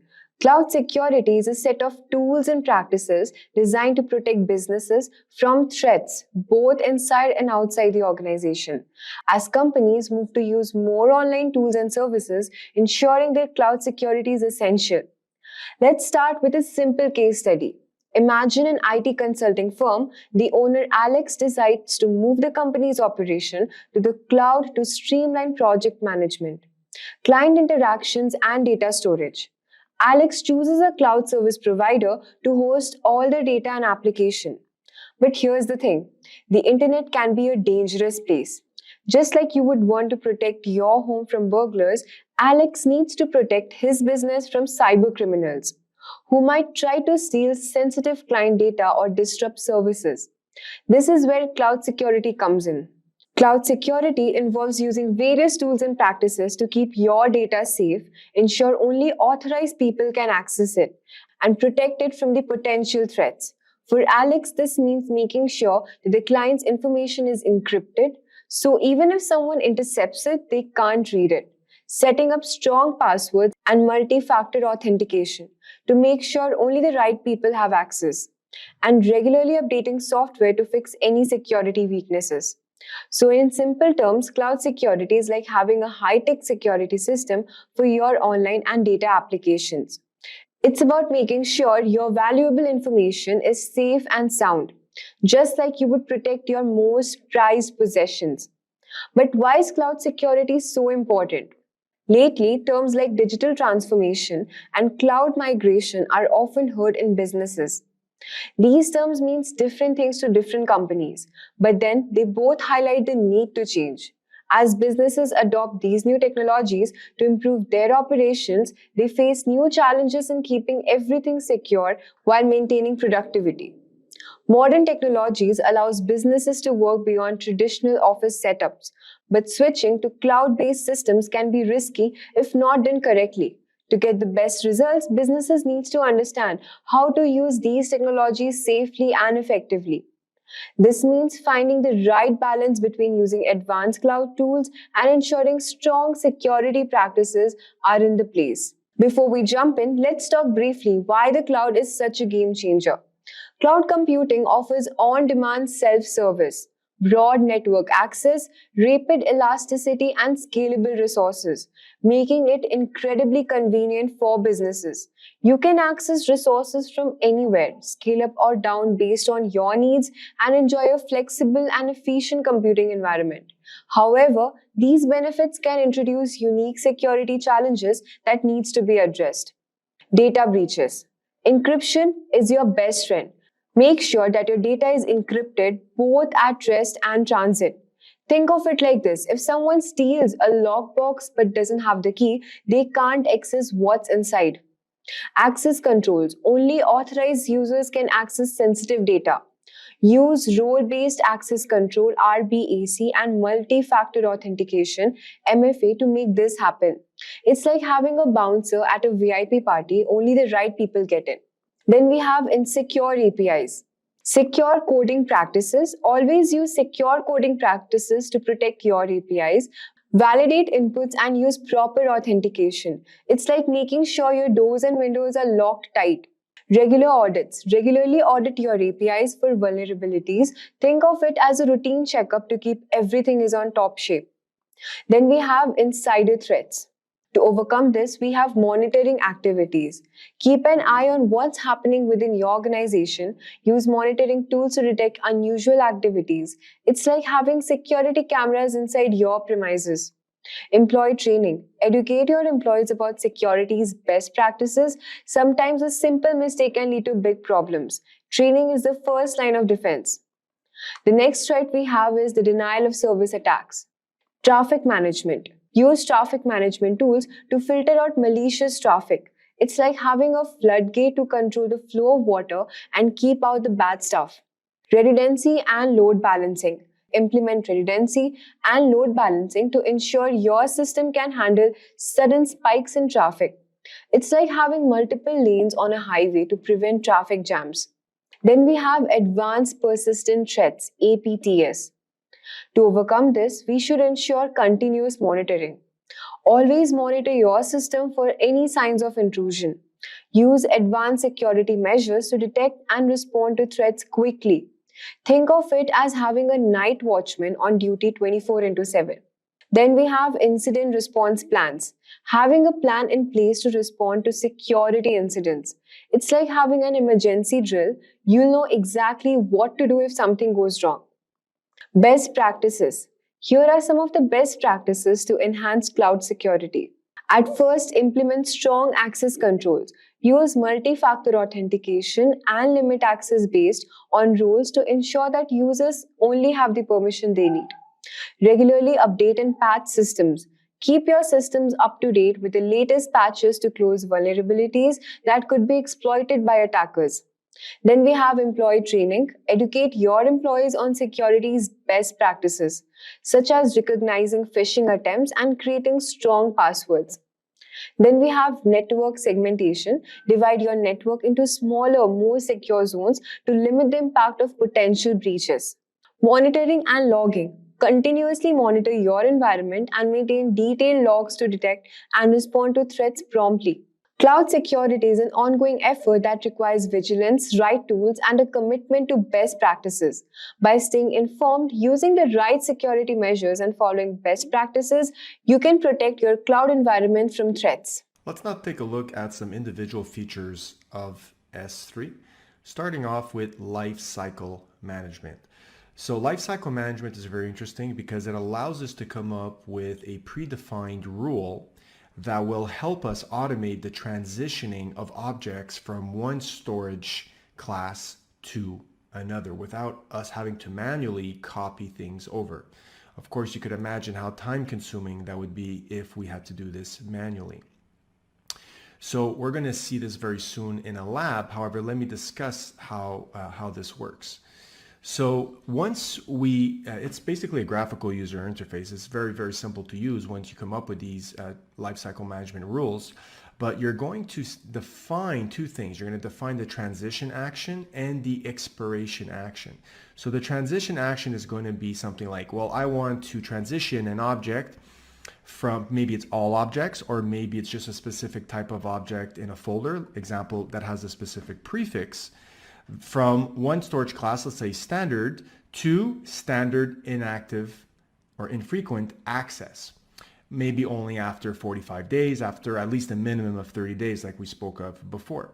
And then maybe after 90 days, you want to transition the objects in IA to right away Glacier Deep Archive, or 180 days. You come up with whatever combination you see fit. Okay, it doesn't have to be sequential from S3 to IA to one zone, etc., because like we discussed before, it depends what kind of objects that you're interested in putting in one zone, objects that you don't really mind losing if that one availability zone goes down.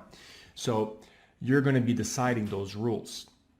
it ends up that this even is not a simple task because you have to monitor your usage patterns to see which data is hot, which data is cold, and what's the best kind of lifecycle management to implement to reap the benefits of the lowest cost. So you have to put somebody on this job and make the best informed decisions based on your access patterns, and that is something that you need to consistently monitor. So what we can do is we can instead opt for something called S3 intelligent tiering, which basically analyzes your workload using machine learning algorithms. And after about a good 30 days of analyzing your access patterns, we'll automatically be able to transition your objects from S3 standard to S3 standard infrequent access. Okay, it doesn't go past the IA one, it doesn't go after the Glacier and whatnot. Okay, so it can then offer you that at a reduced price overhead. So there is a monitoring fee that is introduced in order to implement this feature. It's a very nominal, very, very low monitoring fee. And the nice thing is if ever you take out an object out of the infrequent access before the 30-day limit, as we spoke of before, you will not be charged an overhead charge because of that. Why? Because you're using the intelligent tiering. You're already paying an overhead for the monitoring fee. So at least in that sense, the intelligent tiering will take the object out of IA and put it back into the S3 standard class if you need access to it before the 30 days. And in that case, you won't be charged that overhead. So that is something that is very good to do in order not to have to put somebody on that job. So yes, you're paying a little bit of overhead for that monitoring fee, but at the other side of the spectrum, you're not investing in somebody working many hours to monitor and put into place a system to monitor your data access patterns. So let's take a look at how to do this right now. Let's implement our own lifecycle management rules. So let's now create a lifecycle rule inside our bucket. First off, we're going to need to go to the management tab in the bucket that we just created. And right on the top, you see right away, lifecycle rule. We're going to create lifecycle rule and we're going to name it. So I'm just going to say something very simple, like simply learn lifecycle rule. And we have the option of creating this rule for every single object in the bucket, or we can limit the scope to a certain type of file, perhaps with a prefix like, I could see one right now, something like logs. So anything that we categorize as a log file will transition from one storage tier to the next as per our instructions. We're doing this because we really want to save on costs, right? It's not so much of organizing what's your older data versus your newer data. It's more about reducing that storage cost as your objects get less and less used. So in this case, logs are a good fit because perhaps you're using your logs for the first 30 days, you're sifting through them, you're trying to get insights on them, but then you kind of move them out of the way because they become old data and you don't need them anymore. So we're going to see how we can transition them to another pricing tier, another storage tier. We could also do this with object tags, which is a very powerful feature. And in the lifecycle rules action, you have to at least pick one of these options. Now, since we haven't enabled versioning yet, what I'm going to do is just select transition the current version of the object between these storage classes. So as a reminder of what we already covered in the slides, our storage classes are right over here. So the one that's missing is obviously the default standard storage class, which all objects are placed in by default. So what we're going to say is this. We want our objects that are in the default standard storage class to go to the standard inactive access storage class after 30 days. And that'll give us a nice discount on those objects being stored. Then we want to add another transition. And let's say we want to transition them to Glacier after 90 days. And then as a big finale, we want to go to Glacier Deep Archive, you can see the rest are grayed out. Wouldn't make sense to go back. And maybe after 180 days, we want to go there. Okay. Now there's a little bit of a warning or a call to attention here. They're saying if you're going to store very small files into Glacier, not a great idea. There's an overhead in terms of metadata that's added, and also there's an additional cost associated with storing small files in Glacier. So we're just going to acknowledge that. Of course, for the demonstration, that's fine. In real life, you don't want to store very big tar files or zip files that had, one or more log files in there. Okay, that would bypass that surcharge that you would get. And over here, you have the timeline summary of everything we selected up above. So we have here after 30 days, the standard inactive access, after 90 days, Glacier, and after 180 days, Glacier Deep Archive. So let's go and create that rule.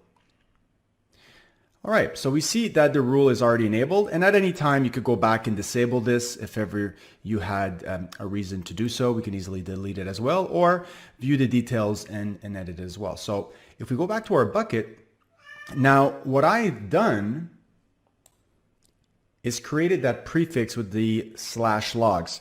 Since we're not doing this from the command line, we're going to create a logs folder over here that will fit that prefix. So we're going to create logs, create folder. And now we're going to upload our, let's say, our Apache log files in here. So we're going to upload one demonstration Apache log file that I've created with just one line in there, of course, just for demonstration purposes. We're going to upload that. And now we have, we're going to just close that. And now we have our Apache log file in there. So what's going to happen, because we have that lifecycle rule in place, after 30 days, any file that has the logs prefix, or basically is placed inside this folder, will be transitioned as per that lifecycle rule policy that we just created. So congratulations, you just created your first S3 lifecycle rule policy. Let's now move over to bucket policies. So bucket policies are going to allow or deny access to not only the bucket itself, but the objects within those buckets to either specific users or other services that are inside the AWS network. Now, these policies fall under the category of IAM policy. So IAM stands for Identity and Access Management. And this is a whole other topic that deals with security at large. So there are no services in AWS which are allowed to access other services or data, for example, within S3, without you explicitly allowing it through these IAM policies. So one of the ways we do that is by attaching one of these policies, which are written in a JSON format. So it's a text file that we write. At the end of the day, that's the artifact, and that's a good thing because we can use that artifact and we can configuration control it in our source control and version it and put it alongside our source code. So when we deploy everything, it is part of our deployment package. So in this case here, we have several ways of doing this. We can use what's called the policy generator, which is a graphical user interface that allows us to simply click and point and populate certain text boxes, which will then generate that JSON document that will allow us to attach that to our S3 bucket. And that will determine, like I said, which users or services have access to whatever API actions are available for that resource. So we might say we want certain users to be able just to list the contents of this bucket, not necessarily be able to delete or upload new objects into that bucket. So you can get very fine-grained permissions based on the kind of actions you want to allow on this resource. So in order to really bring this home, let's go and perform our very own lab on this. Let's now see how to create an S3 bucket policy. Going back to our bucket, we're now going to go into permissions. So the whole point of coming up with a bucket policy is that we want to control who or what, the what being other services, have access to our bucket and our objects within our bucket. So there are several ways we can go about doing this. Let's edit a bucket policy. One, we can go and look at a whole bunch of pre-canned examples, which is a good thing to do. Two, we could actually go in here and code the JSON document ourselves, which is much more difficult, of course. So what we're going to do is we're going to look at a policy generator, which is really a form-based graphical user interface that allows us to generate, through the answers that we're going to give here, the JSON document for us. First question is, we got to select the policy type. Of course, we're dealing with S3, so it makes sense for us to create an S3 bucket policy. The two options available to us are allowing or denying access to our S3 bucket. Now, in this case here, we could get really fine-grained and specify certain kinds of services or certain kinds of users. But for the demonstration, we're just going to select star, which means anything or anybody can access this S3 bucket. All right. Now, depending on also the actions that we're going to allow. So in this case here, we can get very fine-grained, and we have all these checkboxes that we can check off to give access to certain kind of API action. So we can say we want to give access to, just deleting the bucket, which obviously is something very powerful.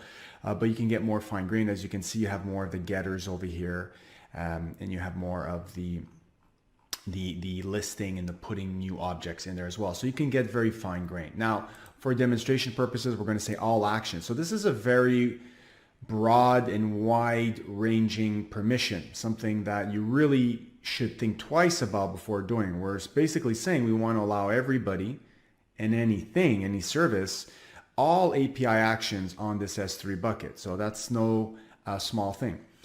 We need to specify the Amazon resource name, the ARN of that bucket specifically. So what we're going to do is go back to our bucket, and you can see here the bucket ARN.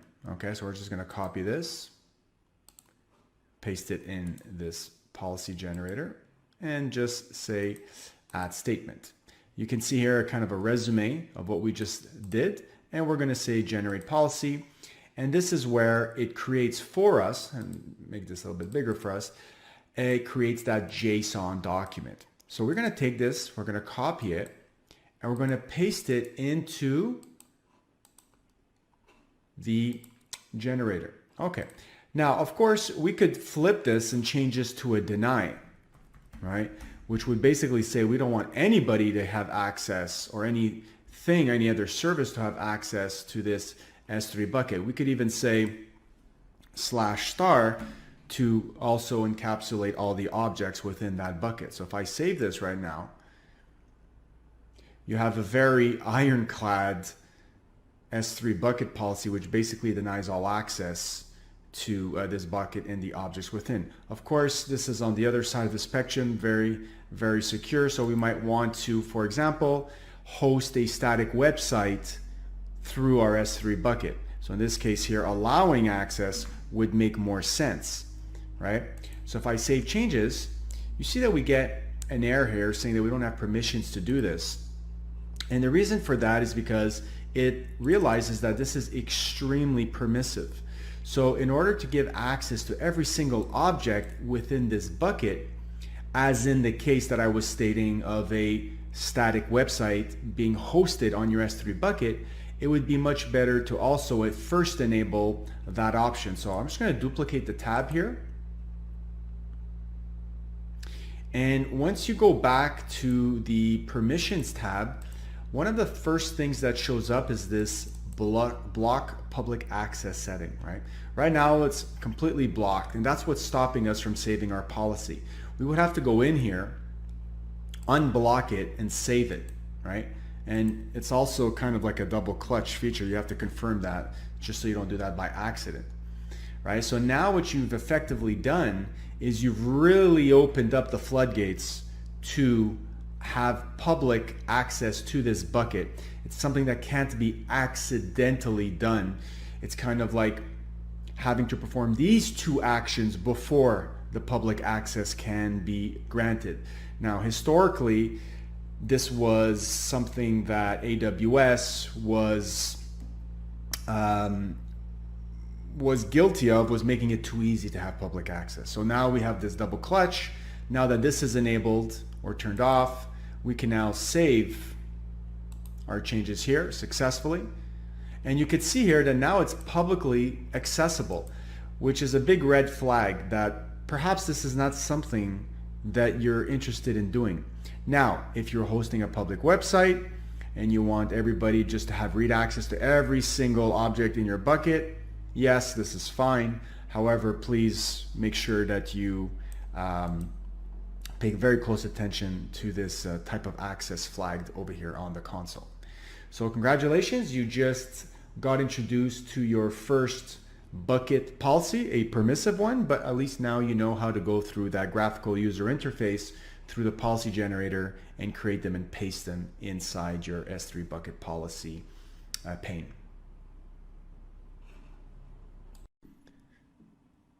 So let's continue on with data encryption. So any data that you place in S3 bucket can be encrypted at rest very easily using an AES 256 encryption key. So we can have server-side encryption. We could have AWS handle all the encryption for us, and the decryption will also be handled by AWS when we request our objects later on. But we could also have client-side encryption where we, the client that are uploading the object, have to be responsible for also passing over our own generated key that will eventually be used by AWS to then encrypt that object on the bucket side.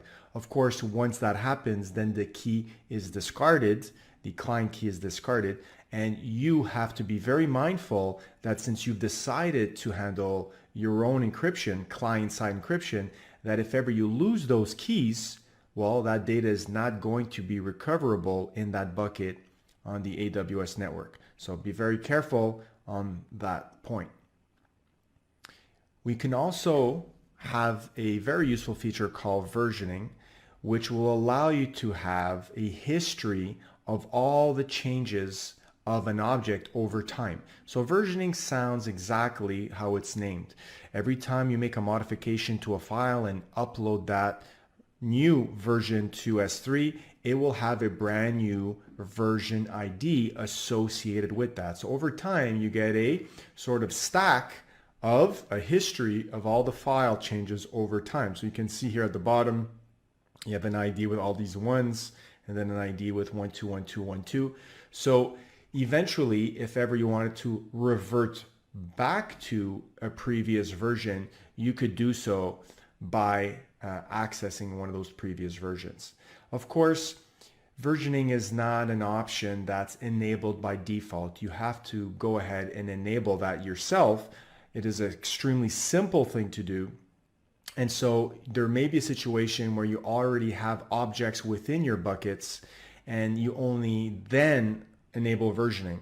Well, versioning would only apply to the new objects that would get uploaded from the point that you enabled versioning. The objects that were there before that point will not get a specific version number attached. In fact, they will have a sort of null marker version number that will get attached to them. It's only after that you modify those objects later on and upload a new version that they will get their own version numbers. So right now, what we're going to be doing is a lab on actual versioning. So let's go ahead and do that right now. In this lab, we're going to see how to enable versioning in our buckets. Enable versioning is very easy. We're simply going to click on our bucket, go into properties, and there is going to be a bucket versioning section. We're going to click on edit and enable it. Once that's done, any new objects that are uploaded to that S3 bucket will now benefit from being tracked by a version number. So if you upload objects with the same file name after that, they'll each have a different version number. So you'll have version tracking, a history of the changes for that object. Let's actually go there and upload a new file. I'll upload one called index.html. So we're going to simulate a situation where we've decided we're going to use an S3 bucket as the source of our static website to deploy one. And in this index.html file, if you take a look right now, let's take a look at what's in there. You can see that we have welcome to my website and we're at version 2. Okay, so if I click on this file right now and I go to versions, I can clearly see that there's some version activity that's happening here. Okay, we have here at 1456, which is the latest one is on the top, the current version, we have a specific version ID. And then we have a sort of history of what's going on here.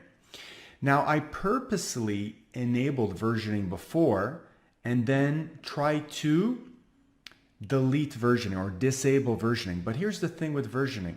You cannot disable it fully once it's enabled. You can only suspend it, right? Now, suspending means that whatever version numbers those objects had before you decided to suspend it will remain. So you can see I have an older version here that has an older version number. And at this point here, I decided to suspend versioning. And so what it does, instead of disabling the entire history, it puts what's called a delete marker, okay? You could always roll back to that version if you want. Now, in the demonstration, when we started it together, I enabled it again. So you can see this is actually the brand new version number as we did it together, but you don't lose the history of previous versioning if ever you had suspended it before. So that's something to keep in mind, right? And it'll come up in the exam where they'll ask you, can you actually disable versioning once it's enabled? And the answer is no, you can only suspend it and your history is still maintained. Now, we have that version there, and let's say I come to this file and I want to upgrade this, I don't know, I say version 3, right? And now what's going to happen is if I click on this version, just as the current one with version 2, and I open this, we should see version 2, which is fine. That's expected. If we go back to our bucket and upload that new version file that has version 3 in there, the one I just modified, we should now see in that index.html file a brand new version that was created under the versions tab. And there you go, 1458, just 2 minutes after. You can see here we have a brand new version ID, right? And if I open this one, you can see version 3. So now you have a way to enable versioning very easily in your buckets. And you also have seen what happens when you want to suspend versioning, what happens to the history of those versions files before. Just to actually go back here to the properties where we enabled versioning in the first place, if I want to go back in here and disable it, like I said, you can't disable, you can only suspend. And that's where that delete marker gets placed, but all your previous versions retain their version ID. So don't forget that, because that will definitely be a question on your exam if you're interested in taking the certification exam. So congratulations, you just learned how to enable versioning. Let's move on to cross-region replication, or CRR as it is known. There will be many times when you find yourself with objects in a bucket and you want to share those objects with another bucket. Now that other bucket could be within the same account, could be within another account within the same region, or could be within a separate account in a different region. So there's varying levels of degree there. The good thing is all of those combinations are available. So CRR, if we're talking about cross-region replication, is really about replicating objects across regions, something that is not enabled by default because that will incur a replication charge because it's syncing objects across regions. Of course, you are spanning a very wide area network in that case, so there is a surcharge for that. Now, doing so is quite simple to do, but one of the things that we have to be mindful of is to give permissions for the source bucket, which has the originals, to allow for this copying of objects to the destination bucket. So if we're doing this across regions, of course, we would have to come up with IAM policies, and we would also have to exchange credentials in terms of IAM user credentials, in terms of account IDs and the such. We're going to be doing a demonstration in the same account, in the same region, but largely this would be the same steps if we were going to go cross region. So this is something you might find yourself doing if you want to share data with other entities in your company. Maybe you're a multinational and you want to have all your log files copied over to another bucket in another region for another team to analyze, to extract business insights from. Or it might just be that you want to aggregate data in a separate data lake in an S3 bucket in another region, or in like I said, it could be even in the same region or in the same account. So it's all about organizing, moving data around across objects, across these boundaries. And let's actually go through a demonstration and see how we can do CRR. Let's now see how we can perform cross-region replication.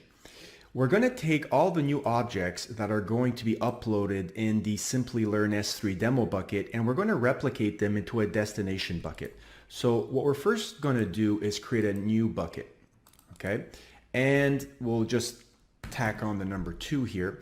And this will be our destination bucket where all those objects will be replicated to. We're going to demonstrate this within the same account, but it's the exact same steps when doing this across regions.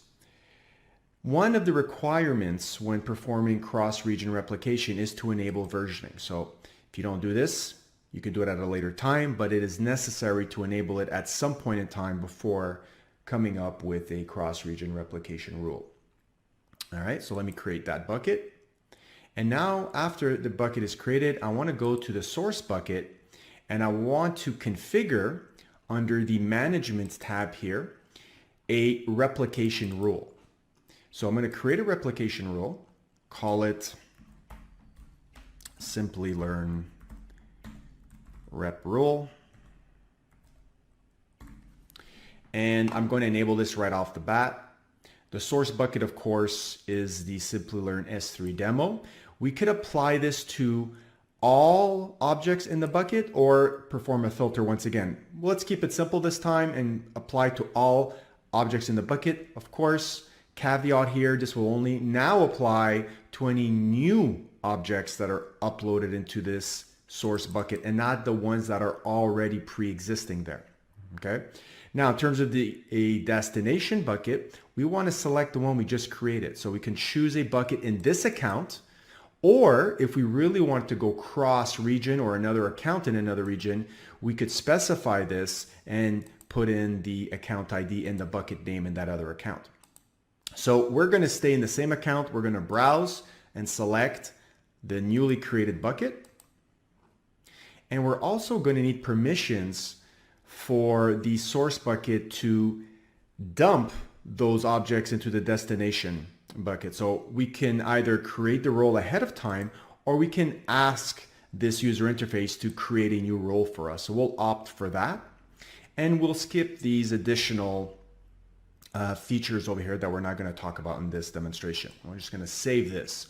So that will create our replication rule that is automatically enabled for us right now. So let's take a look at the overview here. You can see it's been enabled. Just to double check, the destination bucket is the demo 2. We're talking about the same region. And again, here we could opt for additional parameters like different storage classes in the destination bucket that object is going to be deposited in, etc., etc. For now, we just created a simple rule. Now, if we go back to the original source bucket, which we're in right now, and we upload a new file, which will be a transactions file in a CSV format, once this is uploaded, that cross-region replication rule will kick in and will eventually, right, it's not immediate, but will eventually copy the file inside the demo2 bucket. Now I know it's not there already, so what I'm going to do is pause the video and come back in 2 minutes, and when I click on this, the file should be in there. Okay, so let's now double check and make sure that object has been replicated. And there it is, been replicated as per our rule. So congratulations, you just learned how to perform your first same account S3 bucket region replication rule. Let's now take a look at transfer acceleration. So transfer acceleration is all about giving your end users the best possible experience when they're accessing information in your bucket. So you want to give them the lowest latency possible. You can imagine if you were serving a website and you wanted people to have the lowest latency possible. Of course, that's something that's very desirable. So in terms of traversing long distances, if you have your bucket that is in, for example, the US East 1 region in the United States, in the Virginia region, and you had users, let's say in London, that want to access those objects, of course, they would have to traverse a longer distance than users that were based in the United States. And so if you wanted to bring those objects closer to them in terms of latency, then we could take advantage of what's called the Amazon CloudFront Delivery Network, the CDN network, which extends the AWS backbone by providing what's called edge locations. So edge locations are really data centers that are placed in major city centers where our end users mostly are located, more densely populated areas, and your objects will be cached in those locations. So if we go back to the example of your end users being in London, well, they would be accessing a cached copy of those objects that were stored in the original bucket in the, for example, US East 1 region. Of course, you will get most likely a dramatic performance increase by enabling transfer acceleration. It's very simple to enable this. Just bear in mind that when you do so, that you will incur a charge for using this feature. The best thing to do is to show you how to go ahead and do this. So let's do that right now. Let's now take a look at how to enable transfer acceleration on our Simplilearn S3 demo bucket. By simply going to the Properties tab, we can scroll down and look for a heading called Transfer Acceleration over here, and very simply just enable it. So what does this do? This allows us to take advantage of what's called the Content Delivery Network, the CDN, which extends the AWS network backbone. The CDN network is strategically placed into more densely populated areas, for example, major city centers. And so if your end users are situated in these more densely populated areas, they will reap the benefits of having transfer acceleration enabled because the latency that they will experience will be severely decreased. So their performance is going to be enhanced. If we take a look at the speed comparison page for transfer acceleration, we can see that once the page is finished loading, it's going to do a comparison. It's going to perform, first of all, what's called a multi-part upload, and it's going to see how fast that upload was done with or without transfer acceleration enabled. Now, this is relative to where I am running this test. So right now I'm actually running it from Europe. So you can see that I'm getting very, very good results if I would enable transfer acceleration and my users were based in Virginia. So of course, now I have varying differences in percentage as I go closer or further away from my region where my bucket or my browser is being is being referenced. So you can see here, United States, I'm getting pretty good percentages. As I go closer to Europe, it gets lower, of course, but still very, very good. Frankfurt again, this is about probably the worst I'm going to be getting here since I'm situated in Europe. And of course, as I go look more towards the Asian regions, you can see once again it kind of scales up in terms of better performance. So of course, this is an optional feature. Once you enable it, as I just showed over here, this is a feature that you pay additionally for. So bear that in mind. Make sure that you take a look at the pricing page in order to figure out how much this is going to cost you. So that is it. Congratulations. You just learned how to simply enable transfer acceleration to lower the latency from the end user's point of view. We're now ready to wrap things up in our conclusion and go over at a very high level what we just spoke about. So we talked about what S3 is, which is a core service, one of the original services published by AWS in order for us to have unlimited object storage in a secure, scalable, and durable fashion. We took a look at other aspects of S3 in terms of the benefits. We mainly focused on the cost savings that we can attain in S3 by looking at different storage classes. Now, of course, S3 is industry recognized as one of the cheapest object storage services out there that has the most features available.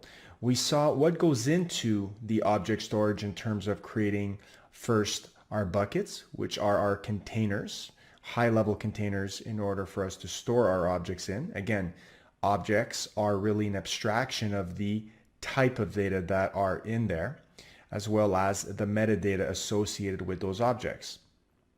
We took a look at the different storage tiers, the default being the standard, all the way till the cheapest one, which is the Glacier, which are meant for long-term archived objects. For example, log files that you may hold on to for a couple of years, may not need to access routinely, and will have the cheapest pricing option by far. So we have many pricing tiers, and if you want to transition from one tier to the next, you would implement a lifecycle policy or use the intelligent tiering option that can do much of this for you. We took a look at some very interesting features, starting from the lifecycle management policies that we just talked about, all the way to versioning, cross-region replication, and transfer acceleration. So with this conclusion, you are now ready to at least start working with S3. Hello everybody, my name is Kent, and today we're going to be covering AWS Identity and Access Management, also known as IAM, tutorial by Simplilearn. So these are the topics which we'll be covering today. We'll be defining what AWS security is, the different types of security in AWS, what exactly is identity and access management, the benefits of identity and access management, how IAM works, its components, its features, and at the end, we're going to do a great demo on IAM with multi-factor authentication and users and groups. So without any further ado, let's get started. So let's get started with what is AWS security.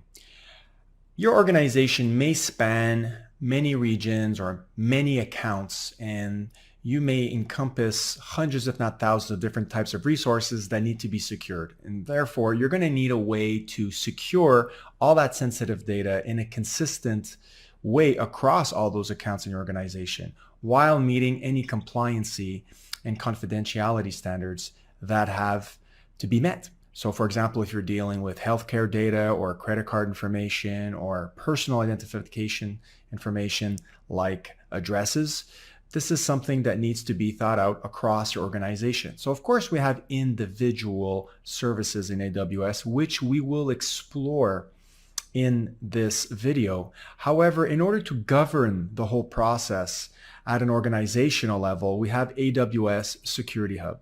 Now, AWS Security Hub is known as a CSPM, which stands for a Cloud Security Posture Management Tool. So what does that really mean?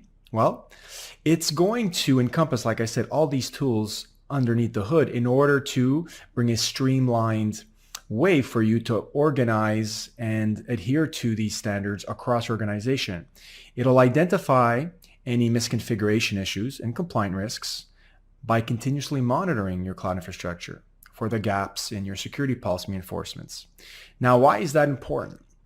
Well, these misconfigurations can lead to unwanted data breaches and also data leakages. So in order to govern this at a very high level, like I said, we need to incorporate AWS Security Hub that will automate and manage all these underlying services for us in order to perhaps take automated action. We call that remediary actions.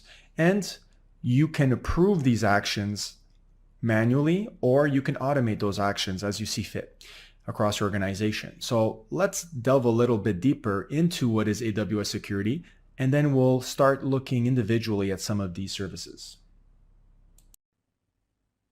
And so our organization has special needs across different projects and environments. So of course, the production, development, test environments, all are going to have their own unique needs. However, it doesn't matter which project or which business unit we're talking about and what are their storage backups needs.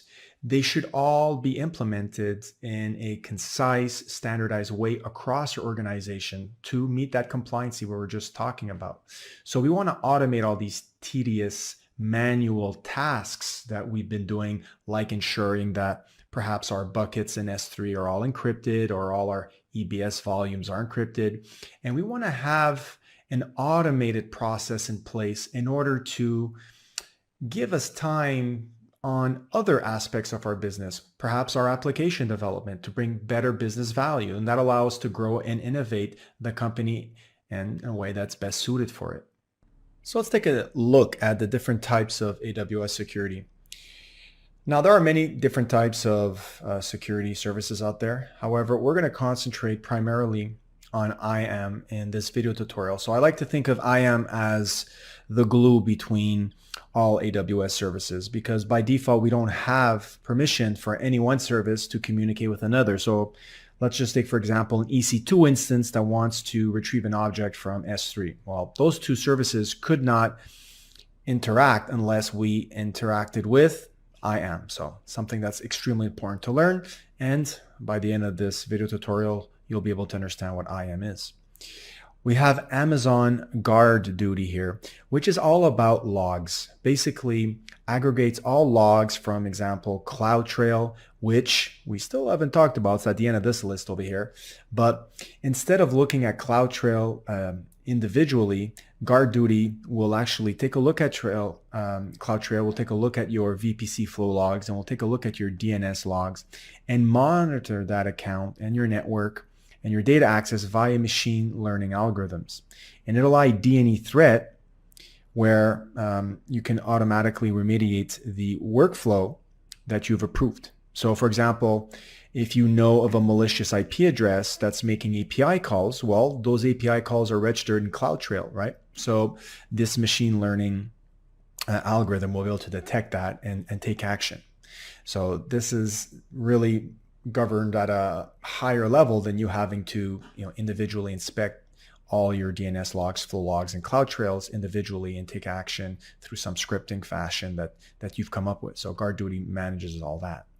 We have Amazon Macie, which once again uses machine learning, but also uses pattern matching. Pattern matching can be used with matching kind of libraries that are already in place, or you can come up with your own pattern matching, and that's used to discover and protect your sensitive data. So for example, if you had healthcare data, also known as HIPAA compliancy, or credit card data that's lying around, well, Macie will discover it and will protect it. So as your data grows across your organization, that might be harder and harder to do in your own way. So Macie really facilitates discovering and protecting that so you can concentrate on other things. AWS config is something that kind of works in tandem with all the other services. It's able to continuously monitor your resources configurations and ensure that they match your desired configuration. So for example, maybe you state that your S3 buckets should be encrypted by default, all of them. Or you want to make sure that your IAM user access keys are rotated. And if they're not, then take remediary action. So a lot of these automated remediary actions, right, are basically executed via AWS config. So you'll see the AWS config actually used by other services underneath the hood. And then you have CloudTrail. CloudTrail is all about logging every single type of API call that's made. So it'll always record the API call, who made it, from what source IP, the parameters that were sent with the API, the response, all that data, which is really a gold mine for you to investigate if there's any security threat. And again, this trail over here, and there can be many, and there's lots and lots of data generated by these trails, can be analyzed by these other services, specifically GuardDuty here, that automates that process so you don't have to. So let's get to the next one, which is, what is identity and access management? So what is IAM? Like I said, IAM is the glue between all AWS services. It will allow those services to communicate with each other once you put IAM into place. The other thing is it allows us to manage our AWS users, which are known as IAM users, and group them together into groups to facilitate assigning and retrieving or removing permissions from them instead of doing it on an individual scale. So of course, if you had 200 IAM users and you wanted in one shot to add a permission to a group that contained 200 IAM users, well, you can do that in one operation instead of 200. Now we do have a distinction between IAM users and end users. End users use applications online, whereas IAM users are your employees in your organization that are interacting directly with AWS resources. So for example, an EC2 instance would be a resource that, let's say, a developer would be interacting with. And traditionally, those are resources that are used full-time, from 9 to 5, let's say, 5 days a week, 365 days a year, okay? Now, sometimes those users have to have elevated permissions for a temporary amount of time, and that is more suited for a role. And that will eliminate the need to create separate accounts just for, type of actions that are needed for, let's say, an hour a month or 2 hours a week or something like that. Something like backing up an EC2 instance, removing some files, doing some cleanups. Traditionally, you don't have those permissions as a developer, but you can be given temporary permissions to assume this role. So it's kind of like putting a hat on your head and pretending you're somebody that you're usually not for a temporary amount of time. Once you take off the hat, you go back to being your old, boring IAM user self, which doesn't have access to performing backups or cleanups and stuff like that. So the roles interact with a service called a secure token service, which gives us specific keys, specifically an access key, a secret key, much like a username and password. And then we have a token key, which only gives you access to this role, this elevated permission, for 1 to 12 hours. So we'll talk more about roles as we go on through this video tutorial, but it's important that you at least remember at this point, even if you don't know all the details, that roles have to do with temporary permissions, elevated permissions. So what are the benefits of IAM? Well, across our organization, we are going to have many accounts, and like I said, hundreds if not thousands of resources. So scalability is going to be an issue if we don't have a very high level visibility and control over the entire security process. And once we have a tool like, for example, Security Hub, which we saw on the first slide, we can continuously monitor and maintain a standard across our organization. So very, very important to have that visibility. And we do when we integrate with AWS Security. Now, we also need to eliminate the human factor, right? So we don't want to manually put out fires every single time. Of course, there will be times when something new occurs that we've never seen before, that will be needed. However, once an occurrence happens and reoccurs, we can obviously come up with a plan to remediate the action. So once we automate, we can definitely reduce the time to fix that reoccurring error, or it could be a new error that we don't have to interact with because we're using machine learning algorithm services like I was talking about, like GuardDuty or Macy. And we can really reduce the risk of security intrusions and data leakage and such by using IAM to facilitate this.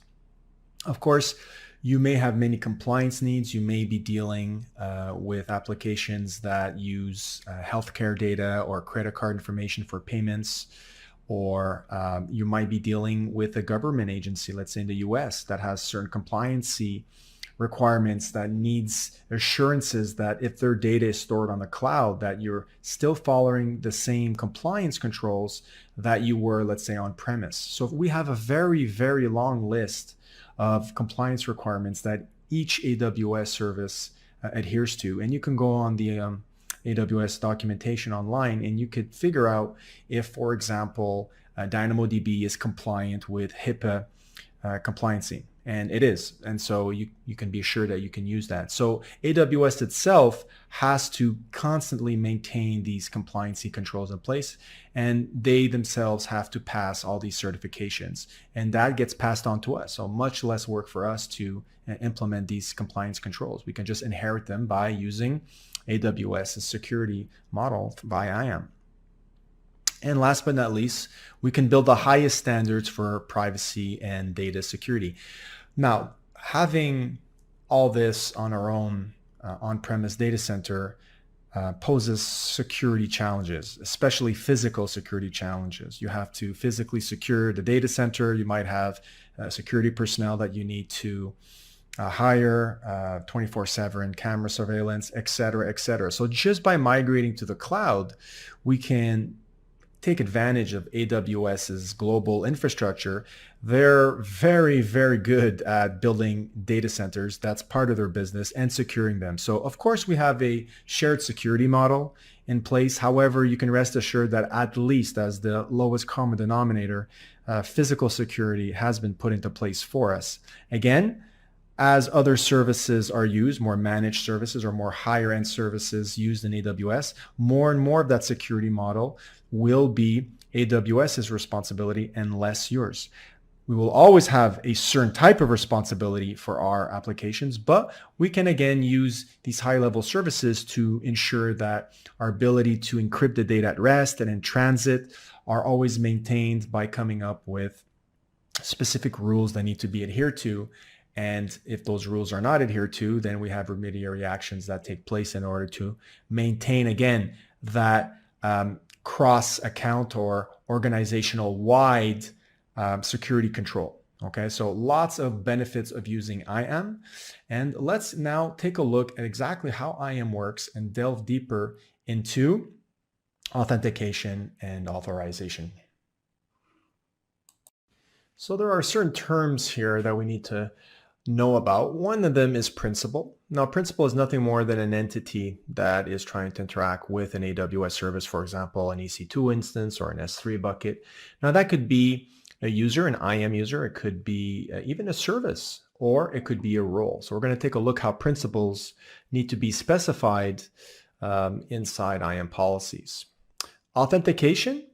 So authentication is exactly how it sounds. Who are you? Could be something as simple as username and password, or it could involve an email address. Example, if you're the root user of the account when you're creating the account for the very first time. Other normal users will not need to log in with their user email. It'll only be the root user that needs that. You could also have developer type access, which needs access, let's say, via command line interface or a software development kit, also known as an SDK. Now, for those kind of access points, we're going to need access keys and secret keys, or public-private keys, let's say if you want to even authenticate and log in through SSH to an EC2 instance. So there are many different types of authentication that we could set up when creating IAM users based on what kind of access they need. Do they just need access to the console? Do they need access to just services in terms of as a programmatic need? So those are different types of authentication. And then we have the actual request. Now we could make a request in AWS through various ways. We're going to be exploring that via the console, the AWS console. However, every button you click, every drop-down list you select, that invokes an API call behind the scenes. So everything goes behind a centralized, well-documented API. Every service has an API. So if you're dealing with Lambda, let's say, well, Lambda has an API. If you're dealing with EC2, EC2 has an API. Now you could interact with that API, like I said, via the console indirectly. You could use a command line interface. You can use an SDK for your favorite programming language like Python. So all of them get funneled through, all your requests get funneled through an API. But that doesn't mean you're allowed to do everything just because we know who you are and you have access to some keys, let's say, to make some API calls. You have to be authorized in order to perform certain actions. So maybe you're only authorized to communicate with DynamoDB, and also maybe you're only authorized to perform reads and not writes. So we can get some very fine-grained authorization through some IAM policies in order to control not only who has access to our AWS, but what they're allowed to do. So very fine-grained actions, read actions, write actions, both, maybe just describe or list some buckets. So depending on the AWS user that's logged in, we can control exactly what actions, because every API has fine-grained actions that we can control through IAM. And of course, many different types of resource. When we're coming up with these policies, all these actions can be grouped into resources. So perhaps we can say, well, this user only has access or read-only access to S3, specifically these buckets, and can write to a DynamoDB table, but cannot terminate or shut down an EC2 instance. So all these kind of actions can be grouped into resources on a per resource basis based on the kind of role you have in the projects or in the company. So now let's take a look at the components of IAM. We've already seen that we can create IAM users and that how they are different than your normal end users. Now those entities represent a person that's working for an organization that can interact with AWS services. And some of those permissions that we assign through what's called identity-based policies to such a user will have permissions, for example, that are always necessary every time that they're logged in. So perhaps this user, Tom, always needs access to the following services over here, for example, an RDS instance or an S3 bucket, etc., etc. And sometimes they will need temporary access to other services, for example, DynamoDB. So in those cases, there would be a combination of normal IAM policies assigned to the user and certain assume role calls done at runtime in order to acquire this temporary credential, elevated permission. There is also the root user, which is different than your typical super user administrator access. There are some things that a root user can do that an administrator access cannot.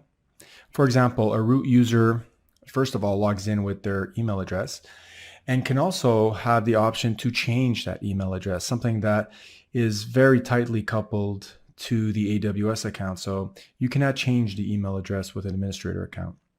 The other thing a root user can do is they can change the support contract. They can also view billing information or taxes information, VAT information, for example. So the best thing to do, the best practice is that once you've created your AWS account, you are obviously the root user. The best thing to do is to enable multi-factor authentication, store away those keys in a secure location, and your first administrative task should be to create an administrator super user from which that point on, you will log in as only an administrative user, and you will create other type of administrative users, and those administrative users will create other IAM users. So never log into your AWS account as a root user unless you need to access that specific functionality that I said that is over and above a super user administrator account. So here we have a set of IAM users, and we could assign to them directly IAM policies, which give them access to certain services. However, the best practice is to create groups, which is just a collection of IAM users. And suppose we have a developer group and a group of security administrators. Of course, we could assign different types of policies to that group, and every user that is assigned to the developer group will inherit those IAM permissions. Makes it much easier to manage your IAM users this way. And for the fact that also you can have users that can be assigned to groups, as you can see here, but what's not shown here that is possible as well is you could have a user that is part of two groups at the same time. The thing that you cannot have, though, is the notion of subgroup. So I can't extend this group and create a smaller group of developers out of this big group here. So we don't have hierarchical groups, but we do allow users to partake in different groups at the same time. So they will inherit those permissions, those IAM policy permissions from, for example, if user A was part of developers and user A was part of security, they would inherit these two policy statements over here. Now, there is another type of IAM policy, and that is called a resource-based policy. So resource-based policies are not attached directly to, for example, users, but they're attached more to resources like an S3 bucket, for example. And so when you have such a case, a user group can't be designated as a principal to a group. That's just one of the restrictions. However, there are other ways to get around that. As I said, when you think of an IAM role, I want you to think that these are temporary credentials that are acquired at runtime and are only good for a specific amount of time. Now, an IAM role is really made up of two components. We have what's called a trust policy. So who do you trust to assume this role? Who do you trust to even make an API call to assume the role? After that, we have an IAM policy. Once you've been trusted to assume the role and you get those temporary tokens, what are you allowed to do? Maybe you're allowed to have read-write access to the DynamoDB. So here we have no long-term credentials that are connected to role. You do not assign a role to a user. The user or service will assume the role via API call via the secure token service, STS. And with those temporary credentials, we'll then be able to access, for example, an EC2 instance if the IAM policy attached to the IAM role says that you can do so. So your users and your applications perhaps running on an EC2 instance and the AWS services themselves don't normally have access to the AWS resources, but through assuming a role, they can dynamically attain those permissions at runtime. So it's a very flexible model that'll allow you to bypass the need to embed security credentials all over the place and then have to maintain those credentials and make sure they're rotated and they're not acquired by anybody trying to find a security hole in your system. So from a maintenance point of view, they're really an excellent tool to use in your toolbox, your security toolbox. So let's take a look at the components of IAM. We have the IAM policy over here, which is really just a JSON document. And that JSON document will describe what this user can do if it's attached directly to it, or if the IAM policy is attached to the group, whatever user is attached to that group will also have the same policy inherited. So these are more long-term credentials in terms of, or permissions rather. that are attached to your login for the duration of your login, whereas roles are, as we've already stated, temporary. And again, once you've established a trust relationship, then we can assign a policy, for example, a policy that gives you only read-only access to a CloudTrail to a role. Now, it's up to the user to assume that role either through the console or through some programmatic means. Whichever way is performed, the user will have to make a direct or indirect call to STS for the assume role call. Now, these permissions are examined by AWS when a user submits a request. So this all happens at runtime dynamically. So when you change a policy, it will take effect pretty much immediately as soon as the user makes the next request. That new security policy, whether you just added or removed the permission, will take immediate effect. So what we're going to do now is just really quickly go to the AWS console and actually show you how an IAM policy looks like.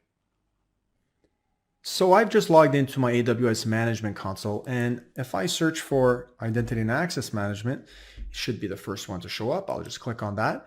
And I want to show you actually how these IAM policies look like. If you go to the left-hand side here, there's an entry for policies. And there are different types of policies that we can filter out. So let's filter them out by type. We have customer managed, we have AWS managed, and more in line with job functions that AWS managed also. So we're going to take a look at AWS managed. All that means is that AWS has created and will actually update, maintain these pre-established and already vetted identity policies, IAM identity policies. So I could add further down, maybe look at all the S3 policies that are available, and we can see there are some that allows only read-only access. There are some that will give us full access. And there are, of course, other types here that we're not all going to explore, but let's just easily kind of take a look here at the full access. You can see it's just a JSON document. And of course, you cannot modify it since this is a managed policy. However, you can copy it and modify it. And in that case, it will become your own version of it. And so it'll be customer defined. And so when you go here and you do a filter, you can filter on your own customer managed policies. So over here, we are simply allowing certain actions, right? We talked about actions before that were based on API. So here we have an API that starts with S3. So this is for the S3 API. And instead of filtering out exactly specifically what API calls are there, we're basically saying all API calls. So star representing all API actions. And again, there is another category of S3 which deals with object Lambda, and we are allowing all operations on that specific API as well. We could, if this was our own customer managed policy, actually scale down on which resource, which bucket, let's say, or which folder in a bucket this would apply to. But in this case, since this is a full access, we're basically being given permission to execute every single API action under S3 for all buckets. We're going to see in the lab or the demonstration at the end of this tutorial that I'm going to show you how to scale that down. Okay, so that's how an IAM policy looks like. And if you want to assign an IAM policy to a user, well, stay tuned for the demonstration at the end of the video tutorial. What's not at the end of the video tutorial is really how to create a role. So I'll show you what a role is here. Again, there's a whole bunch of roles already set up that we can go and take a look at here. But we can go and create our own role as well. And I might create a role, for example, that gives in EC2, let's choose EC2, access to S3. So if I click EC2 and click next permissions, I can actually assign the S3 permission right over here. It's just a policy, just like we took a look at. Obviously assign it a tag and review it. And I'm just going to call this my EC2 role to S3. Create the role.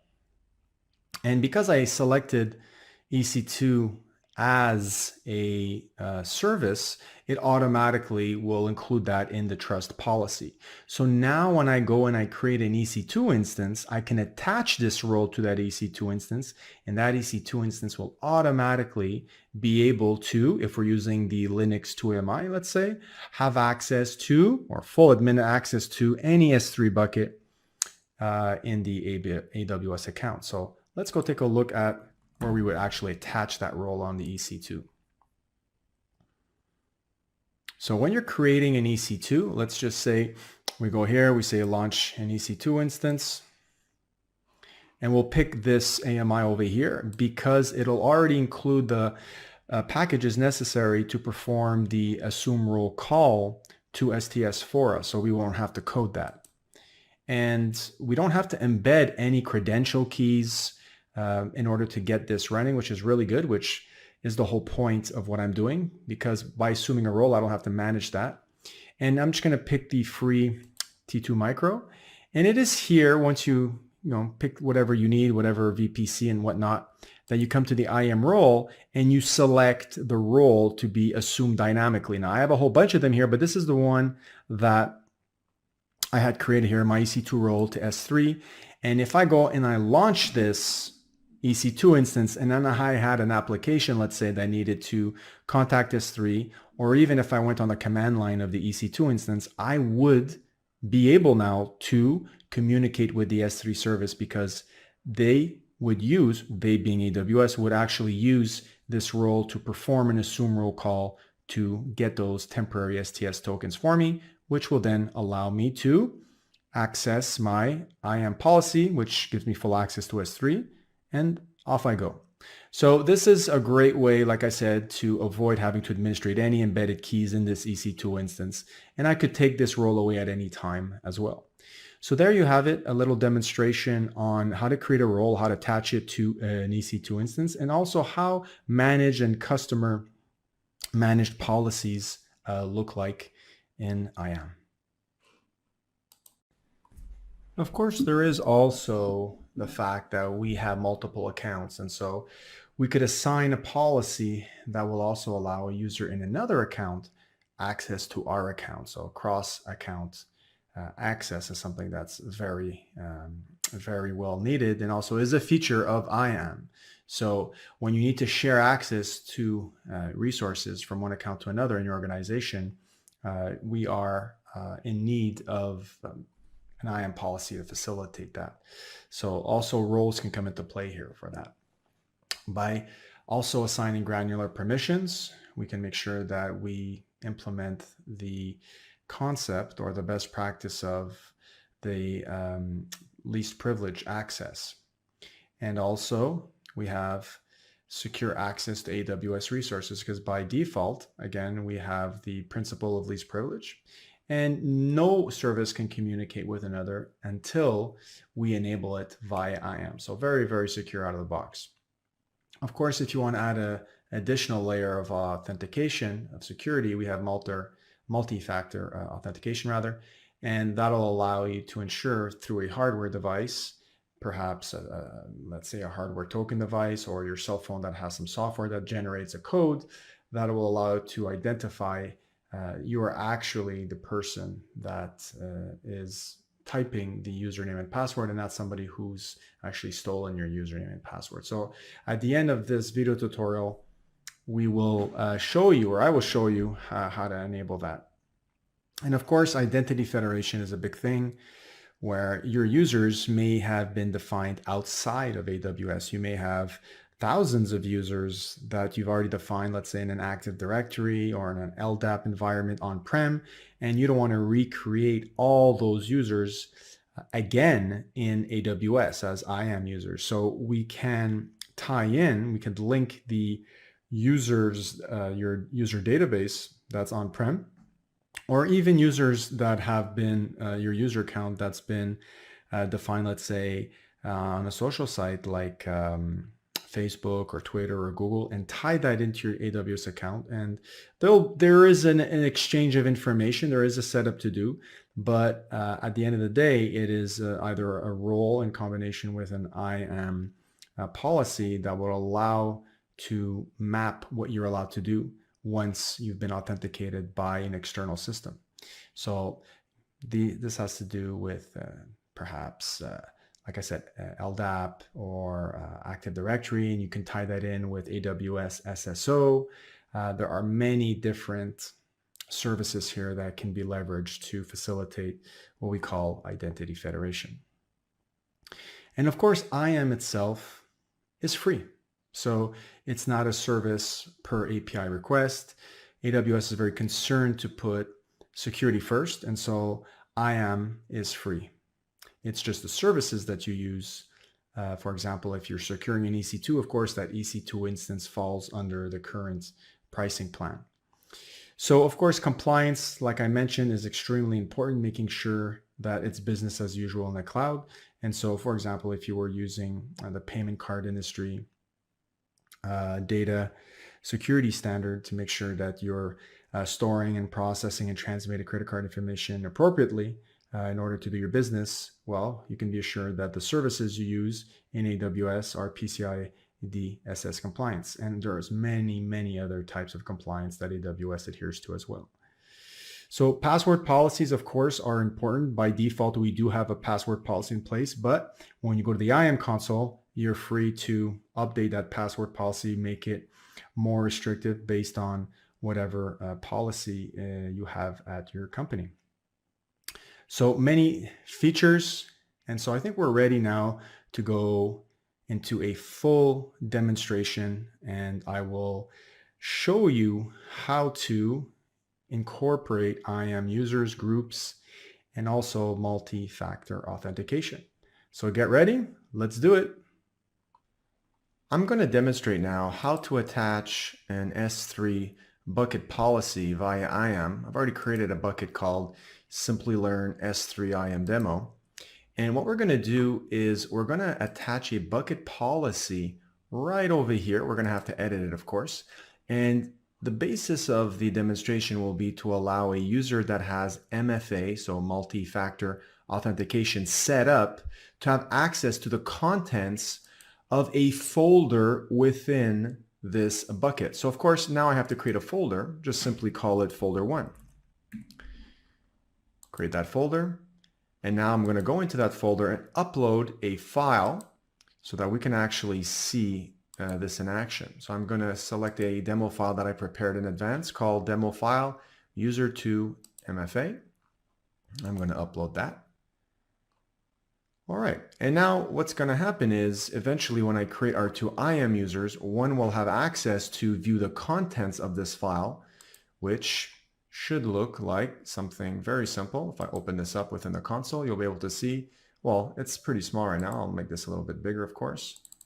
It says this is a demo file which user2-MFA should only be able to have access to. So what's left to do now is to create two users, one called user1 and one called user2-MFA, and that's what we're going to do right now.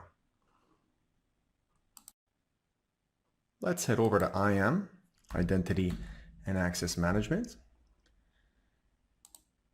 And on the left-hand side here, we're going to click on Users. You can see here I don't have much going on. I just got an administrator user, so I want to create two new users. We'll start with one at a time, so one called User1. Now, by default, we have the principle of least privilege, which means this user is not allowed to do anything unless we give them access to either the console right over here, which I will do right now, and also if they were a kind of programmatic user that needed access to specific keys in order to interact with the APIs via the command line interface or the software development kit, for example, if you were a Java developer.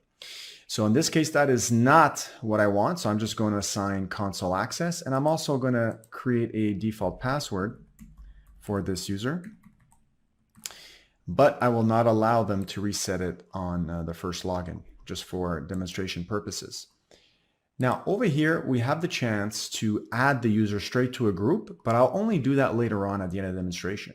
For now, I want to show you how to attach to this user an IAM policy, which will give them access to specific services. So if I type in S3 full access here, this is an administrative access to an S3 bucket. if you take a look at the JSON document attached or representing that IAM policy, you can see that it is allowing all API actions across S3, star, and also object lambda across all buckets. And I say all buckets because the star represents all buckets. So it is a very broad permission, so be very careful when you're actually assigning this to one of your users. Make sure that they deserve to have such a permission. So I'm not going to assign any tags here, but I'm just going to review what I've done. You can see here I've just attached an S3 full access permission to this one user, and I'm going to create that user now. Of course, now's the time for me to download the CSV file, which will contain those credentials. If I don't do it now, I will not have a second chance to do this. And also to send an email to this user in order for them to have a link to the console and also some instructions. I'm not going to bother with that. I'm just going to say close. And now I have my user one. You can see here that it says none for multi-factor authentication. So I have not set anything up right now for them. And that's what I want to do for this second user that I want to create, called user2-MFA, or MFA rather. All right. So now I want to do the same exact thing as before. I'm going to assign a custom password. And I'm going to go through the same steps as we saw before. I'm going to attach an existing managed policy that AWS has already vetted for us. Review, create. Now, right now, they're exactly the same. So I have to go back to user 2 and set up multi-factor authentication. And to do that, you have to go in the Security Credentials tab. And you'll see here, assigned MFA device. We have not assigned any yet, so we're going to manage that right now. And we have the option to order and get an actual physical device that's uniquely made for performing multi-factor authentication. However, we're going to opt for the virtual MFA device, which is a software that we're going to install on our cell phones, let's say. So I can actually open this link just to show you the very many options that we have for that. They're right over here. I'm going to go with Google Authenticator. So go to the App Store on your Android device and you can download that. Of course, if you have an Android device. If not, you have other options for iPhone and other softwares for each one of those. So I'll let you do that. Once you've installed that software on your cell phone, you can come here and show the QR code. Now, what that is going to do is you're going to need to go to your phone now, and I'm going to my phone right now as we speak, and I'm going to open up that MFA software, in this case, the Google Authenticator, and I'm going to say there's a little plus sign at the bottom. I'm going to say scan QR code. I'm going to point my phone to this square code here, this QR code, and it's going to pick it up. I'm going to say add account. There's a little button there, add account, and it's going to give me a code. So I'm going to enter that code right now.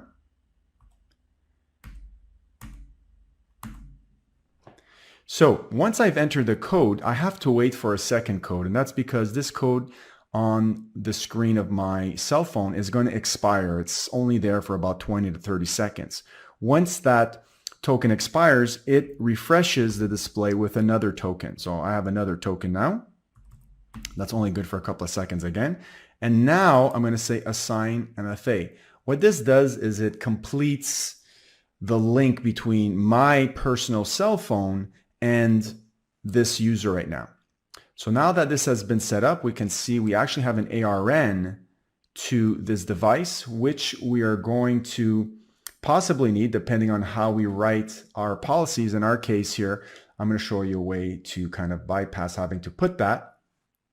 So now we've got those two users, one with an MFA device and another one without. Okay, so now the lab is going to be, or the demonstration rather, is going to be how do we allow user 2 MFA access to this file in folder 1 and not allow user 1. The distinguishing factor will be that user 2 has an MFA set up and user 1 doesn't. So based off of just that condition, that'll be the determining factor if they can view the file or not. So let's get back to S3 and actually create this IAM bucket policy and see how it's done. So back we are in our bucket, and now we have to go to permissions in order to set up this bucket policy.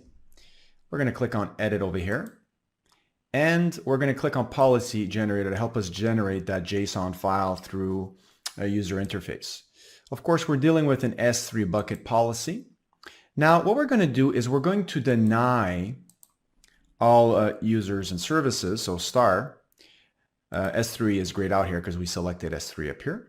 We want to deny all S3 API actions. We're not going to go and selectively go down the list.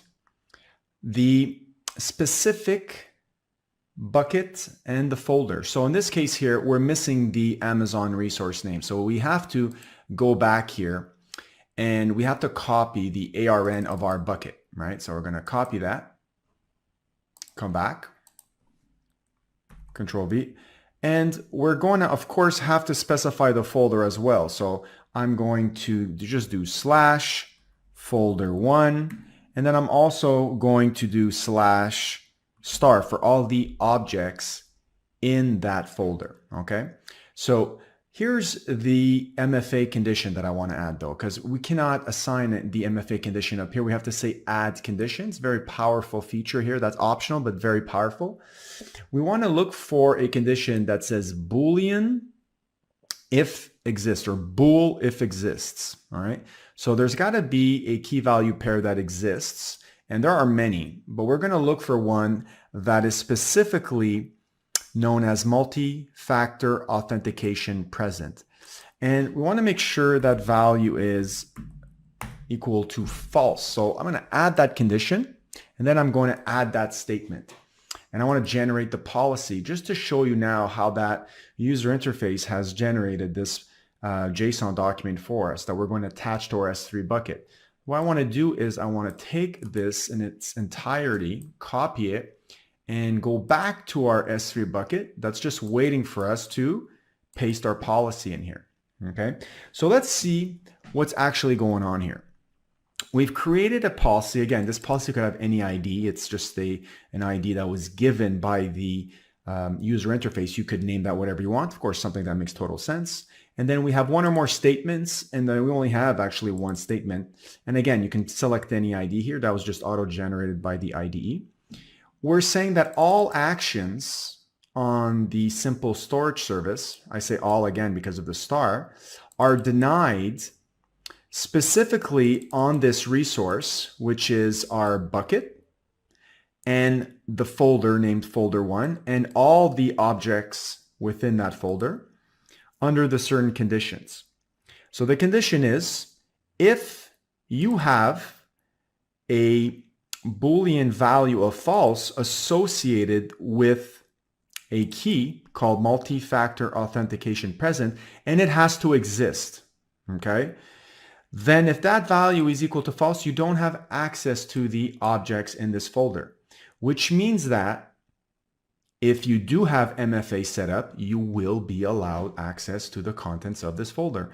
So if we assign this and apply this to all principals, which would encompass user1 and user2-MFA, then, let me just apply this, that would mean that user 1 would not be able to see the contents of our object inside folder 1, and user 2-MFA would.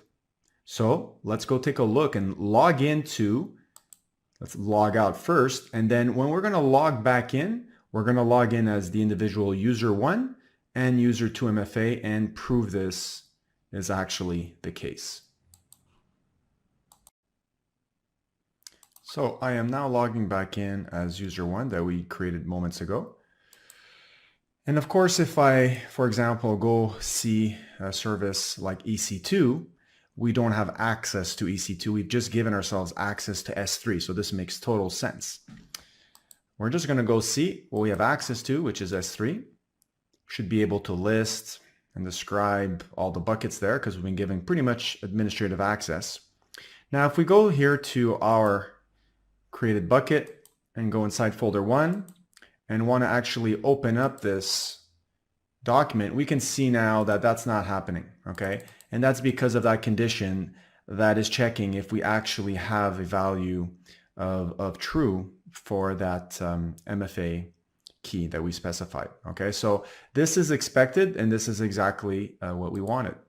Now what we're going to do is we're going to log out once again, and we're going to do the same thing but with user2-MFA. Let me log back in.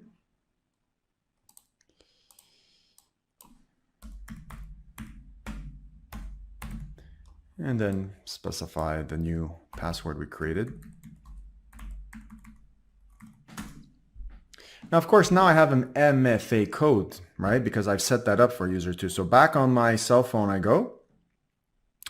I am opening up the Google Authenticator application, and I have in front of me a new Amazon Web Services code that is only good for, like I said, maybe 20 seconds. So it's a little nerve-wracking. If you're not good under pressure, you're going to choke.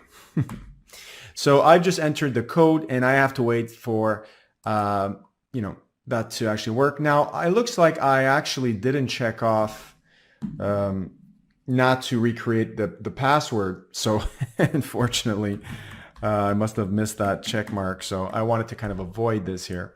So I'm going to start over and create a brand new password. A little painful for demonstrations, but it's good for you guys to see how that actually looks like. So because I've set up my MFA device properly, I am able to log in after I enter that MFA code. And once again, if I go to EC2, now I haven't been given the permissions for EC2. I've only been given the permissions for S3. So nothing changes here. I'm going to go to S3. And I'm going to go into folder 1 of our bucket in question. And I'm going to see if I have access now to opening up and seeing the contents. And here I have the contents. This is a demo file which user2MFA should only be able to have access to. So that worked. So now you guys know how to create a bucket permission policy that is also known as a resource policy because it's assigned to the resource, it's assigned to the bucket. And let me actually show it to you one last time. Here it is. And that'll only allow us to have access to the contents of folder 1 if we have multi-factor authentication set up in our account. So that's really good. The last thing I want to show you now is how to maybe create IAM users in a better way in terms of not having to assign over and over again the same permissions like you saw me do for user 1 and user 2. Of course, now I cannot do anything IAM. Why? Because I'm user 2. I don't have access to IAM. So once again, I'm logging out, and we're going to actually see the best practice in terms of how do I assign IAM policies to a group and then assign users to that group in order to inherit those permission policies. So let's get to it. Let's sign up first. So let us go back to IAM, and we're going to be creating our first group. We're going to simply create the button or click on the button create group, and we'll come up with a group called testers. We have the ability to add existing users to this group. So we will add, for example, user 1 only to the testers group. And we can also add permissions to this group. So we're going to go here and add, for example, the EC2 full permissions, create group. And what's going to happen now, if we go take a look at testers, we can see we have that one user that we added, and we also have the permissions associated with that group. So this means now that any new users we create will automatically inherit whatever permissions the group has, which is really good for maintainability. So for example, let's say we were to create many new testers. So let's say user 3 over here. Now, of course, I'm going to have to go in this case through the same steps as I did before. I'm just going to remember this time not to forget to uncheck that. And instead of attaching policies directly, I'm going to say, well, I want to inherit the policy permissions that were assigned to the group. So I'm going to say this user is going to be part of the testers group. And of course, I'm just going to skip through the remaining repetitive tasks that I've already described. And this user 3 now is already going to have the permissions to access EC2 that they've gained through the group testers. Whereas if we go back to user 1, this user also has the permissions from the group, but has a unique permission added to itself. So in this case, you do have the option of doing that. You have the option of adding a permission over and above that is assigned to the group to yourself directly. So this is really good, adding permissions to groups when you have, of course, lots of users in your company, in your organization. And instead of going to them and adding permissions after permission, you can centrally access this in one, or manage this in one place. So for example, if I go back to my roles, groups rather, in my testers, and let's say I forgot to add a permission to all the users in this group. So let's say there was 20 users attached to this group. Okay, I'm not going to bore you with creating 20 users. we have 2 now. That's good enough to show the demonstration. And let's say now I need to add another permission, right? So in this case here, I'm going to add a permission, for example, let's say based on DynamoDB, right? So I'm going to give full access to DynamoDB. I'm going to add that permission. And what's going to happen now is if I go back to my users, for example, user 3, I'm going to see that user 3 automatically has inherited that permission, and so has user 1. All right, show 2 more, and there they are. So in this case, it really allows for you to easily manage a lot of users in that group, because you can simply go to one place, which is the group, and add and remove policies as you see fit, and the whole team will inherit that. So it saves you lots of work, and that is the best practice. So there you have it, guys. You have learned in this demonstration how to create users, how to create groups, how to add users to groups and manage their policies in terms of best practice. And you've also learned how to attach to an S3 bucket a policy that allows you to permit access based off of if a user has multi-factor authentication set up. And we showed you how to actually set that up when creating an IAM user. So again, permissions tab is where this all happens. Hope you enjoyed that, put that to good use, and I'll see you in the next demonstration. So I hope you enjoyed that demonstration. We're just going to wrap things up in a summary and kind of see what was looked at throughout the tutorial. We first started with what is AWS security. We took a look at how important it was across our organization to maintain best practice and also standardize that practice across accounts organization. We took a look at the topmost services, in which we concentrated then after on IAM. And we took a look at what IAM was in terms of IAM users, groups, long-term credentials that are applied as IAM policies, and then the concept of a role. We took a look at the benefits of IAM and the actual terminology used with working with IAM. Of course, principal being an entity that is either a user or a service itself that can gain access to an AWS resources. And we actually saw the different types of authentication and what we can do to implement authorization via IAM policies and also through the use of roles. So we took a look how to organize our users into groups and what actually goes into acquiring a role through a demonstration. We took a look at how to actually create a role and attach that role to an EC2 instance. And then we took a look at the high-level features of IAM, which allowed us to either grant access to another IAM user from another group, implement multi-factor authentication like we just did in the demonstration, or ensure ourselves that we are following all the compliancy standards that have been adhered to by whatever project we're working on, and that AWS is there to support us.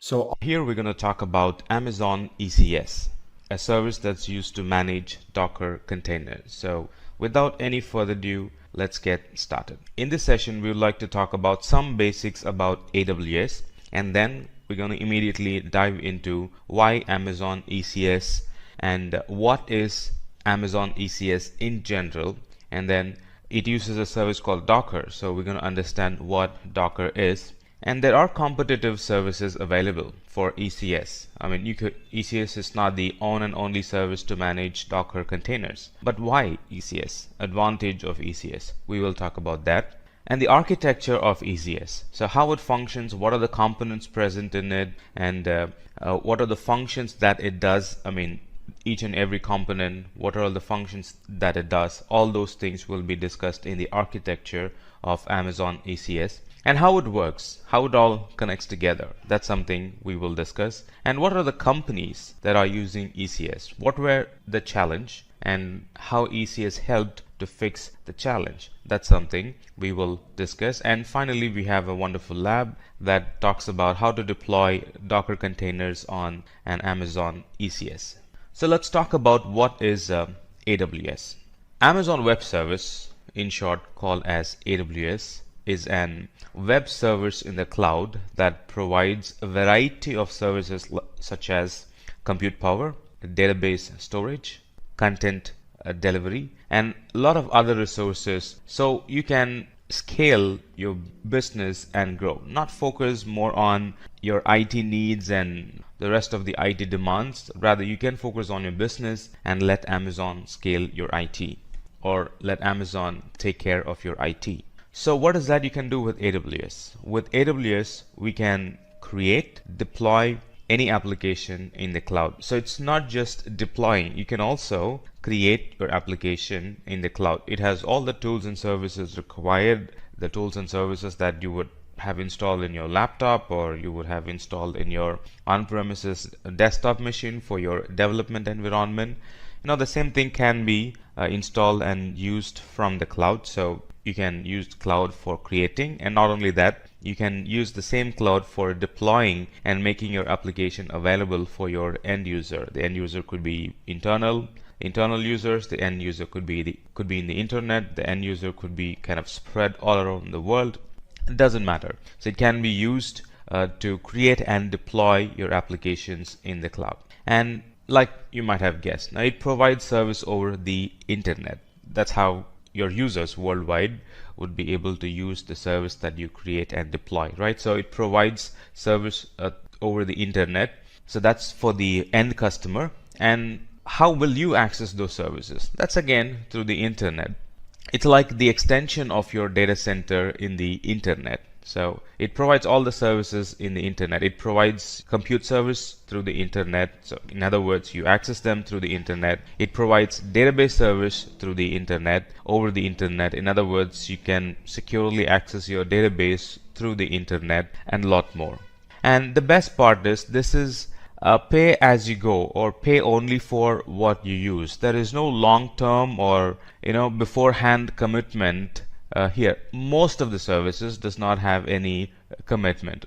So there is no long-term and beforehand commitment. You only pay exactly for what you use. There's no overage, there's no overpaying, right? There's no buying in advance, right? You only pay for what you use. Let's talk about what ECS is. So before ECS, before containers, right? ECS is a service that manages Docker containers, right? It's not a product or it's not a feature all by itself. It's a service that's dependent on Docker container. So before Docker containers, all the applications were running on VM or on a host or on a physical machine, right? And that's memory bound, that's latency bound. The server might have issues, on and on, right? So let's say this is Alice and she's trying to access her application which is running somewhere in her on-premises, and the application isn't working. What could be the reason? Some of the reasons could be memory full, the server is currently down at the moment, we don't have another physical server to launch the application,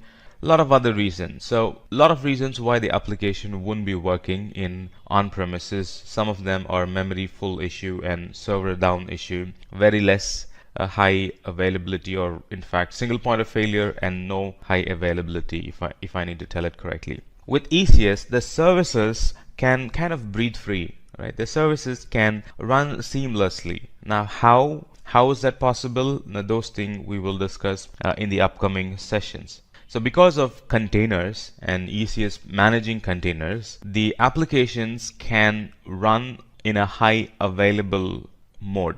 They can run in a high available mode, meaning if something goes wrong, right, there's another container that gets spun up, and your application runs in that particular container. Very less chances of your application going down. That's what I mean. This is not possible with a physical host. This is very less possible with a VM, or at least it's going to take some time for another VM to get spun up. So why ECS, or what is ECS? Amazon ECS maintains the availability of the application and allows every user to scale containers when necessary. So it not only meets the availability of the application, meaning one container running your application or one container hosting your application should be running all the time. So to meet that high availability, availability is making sure your service is running 24/7. So container makes sure that your services run 24/7. Not only that. Suddenly if there is an increase in demand,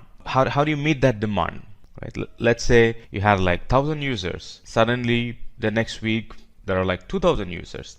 Right. So how do you meet that demand? Container makes it very easy for you to meet that demand. In case of VM or in case of physical host, you literally will have to go buy another physical host, or add more RAM, add more memory, add more CPU power to it, right? Or kind of club 2-3 hosts together, clustering. You would be doing a lot of other things to meet that high availability and also to meet that demand. But in case of ECS, it automatically scales the number of containers. It automatically scales the number of containers needed, and it meets your demand for that particular hour. So what is Amazon ECS?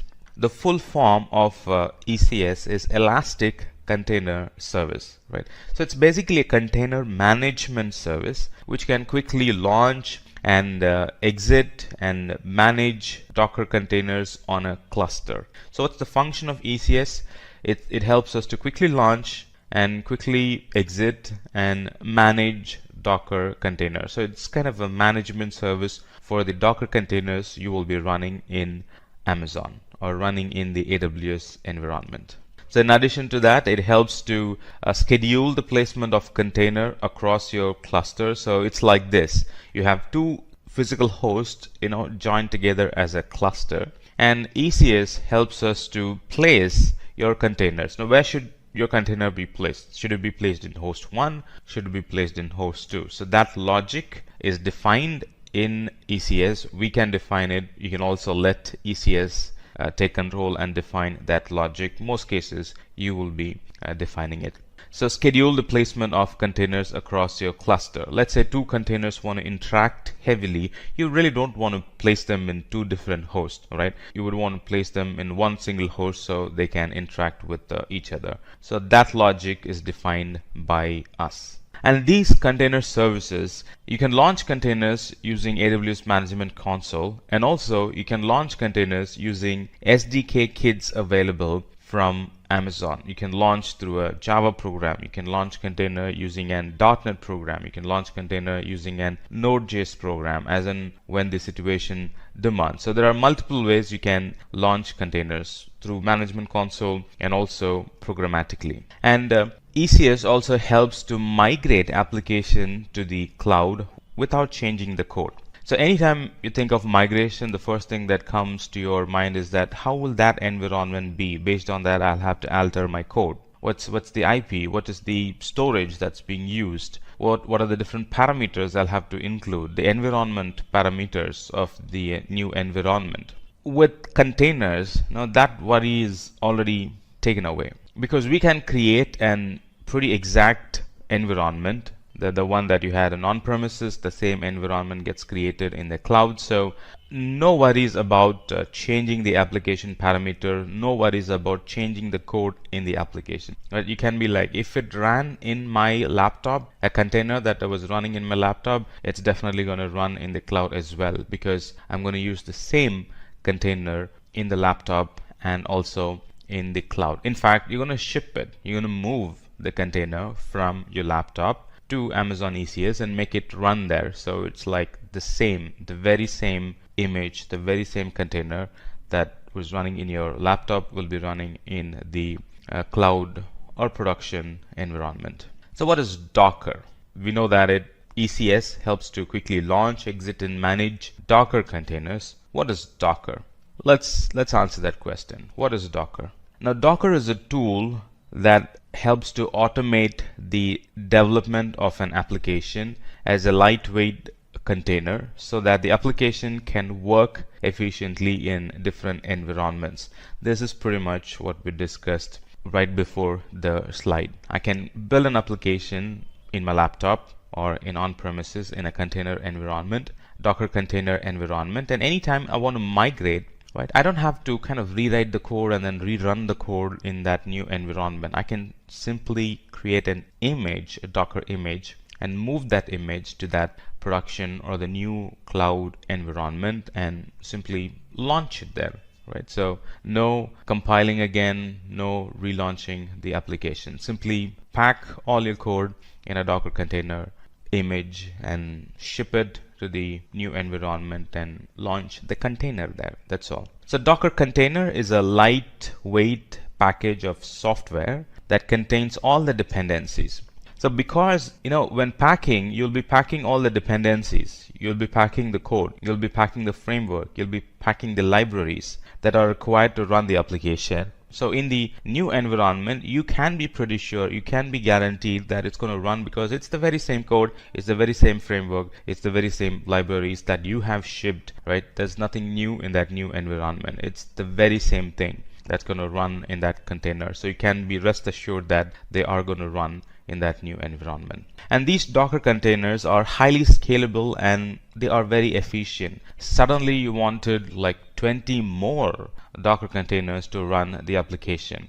Think of adding 20 more hosts, 20 more VMs, right? How much time would it take? And compared to that time, the amount of time that Docker containers would require to kind of scale to that amount, like 20 more containers, it's very less, or it's minimal or negligible. So it's an highly scalable and it's a very efficient service. You can suddenly scale number of Docker containers to meet any additional demand. Very short boot up time because it takes it's not going to load the whole operating system.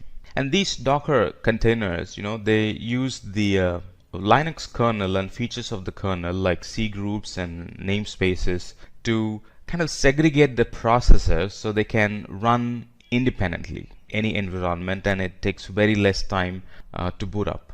And the data that are stored in the containers are kind of reusable.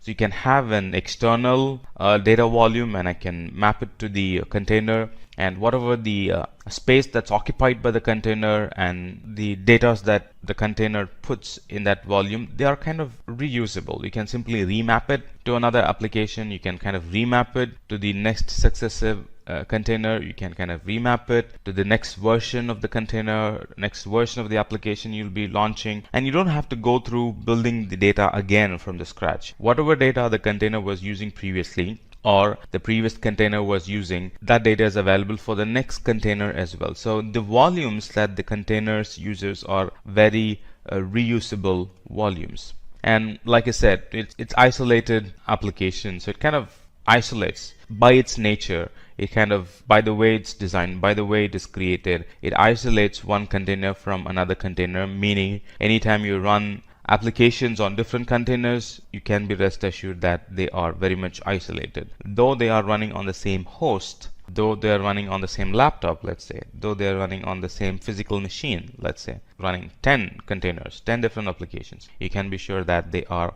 well disconnected or well isolated applications.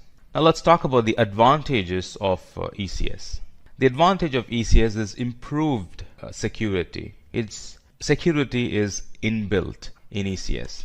With ECS, we have something called as a container registry. That's where all your images are stored, and those images are accessed only through HTTPS. Not only that, those images are actually encrypted, and access to those images are allowed and denied through identity and access management policies, IAM. And in other words, let's say two containers running on the same instance. Now, one container can have access to S3 and the others, or the rest of the others, are denied access to S3. So that kind of granular security can be achieved through containers when we mix and match the other security products available in Amazon, like IAM, encryption, accessing it using HTTPS.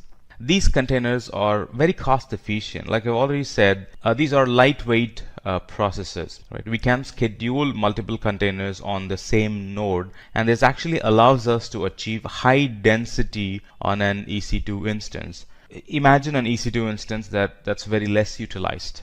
That's not possible with a container, because you can actually dense or crowd an EC2 instance with more container in it, so to best use those resources. In EC2, straightforward, you can just launch one application. But when we use containers, you can launch like 10 different applications on the same EC2 server. That means 10 different applications can actually feed on those resources available and can benefit the application. And ECS not only deploys the container, it also maintains the state of the containers, and it makes sure that the minimum set of containers are always running based on the requirement. That's another cost efficient way of using it, right? And anytime an application fails, and that has a direct impact on the revenue of the company, and ECS makes sure that you're not losing any revenue because your application has failed. And ECS is a pretty extensible services. It's like this: in many organizations, there are majority of unplanned work because of environment variation. A lot of firefighting happens when we kind of deploy the code from one, or kind of move the code or redeploy the code in a new environment. A lot of firefighting happens there. Right. This Docker containers are pretty extensible. Like we discussed already, environment is not a concern for containers, because it's going to kind of shut itself inside a Docker container, and anywhere the Docker container can run, the application will run exactly the way it performed in the past. So environment is not a concern for the Docker containers. In addition to that, ECS is easily scalable. We have discussed this already. And it has improved compatibility. We have discussed this already. Let's talk about the architecture of ECS. Like you know now, the architecture of ECS is the ECS cluster itself. That's group of servers running the ECS service, and it integrates with Docker, right? So we have a Docker registry. Docker registry is a repository where we store all the Docker images or the container images. So it's like three components. ECS is of three components. One is the ECS cluster itself. Right? When I say ECS itself, I'm referring to ECS cluster of servers that will run the containers. And then the repository where the images will be stored, right? The repository where the images will be stored, and the image itself. So container image is the template of instructions which is used to create a container, right? So it's like, what's the OS? What is the version of node that should be running? And any additional software do we need? So those questions gets answered here. So it's the template of instructions which is used to create the containers. And then the registry is the service where the Docker images are stored and shared. So many people can store there, and many people can access, or if there's another group that wants to access, they can access the image from there, or one person can store the image and the rest of the team can access, and the rest of the team can store image, and this one person can pick the image from there and kind of ship it to the customer or ship it to the production environment. All that's possible in this container registry. And Amazon's version of the container registry is ECR. And there's a third party. Docker itself has a container registry, that's Docker Hub. ECS itself, which is the group of servers that runs those containers. So these two, the container image and the container registry, they kind of handle Docker in an image format, just an image format. And in ECS is where the container gets live, and then it becomes an compute resource and starts to handle requests, starts to serve the page and starts to do the batch job, whatever your plan is with that container. So the cluster of servers, ECS, integrates well with the familiar services like VPC. VPC is known for securing. VPC is known for isolating the whole environment from rest of the customers, or isolating the whole environment or the whole infrastructure from the rest of the clients in your account, or from the rest of the applications in your account, on and on. So VPC is a service that provides or gives you the network isolation. ECS integrates well with VPC. And this VPC enables us to launch AWS resources such as Amazon EC2 instance in a virtual private network that we specify. This is basically what we just discussed. Now let's take a closer look at the ECS. How does ECS work? Let's find answer for this question. How does ECS work?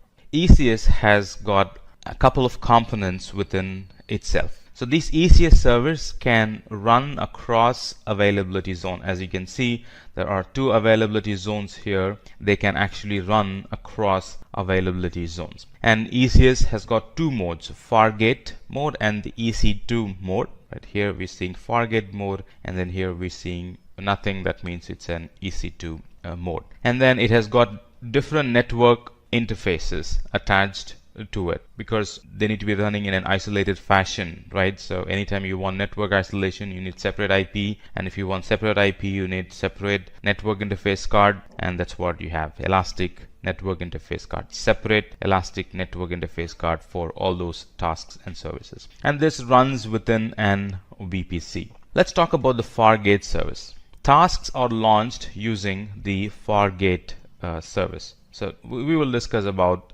tasks. What is Fargate? Now, Fargate is a compute engine in ECS that allows users to launch containers without having to monitor the cluster. ECS is a service that manages the containers for you, right? Otherwise, managing containers will be a full-time job. So ECS manages it for you, and you get to manage ECS. That's the basic service. But if you want Amazon to manage ECS and the containers for you, we can go for Fargate. So Fargate is a compute engine in ECS that allows users to launch containers without having to monitor the ECS cluster.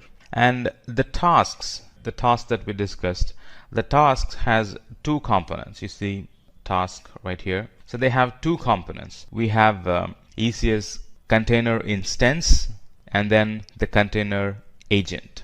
So like you might have guessed right now, ECS container instance is actually an EC2 instance, right, capable of running containers. Not all EC2 instances can run containers. So these are like specific EC2 instances that can run containers. They are ECS container instances. And then we have container agent, which is the agent that actually binds those clusters together, and it does a lot of other housekeeping work, right? Kind of connects clusters, makes sure that the version needed is present. So it's all part of that agent, or it's all job of that agent. Container instances is part of Amazon EC2 instance, which run Amazon ECS container agent. Pretty straightforward definition. And then a container agent is responsible for communication between ECS and the instance, and it also provides the status of the running containers. Kind of monitors the container, monitors the state of the container, make sure that the container is up and running, and if there's anything wrong, it kind of reports it to the appropriate service to fix the container, on and on. Right? So container agent, when we don't manage container agent, it runs by itself, and you really don't have to do anything to make the container agent better. It's already better. You really won't be configuring anything in the agent. And then Elastic Network Interface Card is a virtual interface network that can be connected to an instance in VPC. So in other words, Elastic Network Interface is how the container interacts with another container, and that's how the container interacts with the EC2 host, and that's how the container interacts with the internet, external world. And a cluster is a set of ECS container instances. It's not something that's very difficult to understand. It's simply a group of EC2 instances that runs that ECS agent. And this cluster handles the process of scheduling, monitoring, and scaling the request. We know that ECS can scale, the containers can scale. How does it scale? That's all monitored and managed by this ECS cluster. Let's talk about the companies that are using Amazon ECS. There are a variety of companies that use ECS clusters. To name a few, Okta uses ECS cluster, and Okta is a product that uses identity information to grant people access to applications on multiple devices at any given point of time. They make sure that they have a very strong security protection. So Okta uses Amazon ECS to run their Okta application and serve their customers. And Abima is a TV channel, and they chose to use microservices and Docker containers. They already had microservices and Docker containers, and when they thought about a service that they can use in AWS, ECS was the only service that they can immediately adapt to. And because in Abima TV the engineers have already been using Docker and Docker containers, it was kind of easy for them to adapt themselves to ECS and start using it, along with the benefits that ECS provides. Previously they had to do a lot of work, but now ECS does it for them. Right. Similarly, Remain and Ubisoft, GoPro are some of the famous companies that use Amazon ECS and get benefited from its scalability, get benefited from its cost, gets benefited from its Amazon managed services, get benefited from the portability that ECS and the migration option that ECS provides. Let's talk about how to deploy a Docker container on Amazon ECS. The way to deploy a Docker container on ECS is, first we need to have an AWS account and then set up and run our first ECS cluster. So in our lab we're going to use the launch wizard to run an ECS cluster and run containers in them. And then task definition. Task definition tells the size of the container, the number of the container. And when we talk about size, it tells how much of CPU do you need, how much of memory do you need. And talking about numbers, it requires how many numbers of container you're going to launch. Is it 5, is it 10, or is it just one running all the time? Now those kind of information goes in the task definition file. And then we can do some advanced configuration on ECS, like load balancers and what port number you want to allow and you don't want to allow, who gets access, who shouldn't get access, and what's the IP that you want to allow and deny requests from, on and on. And this is where we would also mention the name of the container, so to differentiate one container from the other, and the name of the service. Is it an backup job? Is it a web application? Is it a data container? Is it going to take care of your data backend? And the desired number of tasks that you want to be running all the time. Those details go in when we try to configure the ECS service, right? And then you configure your cluster. You put in all the security in the configure your cluster step or configure cluster stage. And finally, we will have an instance and a bunch of containers running in that instance. All right, let's do a demo. So here I have logged in to my Amazon portal, and let me switch to the appropriate region. I'm going to pick North Virginia. North Virginia, look for ECS. And it tells ECS is a service that helps to run and manage Docker containers. Well and good. Click on it. I'm in North Virginia. Just want to make sure that I'm in the right region. And go to clusters. And here we can create cluster. This is our Fargate, and this is our EC2 type launching for Linux and Windows environment. But I'm going to launch through this walkthrough portal. Right? This gives a lot of information here. So the different steps involved here is creating a container definition, which is what we're going to do right now, and then a task definition, and then a service, and finally the cluster. It's a 4-step process. So in container definition, we define the image, the base image we are going to use. Now here I'm going to launch an HTTPD or a simple HTTP web page, right? So a simple HTTPD 2.4 image is fair enough for me. And it's not a heavy application, so 0.5 gigabit of memory is enough. And again, it's not a heavy application, so 0.25 virtual CPU is enough in our case, right? You can edit it based on the requirement. You can always edit it. And because I'm using HTTPD, the port mapping is already port 80. That's how the container is going to receive the request. And there's no health check as of now. When we want to design critical and complicated environments, we can include health check, right? And this is the CPU that we have chosen. We can edit it. And I'm going to use some bash commands to create an HTML page, right? This page says that, Amazon ECS sample app, right? And then it says Amazon ECS sample app. Your application is running on a container in Amazon ECS. So that's the page, the HTML page that I'm going to create, right? Index.html. So I'm going to create and put it in an appropriate location so those pages can be served from the container, right? If you replace this with any of your own content, then it's going to be your own content. ECS comes with some basic logs, and these are the places where they get stored. That's not the focus as of now, right? So I was just saying that you can edit it and customize it to your needs. We're not going to do any customization now. We're just getting familiar with ECS now.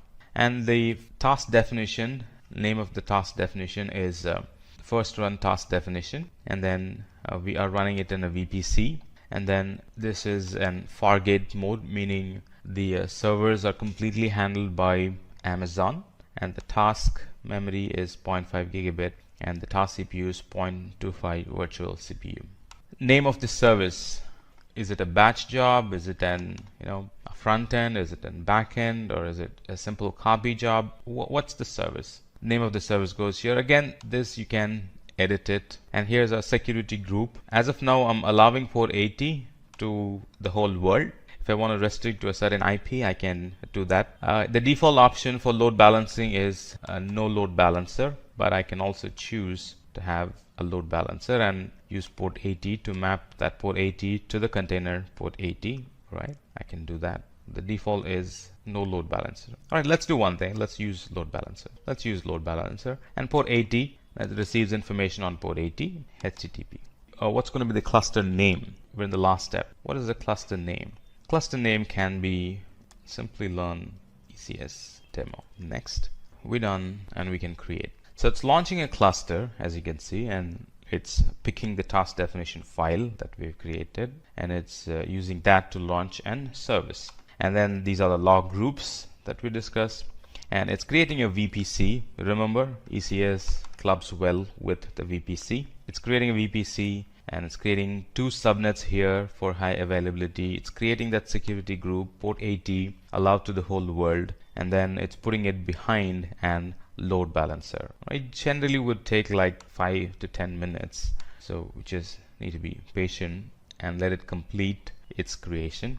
And once this is complete, we can simply access these servers using the load balancer URL. And when this is running, let me actually take you to the other products or the other services that are integrated with ECS. It's getting created. Our service is getting created as of now. ECR repository. This is where all our images are stored. Now, as of now, I'm not pulling my image from ECR. I'm pulling it directly from the internet, Docker Hub. But all custom images, they are stored in this repository. So you can create a repository, call it app1, create a repository. So here's my repository. So any image that I create locally, or any Docker image that I create locally, I can actually push those images using these commands right here, and they get stored here.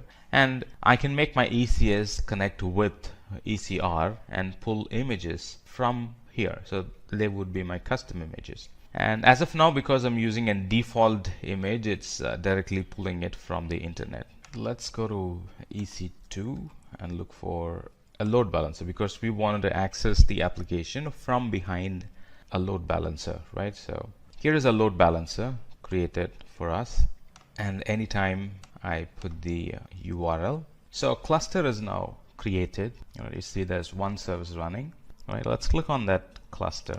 Here is the name of our application, and here is the tasks, the different containers that we are running. And if you click on it, we have an IP, right? IP of that container, right? And it says it's running. It was created at such and such time and started at such and such time. And this is the task definition file that this container uses, meaning the template, the details, all the version details, they all come from here, and it belongs to the cluster called Simplilearn ECS demo, right? And you can also get some logs, container logs from here.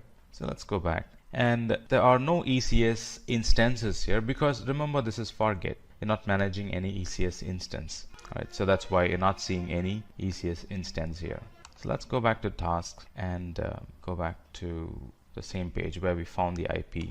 Pick that IP, put it in the browser, and you have this sample HTML page running from an container. So let me go back to load balancer, EC2, and then under EC2 I'll be able to find a load balancer, find that load balancer, pick that DNS name, put it in the browser, and now it's accessible through the load balancer URL.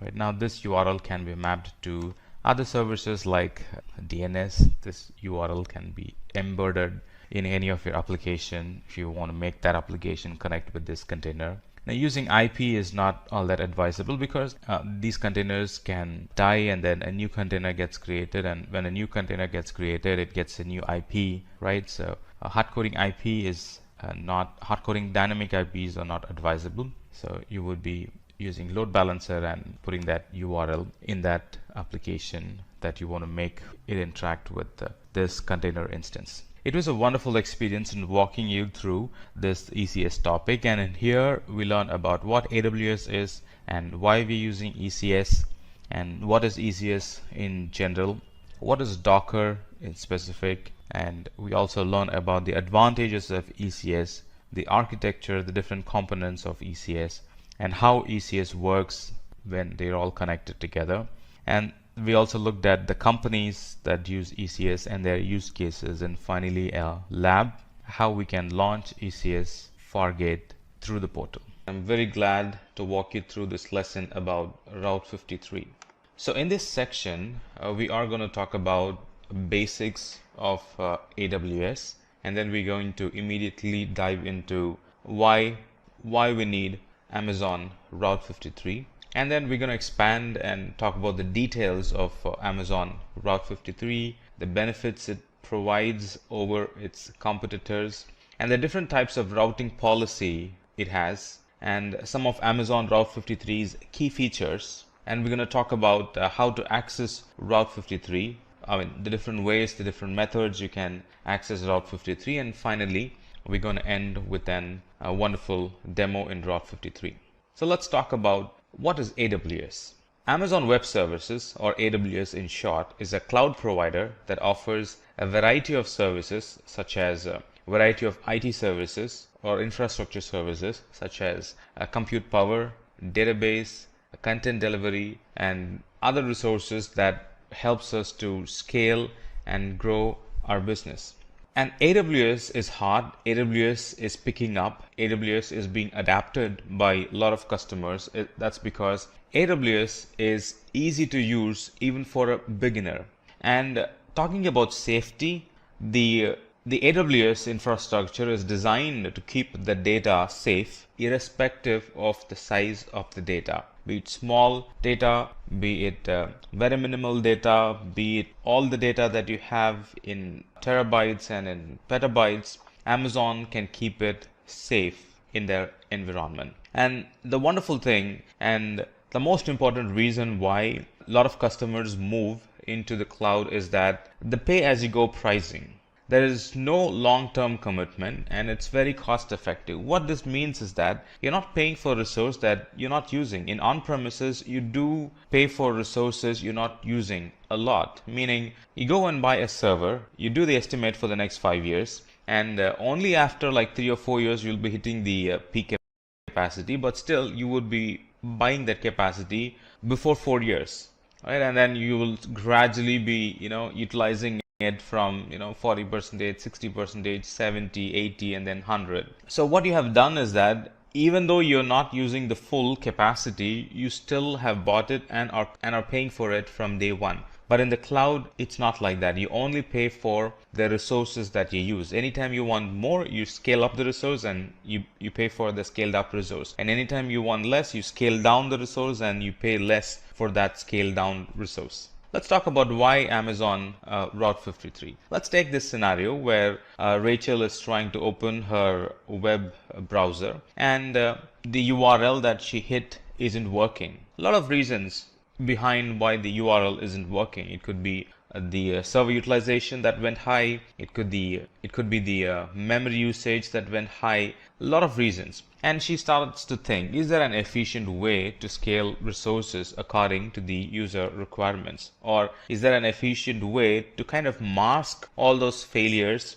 and kind of divert the traffic to the appropriate active resource or active service that's running our application? You always want to hide the failures, right? In IT, kind of mask the failure and direct the customer to another healthy service that's running, right? None of your customers would want to see a server not available, or none of your customers would want to see your service not working. Not impressive to them. And this is Tom. Tom is an IT guy and he comes up with an idea and he's answering Rachel, yes, we can scale resources efficiently using Amazon Route 53.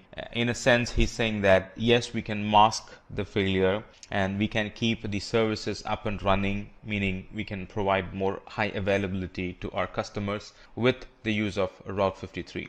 And then he goes on and explains Amazon Route 53 is a DNS service that gives developers an efficient way to connect users to internet applications without any downtime. Now, downtime is the key. Amazon Route 53 helps us to avoid any downtime that customers would experience. You still will have downtime in your server, in your application, but your customers will not be made aware of it. And then Rachel is kind of interested and she's like, yeah, that sounds interesting. I want to learn more about it. And Tom goes on and explains the important concepts of Amazon Route 53. That's everything that I'm going to explain it to you as well. All right, so what is Amazon Route 53?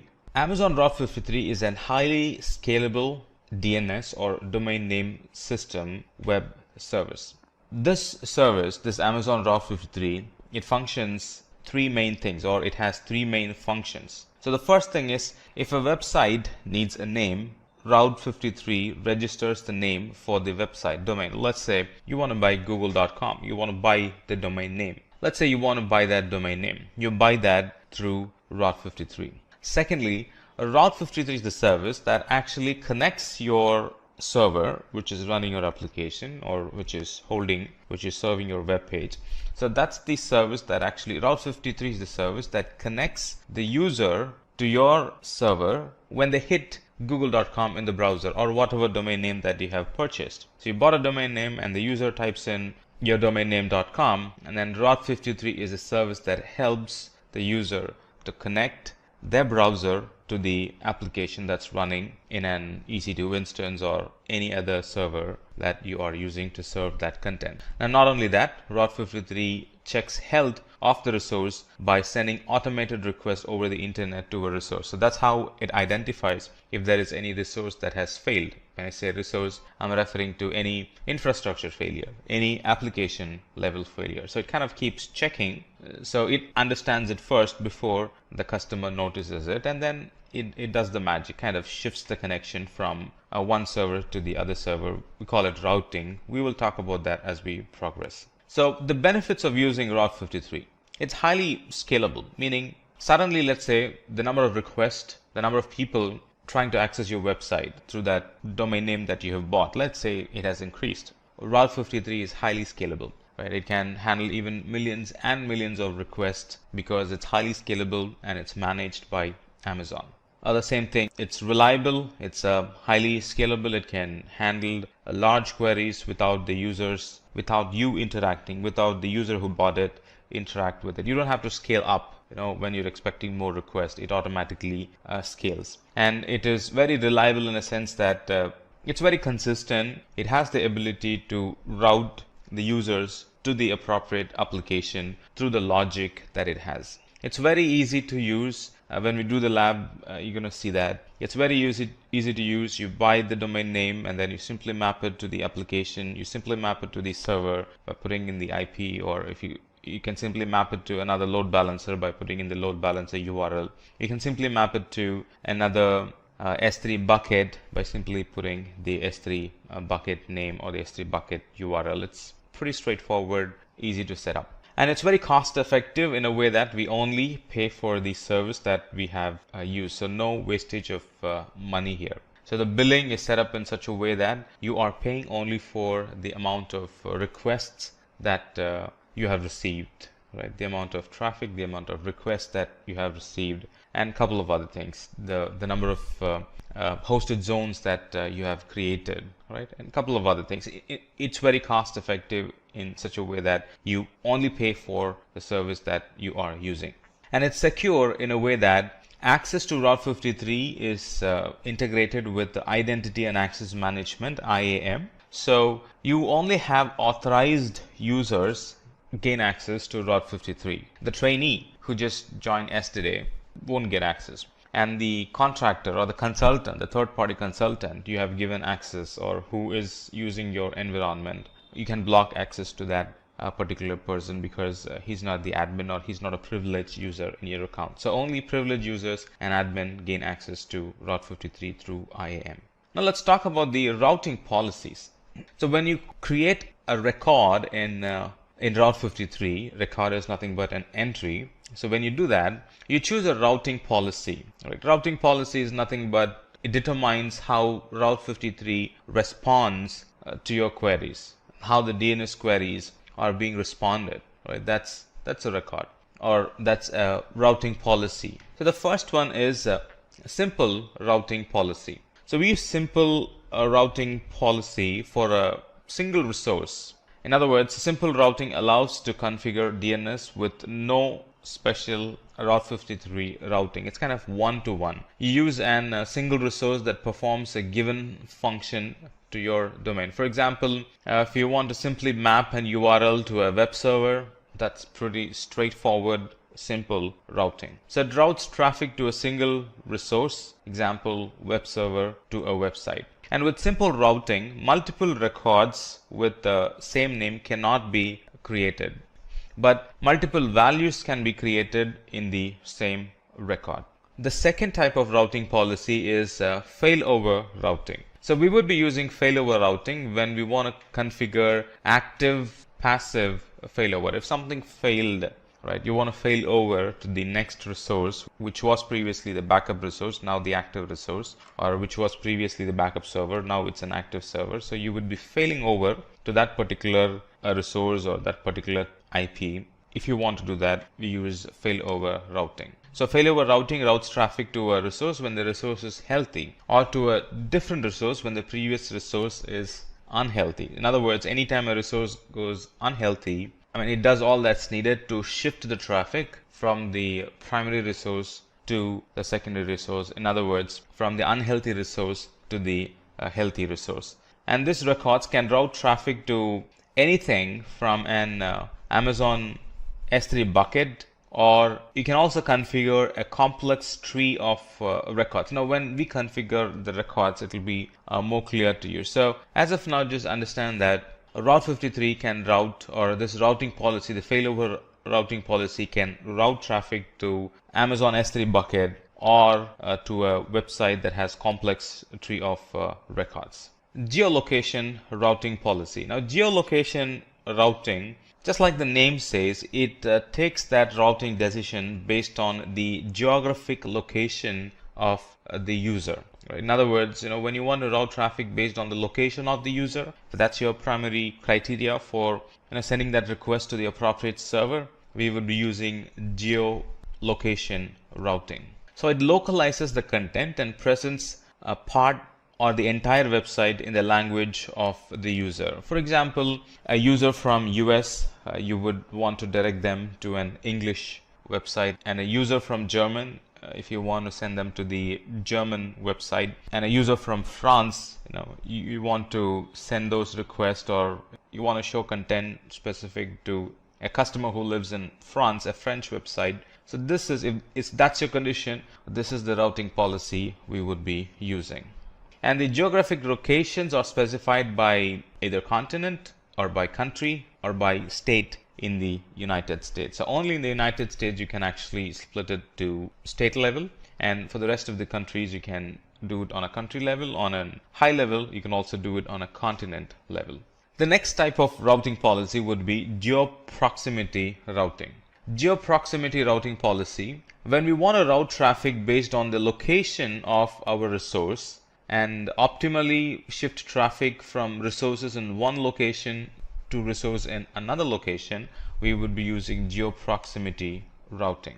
So geo-proximity routing routes traffic to the resources based on the geographic location of the user and the resources they want to access. And it also has an option to route more traffic or less to a given resource by specifying a value known as a bias. Kind of weight, but we also have weighted routing that's different. So we've chosen different name, bias. You can send more traffic to a particular resource by having a bias on that particular routing condition. And a bias expands or shrinks the size of the geographic region from which traffic is routed to a resource. And then we have latency based routing. Just like the name says, we use latency based routing if we have resources in multiple AWS regions, and if we want to route traffic to the region that provides the best latency at any given point of time. So let's say if one single website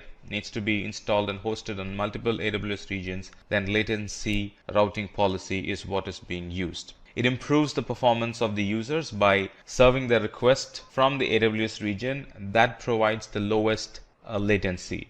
So at any given point, if performance is your criteria, and at any given point of time, irrespective of what happens in Amazon infrastructure, irrespective of what happens in the internet, if you want to route your users to the best performing website, best performing region, then we would be using latency based routing. And for using latency based routing, we should create latency records for the resources in multiple AWS regions. And then the other type of a routing policy is multi-value routing policy, where we can make Route 53 to respond to DNS queries with up to 8 healthy records selected at random. So you're not kind of loading one particular server. We can define 8 records, and on a random basis, Route 53 will respond to queries from these 8 records. So it's not one server that gets all the requests, but 8 servers gets the request in a random fashion. So it's multi-value routing policy, and what we get by this is that we are distributing the traffic to many servers instead of just one server. So multi-value routing configures Route 53 to return multiple values in response to a single or multiple DNS queries. It also checks the health of all resources and returns the multiple values only for the healthy resources. Let's say out of the 8 servers we have defined, one server is not doing healthy. It will not respond to the query with the details of the unhealthy server, right? So now it's going to treat it as only 7 servers in the list because one server is unhealthy. And it has the ability to return multiple health checkable IP addresses to improve availability and load balancing. The other type of routing policy is weighted routing policy, and in here we use to route traffic, or this is used to route traffic to multiple resources in a proportion that we specify. So this is an weighted routing, and weighted routing routes multiple resources to a single domain name or a subdomain and control the traffic that's routed to each resources. So this is very useful when you're doing load balancing and testing new versions of the software. So when you have a new version of the software, you really don't want to send 100% of the traffic to it. So you want to get customers feedback about the new software that you've launched,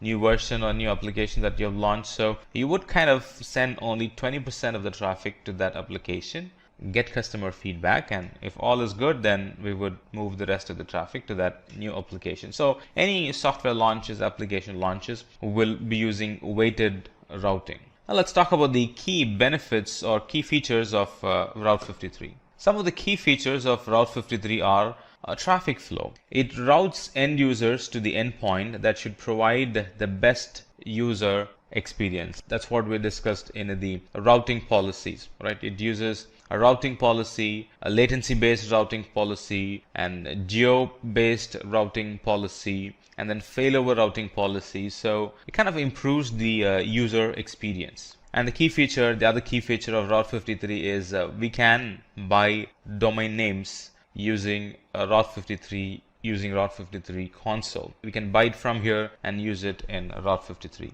Previously it was not the case, but now we can buy it directly from Amazon through Route 53, and we can assign it to any resources that we want. So anybody browsing that URL, the connection will be directed to the server in AWS that runs our website. Health checks. It monitors health and performance of the application. So it comes with an health check attached to it. Health check are useful to make sure that the unhealthy resources are retired, right? The unhealthy resources are taken away, or your customers are not kind of hitting the unhealthy resources and they see an service down page or something like that. We can have weighted round robin load balancing. That's helpful in spreading traffic between several services or servers via a round robin algorithm. So no one server is fully hit, or no one server kind of fully absorbs all the traffic. You can split and shift the traffic to different servers based on the weight that you would be configuring. And also weighted routing also helps with a soft launch of your new application or the new version of your website. There are different ways we can access Amazon Route 53. So you can access Amazon Route 53 through AWS console. You can also access Amazon Route 53 using AWS SDKs, and we can configure it using the APIs. And we can also do it through the command line interface. That's Linux type, Linux flavor, AWS command line interface. We can also do that using Windows command line, Windows PowerShell flavored command line interface as well. Now let's look at some of the companies that are using Route 53. So some of the famous companies that use Route 53 are Medium. Medium is an online publishing platform, and it's more like a social journalism. It's kind of having hybrid collection of professionals, people, and publications, or exclusive blogs or publishers on Medium. It's kind of an blog website, and that uses Route 53 for the DNS service. Reddit is an social news aggregation or web content rating and discussion website that uses Route 53. So these are some websites that are accessed throughout the world, and they are using Route 53, and it's highly scalable. Suddenly if there is a new news, right, their website will be accessed a lot, and they need to keep their service up and running all the time, more availability. Otherwise customers will end up in a broken page, and the number of customers who will be using the website will come down. So it's very critical. Now these companies are very critical, they're being highly available, their site being highly available, and the internet is very critical and crucial for them, and they rely and use Route 53 to meet that particular demand. And Airbnb is another company, Instacart, Coursera is another company, Stripe is another company that uses Route 53 as their DNS provider for their DNS service. They use Route 53 so their customers get best performance. They use Route 53 so their website is highly available. They use Route 53 to kind of shift the traffic between the resources, so their resources are properly used. With all the weighted routing, the resources are properly used. Now let's quickly look at a demo. I'm in my AWS console and I'm in Route 53. So let me click on Route 53. So in this lab, we're actually going to simulate buying a domain name, and then we're going to create an S3 static website, and we're going to map that website to this DNS name, right? So the procedure is the same for mapping load balancer. The procedure is the same for mapping CloudFront. The procedure is the same for mapping EC2 instances as well. We're picking S3 for simplicity, right? But our focus is actually on Route 53. So let's go in here and we'll see if we can, right? We'll buy a domain name here. So let's first check the availability of a domain name called Simplilearn-demo-route53. Let's check its availability. It is available for $12, so let me add it to cart and then come back here. And then once you continue, it'll ask for personal information. Once you give the personal information, you finally check out, and then it gets added to your shopping list. Once you pay for it, Amazon takes like 24 to 48 hours to make that DNS name available. So the next stage would be contact details, and then the third stage would be verify and purchase. So once we have bought the domain name, it will become available in our DNS portal. And I do have a domain name which I bought some time back, and it's now available for me to use. So I can go to hosted zone and simply start creating. I can go to hosted zone, and then here it's going to list all the domain names for me. Right, click on the domain name and then click on the record set, and here I can actually map Elastic Load Balancer, S3 website, VPC endpoint, API gateway, and CloudFront, Elastic Beanstalk domain names, right? All that gets mapped through this portal. Quite simple, like 4 or 5 step button clicks, and then it'll be done. So I have an domain name bought, and then I'm going to go to S3, and I'll show you what I've done in S3. So I've created a bucket name called as DNS name. Let me clear the content in them. So I've created a bucket, and then permissions, I've turned off public access blocking, and then I've created a bucket policy. So this bucket is now publicly accessible. And then I went on to properties and created the static website hosting, right? And I've pointed that this is the file, that's my index file that I'm going to put, or name of the file that's going to be my index file that I'm going to put in this S3 bucket. So I've put the index file.html, saved it, and we're going to create a file now. We're going to create an index file. So this is a sample code.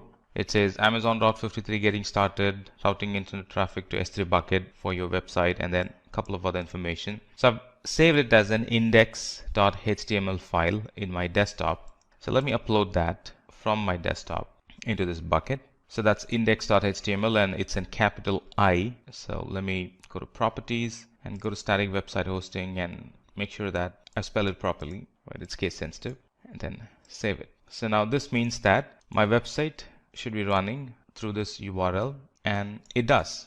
It's running through the static website URL.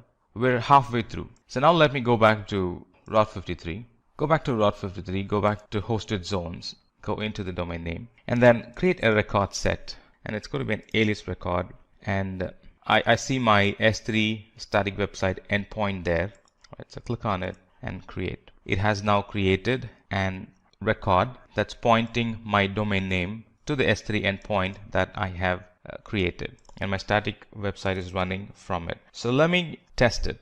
Right, so let me go to the browser, put the domain name in there, and sure enough, the domain name, when my browser queried for the domain name, Route 53 returned a response saying this domain name is actually mapped to the S3 bucket. Static website hosting enabled S3 bucket, and this is the URL for that static website hosting. And then my browser was able to connect to that S3 bucket and download the details and show it in my browser. Right, so it's that simple and pretty straightforward. Today's session is on AWS Elastic Beanstalk. So what's in it for you today? We'll be discussing about what is AWS, why we require AWS Elastic Beanstalk, what is AWS Elastic Beanstalk, the advantages, disadvantages, the components of Beanstalk, along with that, the architecture and the companies that are primarily using the AWS Beanstalk. So let's get started and first understand what is AWS. AWS stands for Amazon Web Services.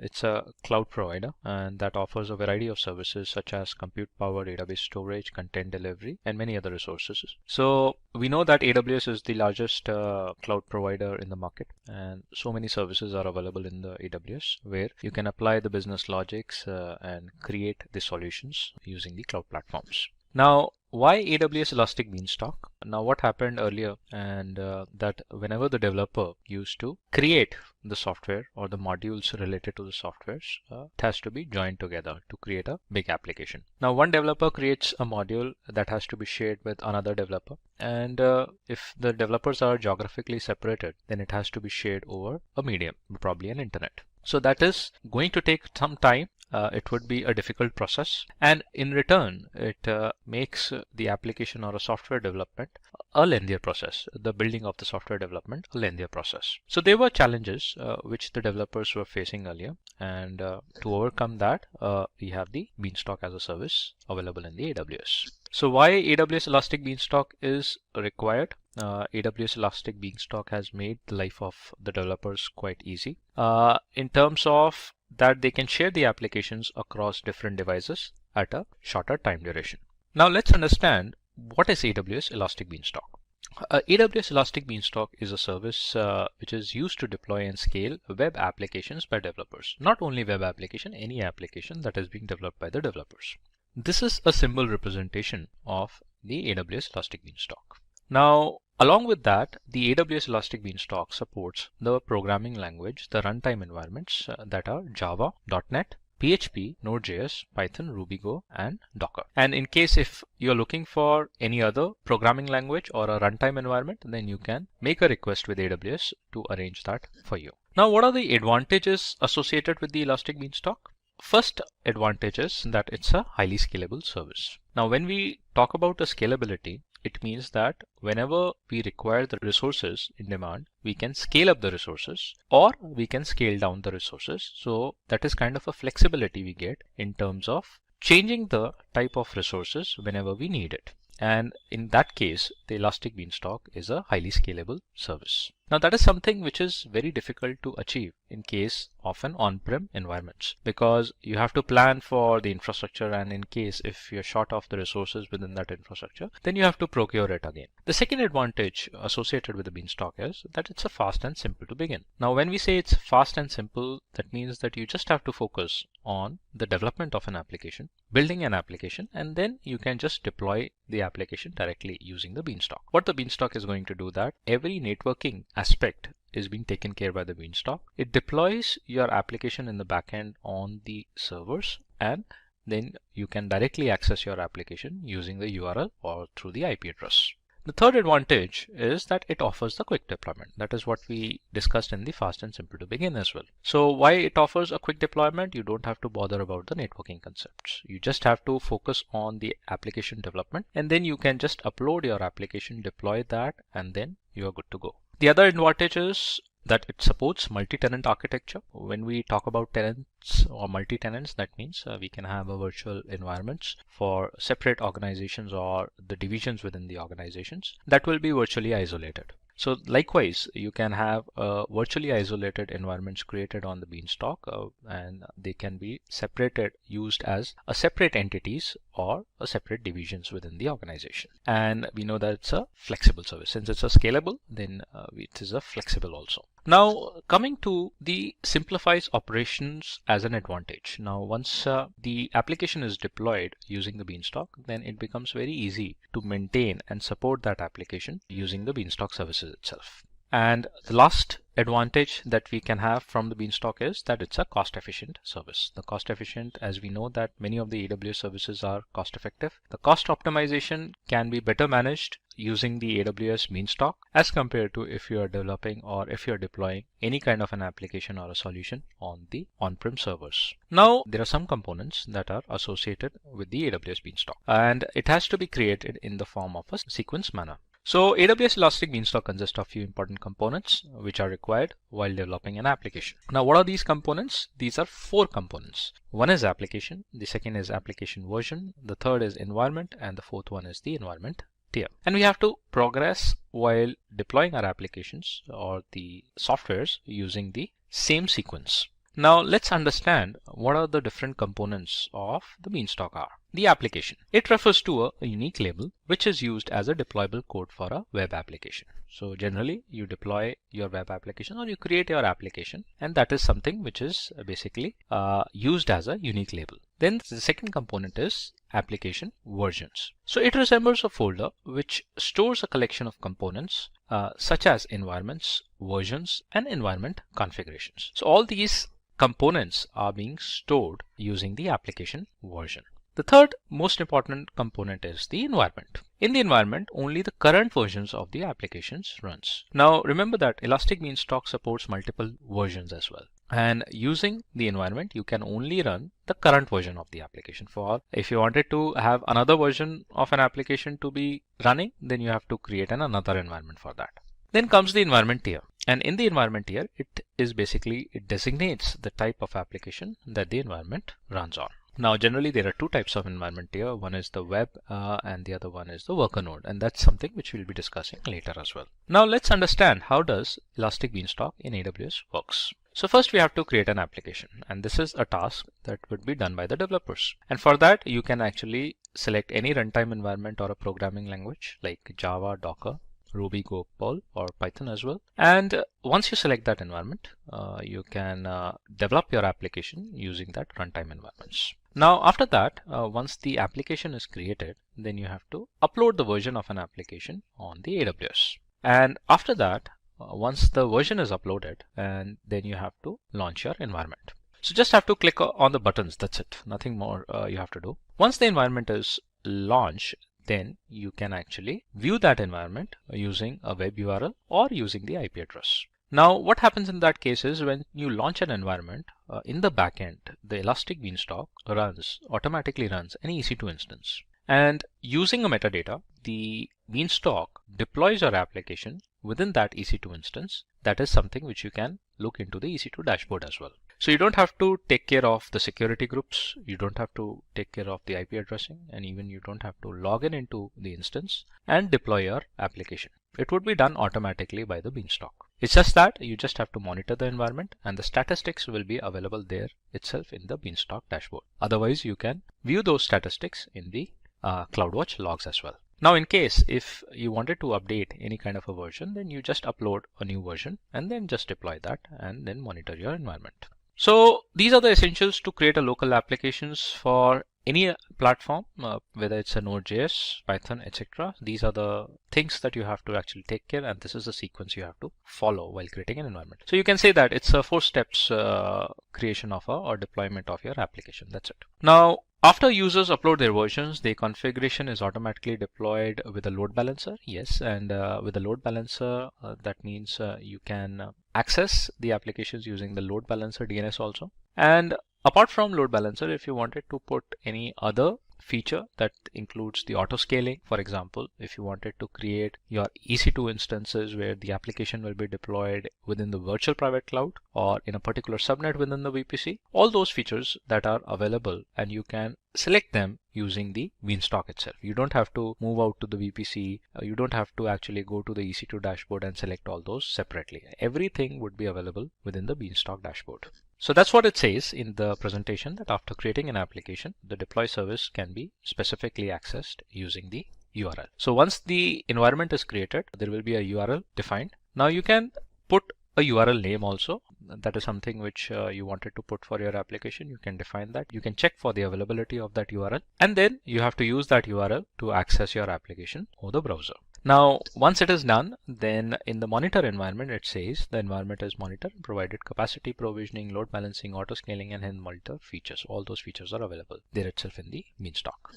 Now let's understand the architecture of AWS Elastic Beanstalk. Now there are two types of environments that you have to select. You can select one is the web server environment and the other one is the worker environment. So based on the client requirement, Beanstalk gives you two different types of environment that you have to select. Generally, the web server environment is the front end facing. That means the client should be accessing this environment directly using a URL. So mostly web applications are deployed using that environment. The worker environment is the backend applications or the micro apps, which are basically required to support the running of the web applications. Now it depends on the client requirement what kind of an environment you wanted to select. Now in the web server environment, it only handles the HTTP request from the client. So that's why we use the web server environment mostly for the web applications or any application which works on the HTTP, HTTPS requests. So it's not only the HTTP, you can use the HTTPS as well. The worker environment, it processes background tasks and minimizes the consumption of resources.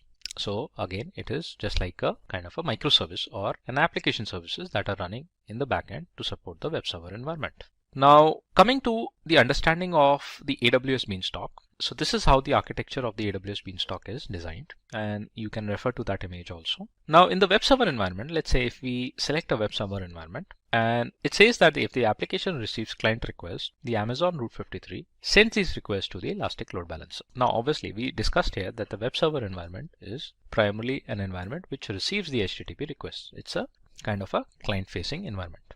Now, if the application receives a client request from the Amazon Route 53, this Route 53 is a service which is primarily used for DNS mapping. It's a global service and you can route the traffic from the Route 53, matching your domains towards the load balancer. And from the load balancer, you can point that traffic to the web server environment. Obviously, the web server environment is nothing. It's just the EC2 instances that would be running in the backend. Now, here in the diagram, you can see that there are two web server environments and they are created in the auto scaling group. That means there is some kind of scaling options that are defined as well. And these instances are created in an availability zone, or they can be created in a different availability zone also for the redundancy as well. And these web application servers are further connected to your databases, which primarily will be in a different security groups. Probably it can be an RDS database also. So all these functionalities, all these features are basically available on the Elastic Beanstalk dashboard itself. Now what happens in that case is if the application receives client requests, Amazon Route 53 send these requests to the load balancer. Later,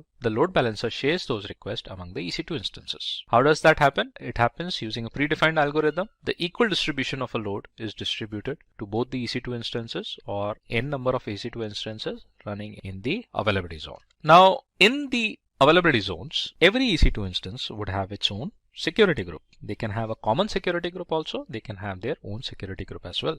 Now, after the security group, the load balancer is then connected to the Amazon EC2 instance, which are part of the auto scaling group. So that's something which we have discussed already. Now, this auto scaling group would be defined from the Beanstalk itself, and there will be some scaling options that will be created. It could be a possibility that it might be the minimum number of instances that would be running as of now, and based on the threshold defined, it may increase the number of EC2 instances, and the load balancer will keep on distributing the load to as many instances that will be created inside the availability zones. Obviously, there will be an internal health check that the load balancer will be first doing before distributing the real-time traffic to these instances created by the Beanstalk. Now, what does auto scaling group does? It automatically starts the additional EC2 instance to accommodate increasing load on your application. That's something which we know that. And also it monitors and scales instances based on the workload as well. So depends on what kind of a scaling threshold you have defined in the auto scaling groups. And when the load of an application decreases, the EC2 instance will also be decreased. So whenever we talk about the auto scaling, generally it comes in our mind is that we scale up the resources. That means it increases the EC2 instances. In the auto scaling, you might have the scale down option also, scale down policy also created, in which if the load minimizes, it can terminate the additional EC2 instances as well.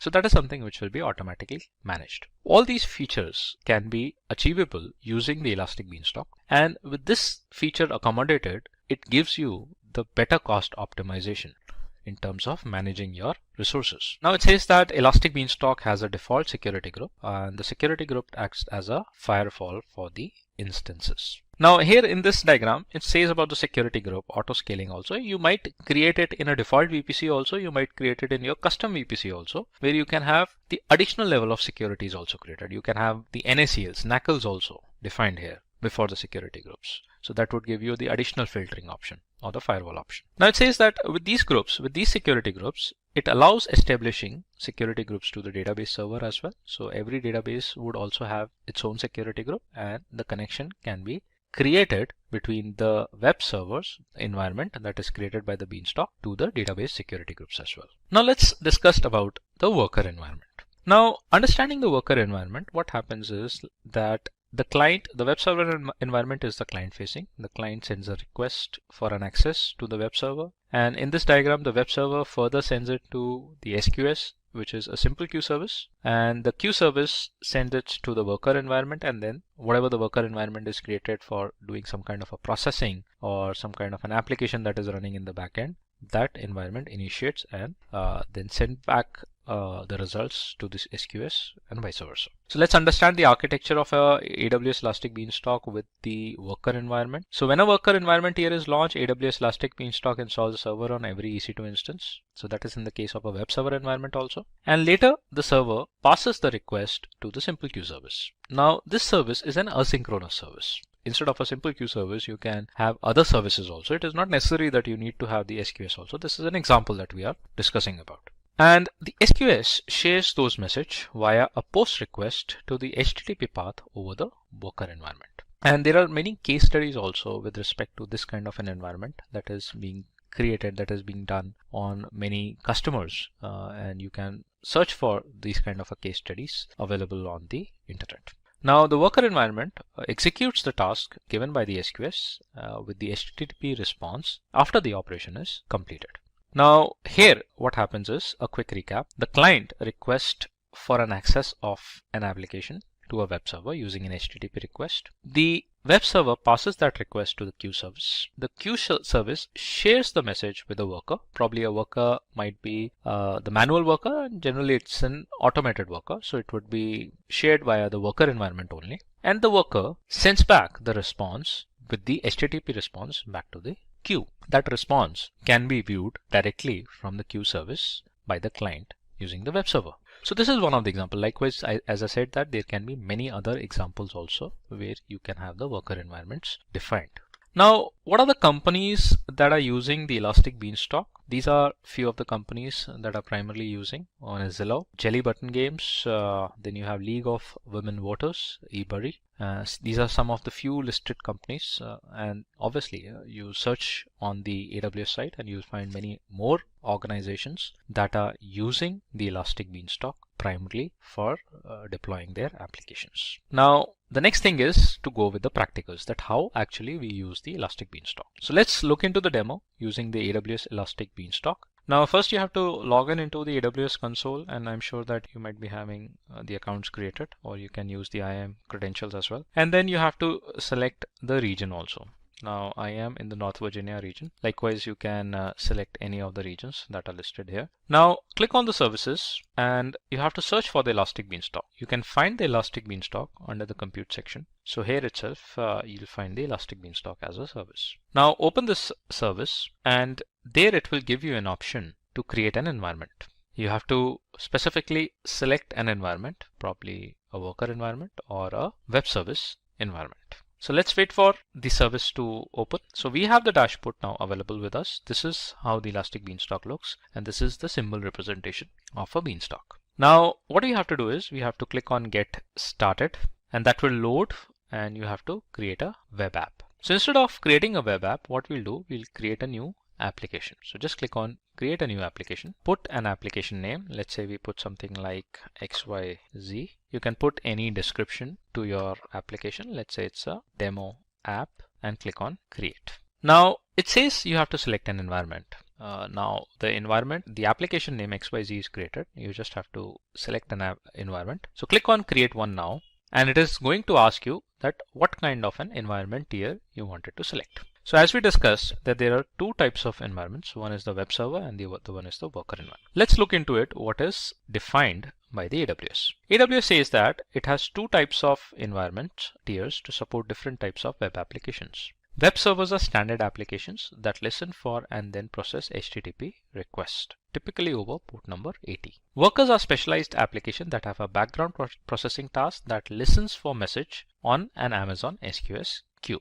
Workers application posts those messages to your application by using the HTTP response. So that's what we saw in the case of the Beanstalk slides also. Now the usability of a worker environment can be anything. Now we'll do a demo for creating a web server environment. So just click on Select, and we have the environment name created. Now we can define our own domain. It ends with the region.elasticbeanstalk.com. Let's say I look for a domain which is XYZ only. That's the environment name. Now I'll check for the availability whether that domain name is available with us or not. And it says we don't have that domain name. So probably I'll try to make it with some other name, and let's look for the availability. XYZ ABC, and it says yes, it is available. Now once I deploy my application, I would be able to access the application using this complete DNS. So you can put a description, it's a demo app that we are creating, and then you have to define a platform as well. Now these are the platforms that are supported by the AWS. Let's say I wanted to run a Node.js environment. So I'll just click on the Node.js platform. The application codes is something which is basically developed by the developers, and you can upload the application right now, or you can do that later as well once the environment is ready. Now either you can select to create an environment if you wanted to go with all the default settings. Otherwise, if you wanted to customize it more, you can click on configure more options. So let's click on configure more options. And here you would be able to define various different features like the type of an instance. For example, what kind of an EC2 instance or a server that should be running so that the Beanstalk can deploy your applications over it. If you wanted to modify, just click on a modify button, and here you can modify your instances with respect to the storage as well. Now apart from that,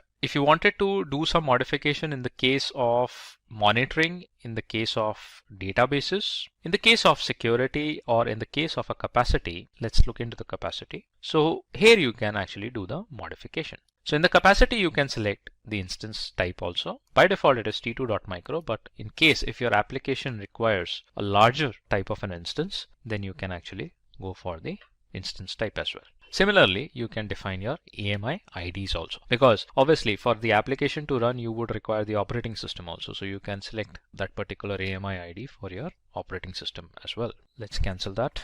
Likewise, you have many other features that you can actually define here from the dashboard, and you don't have to go to the EC2 dashboard to do the modifications. Now let's go and create an environment. Let's assume that we are going with the default configuration. So this is going to create our environment. The environment is being created, and you can get the environment and the logs defined in the dashboard itself. So you'll see that the Beanstalk environment is being initiated, the environment is being started, and in case if there would be any errors or if it is deployed correctly, you'll get all the logs here itself. Now the environments are basically color coded. So there are different color codings that are defined. If you get the environment in a green color, that means everything is good to go. So here you can see that it has created an elastic IP. It has checked the health of the environment. Now it has created the security groups, and that would be an auto security groups created by the Beanstalk. And the environment creation has been started. You can see that Elastic Beanstalk as Amazon S3 storage bucket for your environment data as well. This is the URL through which you will be accessing the environment, but right now we cannot do that since the environment is being created. Let's click on the application name, and here you can see that it is in a gray color. That means right now the build is being done. It is being created. Once it will be successfully created, it should change to the green color, and then we will be able to access our environment using the URL. Now if I move to the EC2 instances and see in the EC2 dashboard, if I see whether the instance is being created by the Beanstalk or not. So let's see, and let's see what are the differences in terms of creating an instance manually and getting it created from the Beanstalk. So click on the EC2. Let's go to the old EC2 experience. That's what we are familiar with. And let's see what's there in the dashboard. So here you can see one running instance. Let's open that. And the XYZ environment, which was created from the Beanstalk, is being initiated. The instance is being initiated, and that is something which is being done by the Beanstalk itself. We have not gone to the dashboard and created it manually. Now in the security groups, if you see that here the AWS Beanstalk security groups are defined. It has the elastic IPs also defined. So everything is being created by the Beanstalk itself. Right. Now let's go back to the Beanstalk and let's look into the status of our environment, whether the color coding has been changed from gray to green or not. And here you can see the environment is successfully created, and we have that environment colored in green. We'll access the environment, and it says it's a web server environment. Its platform is Node.js running on 64-bit Amazon Linux AMI, and it's a sample application. Health status is okay. Now the other thing is that if you do not want to use the web console, the management console, to access the Beanstalk, then the Beanstalk offers you the Elastic Beanstalk CLI as well. So you can install the command line interface, and then you have the command references, CLI command references, that you can actually play with and get your applications deployed using the Beanstalk itself. So this is one of the sample CLI commands that you can actually look into. Now let's look into the environment. Let's click on the environment and we'll be represented with the URL. It says health is okay. These are the logs that you have to follow in case if there are any issues. The platform is Node.js. That is what we selected. Now the next thing is you just have to upload and deploy your applications. So just click on upload and deploy. Select the version label or the name. Select file, and wherever your application is hosted at, just select that, upload it and deploy your application. You'll see that like your environment is created, similarly your application will be deployed automatically on the instance, and from this URL you will be able to view the output. It is as simple as just like you have to follow these 4 steps. Now let's see whether the Node.js environment is running on our instance before deploying an application.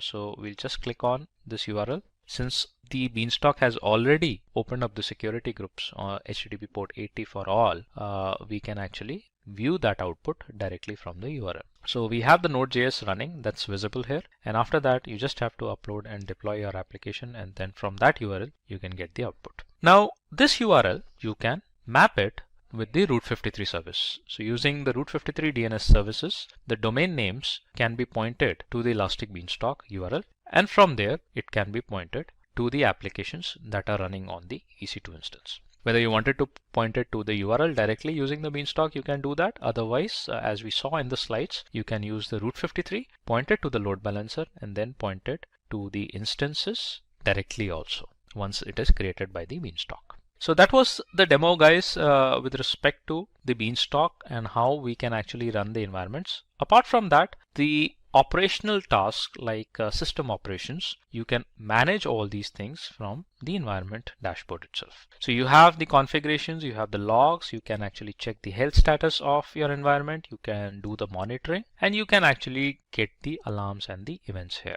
So let's say if I wanted to see the logs, I can request for the logs here itself, and I'll be represented with the full log report, and I can now download that log file and I can view the logs. So it's in the, so we have this bundle logs in the zip file. All right, so if you want to see some kind of logs with respect to Elastic Beanstalk activity, it's in the form of a notepad, and here you can see what all configurations the Beanstalk has done on your environment, on your instance. Similarly, you can go for the health, monitoring, alarms, events, and all those things. If getting your learning started is half the battle, what if you could do that for free? Visit SkillUp by Simplilearn. Click on the link in the description to know more. Hi, this is the 4th lesson of the AWS Solutions Architect course. Migrating to the cloud doesn't mean that resources become completely separated from the local infrastructure. In fact, running applications in the cloud will be completely transparent to your end users. AWS offers a number of services to fully and seamlessly integrate your local resources with the cloud. One such service is the Amazon Virtual Private Cloud. This lesson talks about creating virtual networks that closely resemble the ones that operate in your own data centers, but with the added benefit of being able to take full advantage of AWS. So let's get started.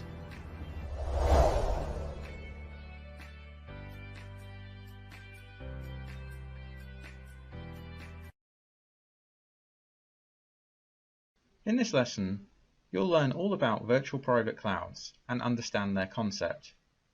You'll know the difference between public, private, and elastic IP addresses. You'll learn about what a public and private subnet is. And you'll understand what an internet gateway is and how it's used. You'll learn what route tables are and when they are used. You'll understand what a NAT gateway is. We'll take a look at security groups and their importance. and we'll take a look at network ACLs and how they're used in Amazon VPC. We'll also review the Amazon VPC best practices and also the costs associated with running a VPC in the Amazon cloud. Welcome to the Amazon Virtual Private Cloud and Subnet section. In this section, we're going to have an overview of what Amazon VPC is and how you use it. And we're also going to have a demonstration of how to create your own custom virtual private cloud. We're going to look at IP addresses and the use of elastic IP addresses in AWS. And finally, we'll take a look at subnets, and there'll be a demonstration about how to create your own subnets in an Amazon VPC. And here are some of the terms that are used in VPCs.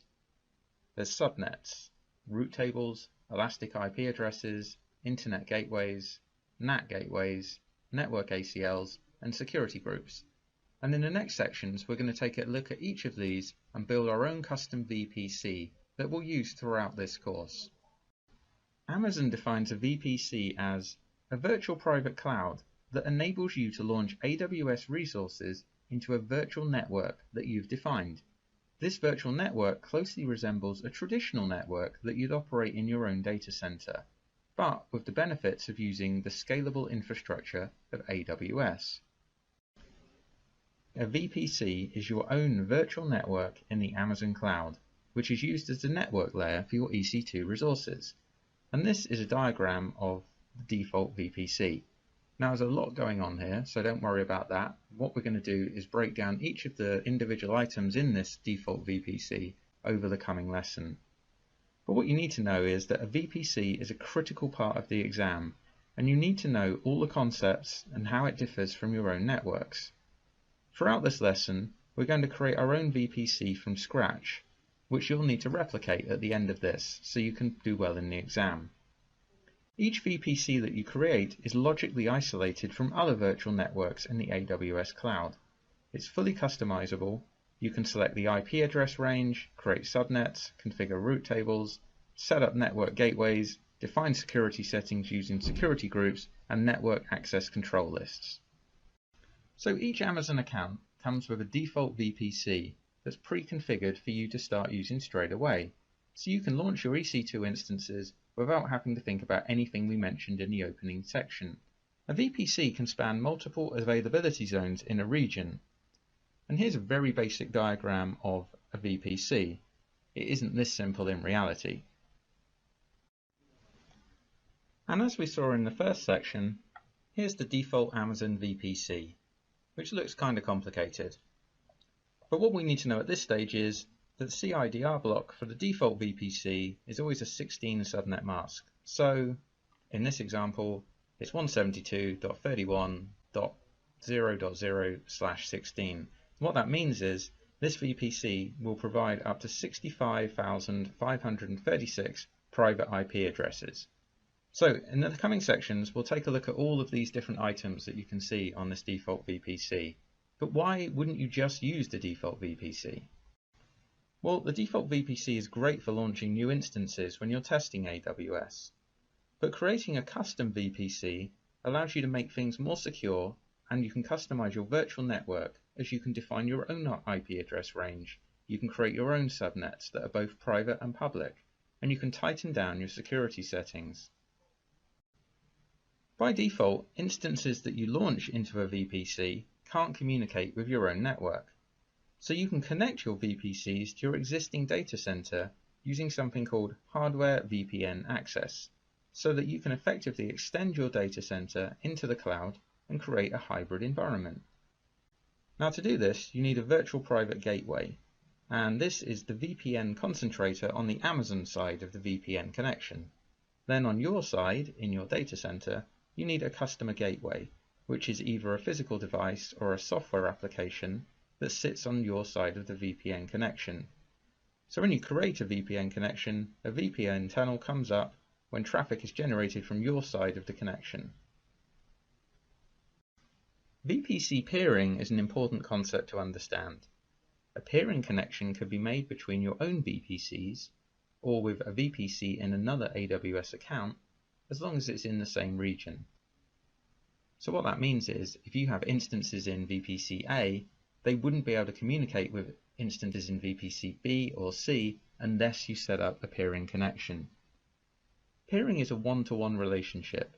A VPC can have multiple peering connections to other VPCs, but, and this is important, transitive peering is not supported.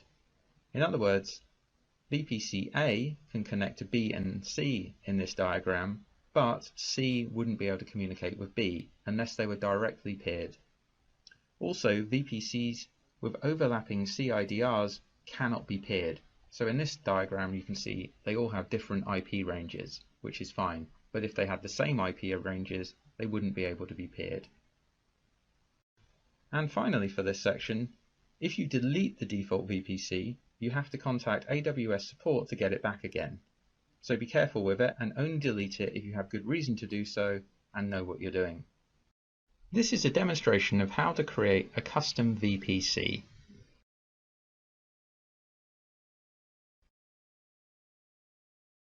So here we are, back at the Amazon Web Services Management Console. And this time we're going to go down to the bottom left where the networking section is. I'm going to click on VPC. And the VPC dashboard will load up. Now there's a couple of ways you can create a custom VPC.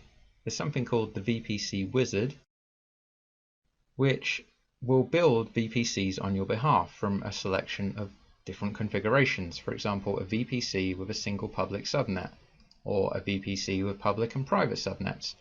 Now this is great because you click a button, type in a few details, and it does the work for you. However, you're not going to learn much or pass the exam if this is how you do it. So we'll cancel that and we'll go to your VPCs and we'll click on Create a VPC. And we're presented with the Create a VPC window.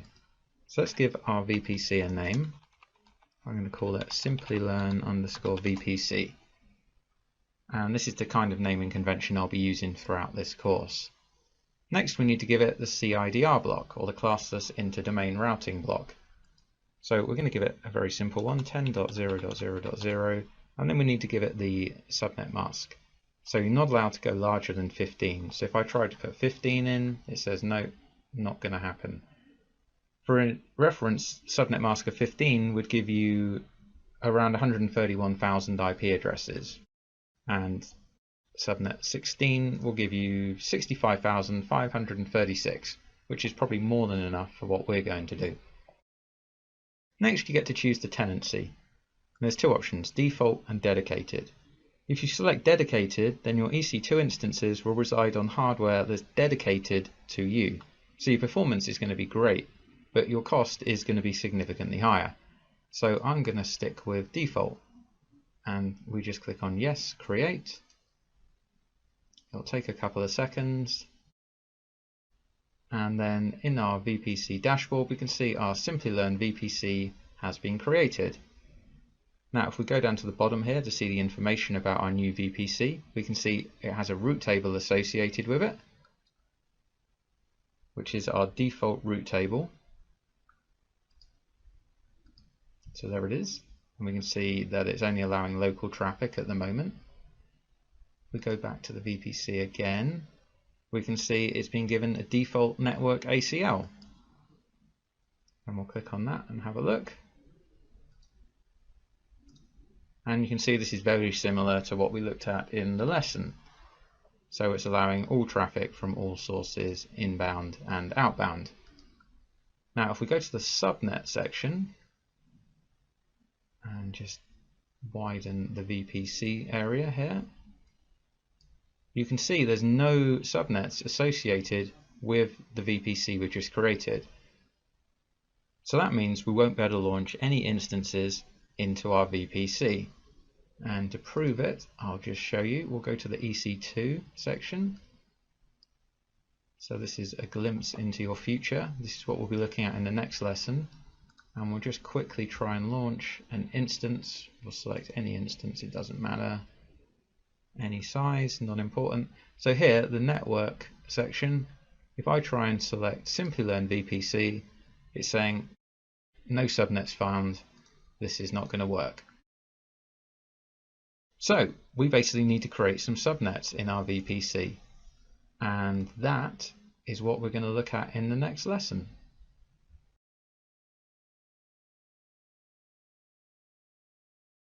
Now, private IP addresses are IP addresses that are not reachable over the internet, and they're used for communication between instances in the same network. When you launch a new instance, it's given a private IP address and an internal DNS hostname that resolves to the private IP address of the instance. But if you want to connect to this from the internet, it's not going to work. So then you'd need a public IP address, which is reachable from the internet. You can use public IP addresses for communication between your instances and the internet. Each instance that receives a public IP address is also given an external DNS hostname. Public IP addresses are associated with your instances from the Amazon pool of public IP addresses. When you stop or terminate your instance, the public IP address is released and a new one is associated when the instance starts. So if you want your instance to retain its public IP address, you need to use something called an elastic IP address. An elastic IP address is a static or persistent public IP address that's allocated to your account and can be associated to and from your instances as required. An elastic IP address remains in your account until you choose to release it. There is a charge associated with an elastic IP address if it's in your account but not actually allocated to an instance. This is a demonstration of how to create an elastic IP address.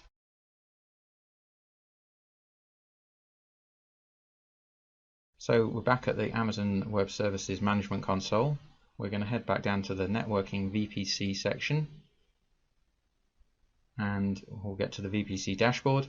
On the left hand side we'll click on Elastic IPs. Now you'll see a list of any elastic IPs that you have associated in your account, and remember, any elastic IP address that you're using that isn't allocated to something, you'll be charged for. So I have one available and that is allocated to an instance currently. So we want to allocate a new address, and it reminds you that there's a charge if you're not using it. I'm saying yes, allocate, and it takes a couple of seconds, and there's our new elastic IP address. Now we'll be using this IP address to associate with the NAT gateway when we build that.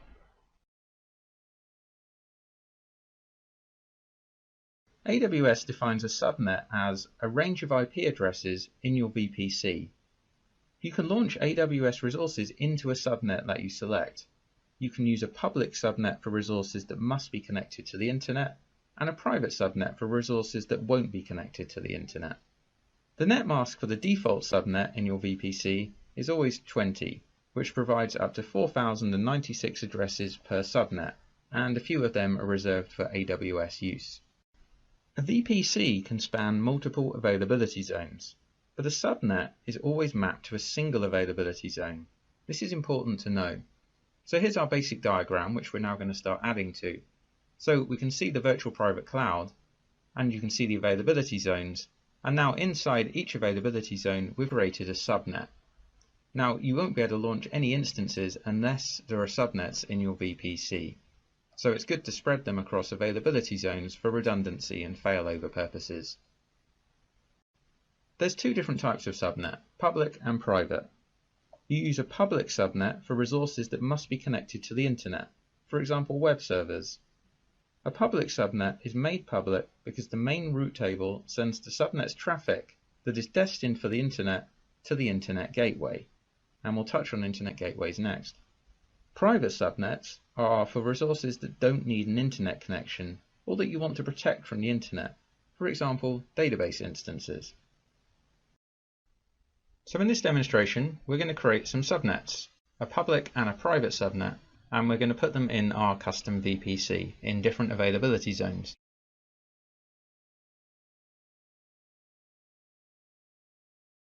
So we'll head to Networking and VPC, wait for the VPC dashboard to load up. We'll click on Subnets. We'll go to Create Subnet. And I'm going to give the subnet a name. So it's good to give them meaningful names. So I'm going to call this first one for the public subnet 10.0.1 10.0, and I'm going to put this one in the US East 1B availability zone, and I'm going to call it Simplilearn Public. So it's quite a long name, I understand, but at least it makes it clear for what's going on in this example. So we need to choose a VPC. So we obviously want to put it in our Simplilearn VPC. And I said I wanted to put it in US East 1B. I'm using the North Virginia region, by the way. So we click on that. Then we need to give it the CIDR block. Now, as I mentioned earlier, when I typed in the name, that's the range I want to use. And then we need to give it the subnet mask. And we're going to go with 24, which should give us 251 addresses in this range, which obviously is going to be more than enough.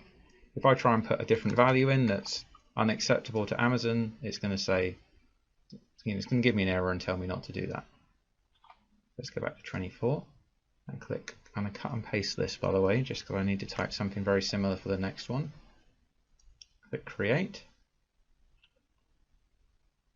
And it takes a few seconds. Okay, so there's our new subnet. And if I just widen this, you can see, so that's the IP range, that's the availability zone, it's for Simplilearn, and it's public. So now we want to create the private. So I'm going to put the name in. I'm going to give the private the IP address block of that. I'm going to put this one in US East 1C, and it's going to be the private subnet. Obviously I want it to be in the same VPC, availability zone of US East 1C, and we're going to give it 10.0.2.0/24, and we'll click yes, create. And again, it takes a few seconds. Okay, so let me sort by name. So there we are, we can see now we've got our private subnet and our public subnet. In fact, let me just type in Simplilearn, there we are. So now you can see them both there. And you can see they're both in the same VPC, Simplilearn VPC. Now if we go down to the bottom, you can see the route table associated with these VPCs. And you can see that they can communicate with each other internally, but there's no internet access. So that's what we need to do next. In the next lesson, you're going to learn about internet gateways and how we can make these subnets have internet access.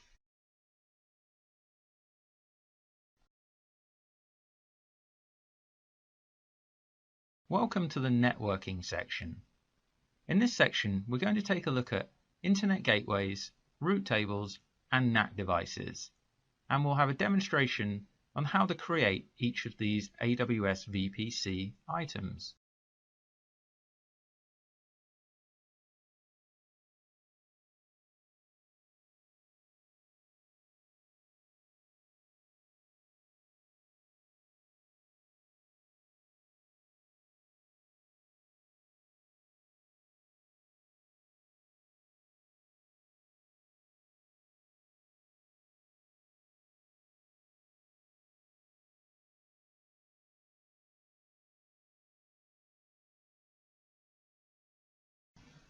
So to allow your VPC the ability to connect to the internet, you need to attach an internet gateway.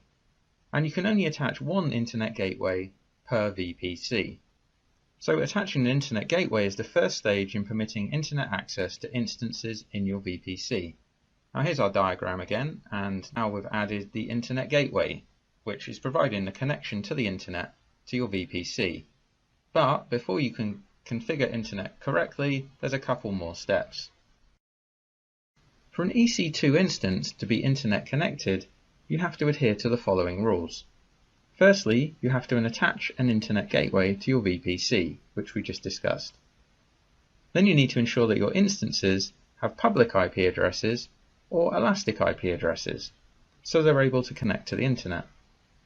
Then you need to ensure that your subnet's route table points to the internet gateway, and you need to ensure that your network access control and security group rules allow relevant traffic to flow to and from your instance. So you need to allow the rules to let in the traffic you want, for example HTTP traffic. After the demonstration for this section, we're going to look at how route tables, access control lists and security groups are used.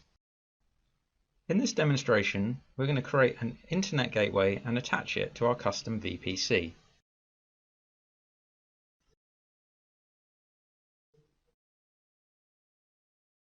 So let's go to Networking VPC,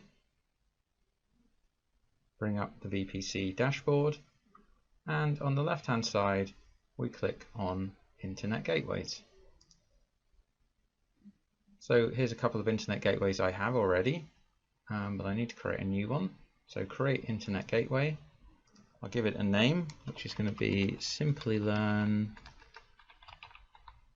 Internet Gateway, IGW. And I'm going to click Create. So this is an internet gateway which will connect a VPC to the internet, because at the moment our custom VPC has no internet access. So there, it's created. Simplilearn IGW. But its state is detached because it's not attached to anything. So let me try and attach it to a VPC. And it gives me an option of all the VPCs that have no internet gateway attached to them currently. So I only have one, which is Simplilearn VPC. Yes, attach. Now you can see our VPC has internet attached, and you can see that down here. So let's click on that, and it will take us to our VPC. But before any instances in our VPC can access the internet, we need to ensure that our subnet route table points to the internet gateway. And we don't want to change the main route table, we want to create a custom route table. And that's what you're going to learn about next.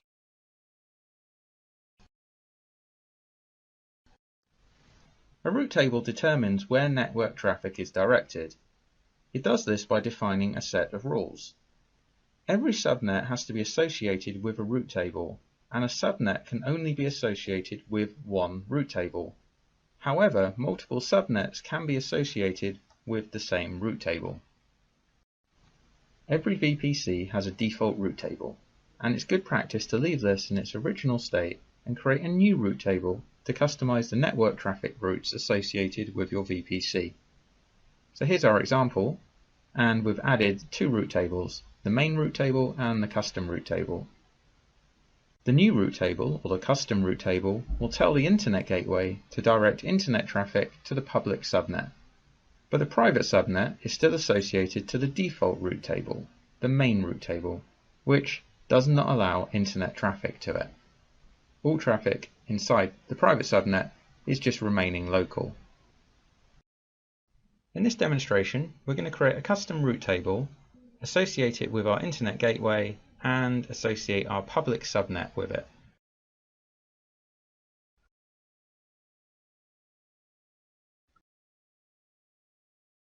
So let's go to Networking and VPC.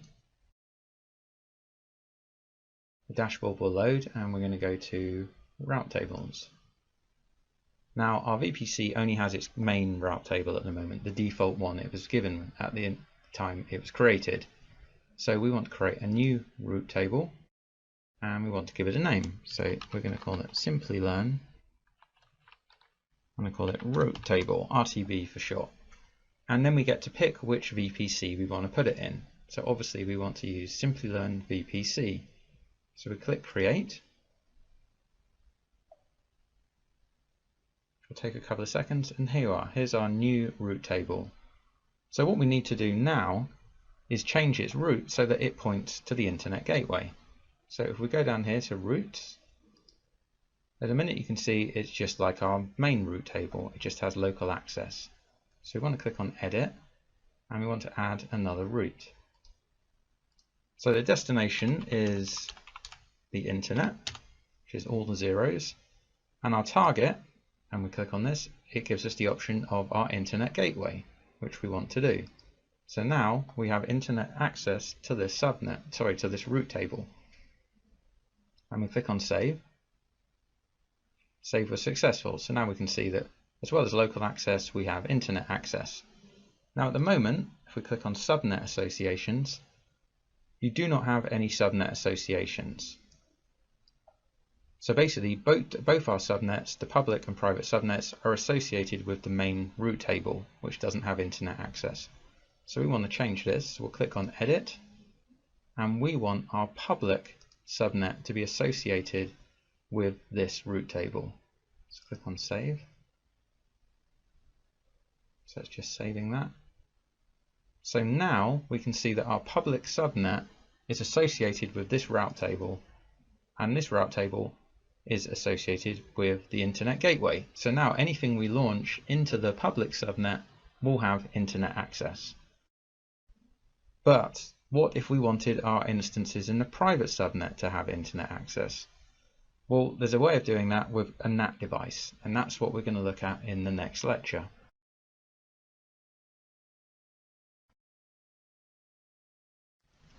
You can use a NAT device to enable instances in a private subnet to connect to the internet or other AWS services, but prevent the internet from initiating connections with the instances in the private subnet. So we talked earlier about public and private subnets to protect your assets from being directly connected to the internet. For example, your web server would sit in the public subnet and your database in the private subnet, which has no internet connectivity. However, your private subnet database instance might still need internet access or the ability to connect to other AWS resources. If so, you can use a network address translation device or a NAT device to do this. A NAT device forwards traffic from your private subnet to the internet or other AWS services and then sends the response back to the instances. When traffic goes to the internet, the source IP address of your instance is replaced with the NAT device address, and when the internet traffic comes back again, the NAT device translates the address to your instance's private IP address. So here's our diagram, which is getting ever more complicated, and if you look in the public subnet, you can see we've now added a NAT device, and you have to put NAT devices in the public subnet so that they get internet connectivity. AWS provides two kinds of NAT devices, a NAT gateway and a NAT instance. AWS recommends a NAT gateway as it's a managed service that provides better availability and bandwidth than NAT instances. Each NAT gateway is created in a specific availability zone and is implemented with redundancy in that zone. A NAT instance is launched from a NAT AMI, an Amazon Machine Image, and runs as an instance in your VPC. So it's something else you have to look after, whereas a NAT gateway, being a fully managed service, means once it's installed, you can pretty much forget about it. A NAT gateway must be launched into a public subnet because it needs internet connectivity. It also needs an elastic IP address, which you can select at the time of launch. Once created, you need to update the route table associated with your private subnet to point internet-bound traffic to the NAT gateway.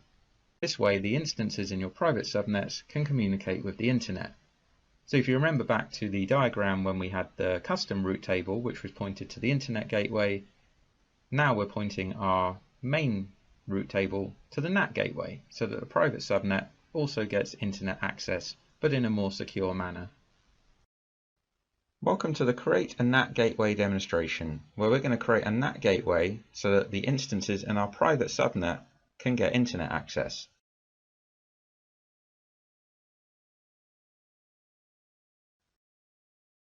So we'll start by going to Networking and VPC. And the first thing we're going to do is take a look at our subnets, and you'll see why shortly. So here are our Simplilearn subnets. So this is the private subnet that we want to give internet access. But if you remember from the section, NAT gateways need to be placed in public subnets. So I'm just going to copy the name of this subnet ID for the public subnet, and you'll see why in a moment. So then we go to NAT gateways on the left hand side, and we want to create a new NAT gateway. So we have to put a subnet in there. So we want to choose our public subnet. Now, as you can see, it truncates a lot of the subnet names on this option, so it's a bit confusing. So we know that we want to put it in our Simplilearn VPC in the public subnet, but you can see it's truncated. So it's actually this one at the bottom, but what I'm going to do is just paste in the subnet ID, which I copied earlier, so there's no confusion. Then we need to give it an elastic IP address. Now, if you remember from the earlier demonstration, we created one, so let's select that. But if you hadn't allocated one, you could click on the Create New EIP button. So we'll do that. Okay, so it's telling me my NAT gateway has been created. And in order to use your NAT gateway, ensure that you edit your route table to include a route with a target of, and then our NAT gateway ID. So it's given us the option to click on our edit route tables. So we'll go straight there. Now here's our route tables. Now here's the custom route table that we created earlier, and this is the default, the main route table, which was created when we created our VPC. So we should probably give this a name so that we know what it is. So let me just call this Simplilearn RTB main. So now we know that's our main route table. So if you take a look at the main route table and the subnet associations, you can see that our private subnet is associated with this table. So what we need to do is put a route in here that points to the NAT gateway. So if we click on routes and edit, and we want to add another route, and we want to say that all traffic can either go to simply the internet gateway, which we don't want to do. We want to point it to our NAT instance, which is this NAT ID here. And we click save. So now any instances launched in our private subnet will be able to get internet access via our NAT gateway.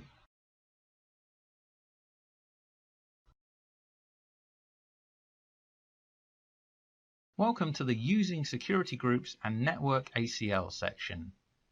In this section, we're going to take a look at security groups and network ACLs, and we're going to have a demonstration on how you create both of these items in the Amazon Web Services console.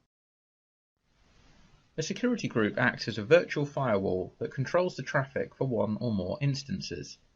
You add rules to each security group that allow traffic to or from its associated instances. Basically, a security group controls the inbound and outbound traffic for one or more EC2 instances. Security groups can be found on both the EC2 and VPC dashboards in the AWS Web Management Console. We're going to cover them here in this section, and you'll see them crop up again in the EC2 lesson. And here is our diagram, and you can see we've now added security groups to it. And you can see that EC2 instances are sitting inside the security groups, and the security groups will control what traffic flows in and out. So let's take a look at some examples, and we'll start with a security group for a web server. Now obviously a web server needs HTTP and HTTPS traffic as a minimum to be able to access it. So here is an example of the security group table, and you can see we're allowing HTTP and HTTPS, the ports that are associated with those two, and the sources, and we're allowing it from the internet. We're basically allowing all traffic to those ports. And that means any other traffic that comes in on different ports would be unable to reach the security group and the instances inside it. Let's take a look at an example for a database server security group. Now imagine you have a SQL Server database, then you would need to open up the SQL Server port so that people can access it. Which is port 1433 by default. So we've added that to the table and we've allowed the source to come from the internet. Now, because it's a Windows machine, you might want RDP access, so you can log on and do some administration. So we've also added RDP access to the security group. Now, you could leave it open to the internet, but that would mean anyone could try and hack their way into your box. So in this example, we've added a source IP address of 10.0.0.0.0. So only IP ranges from that address can RDP to the instance. Now there's a few rules associated with security groups. By default, security groups allow all outbound traffic. So if you want to tighten that down, you can do so in a similar way to you can define the inbound traffic. Security group rules are always permissive. You can't create rules that deny access, so you're allowing access rather than denying it. Security groups are stateful, So if you send a request from your instance, the response traffic for that request is allowed to flow in regardless of the inbound security group rules. And you can modify the rules of a security group at any time, and the rules are applied immediately. Welcome to the Create Security Group demonstration, where we're going to create two security groups, one to host DB servers and one to host web servers.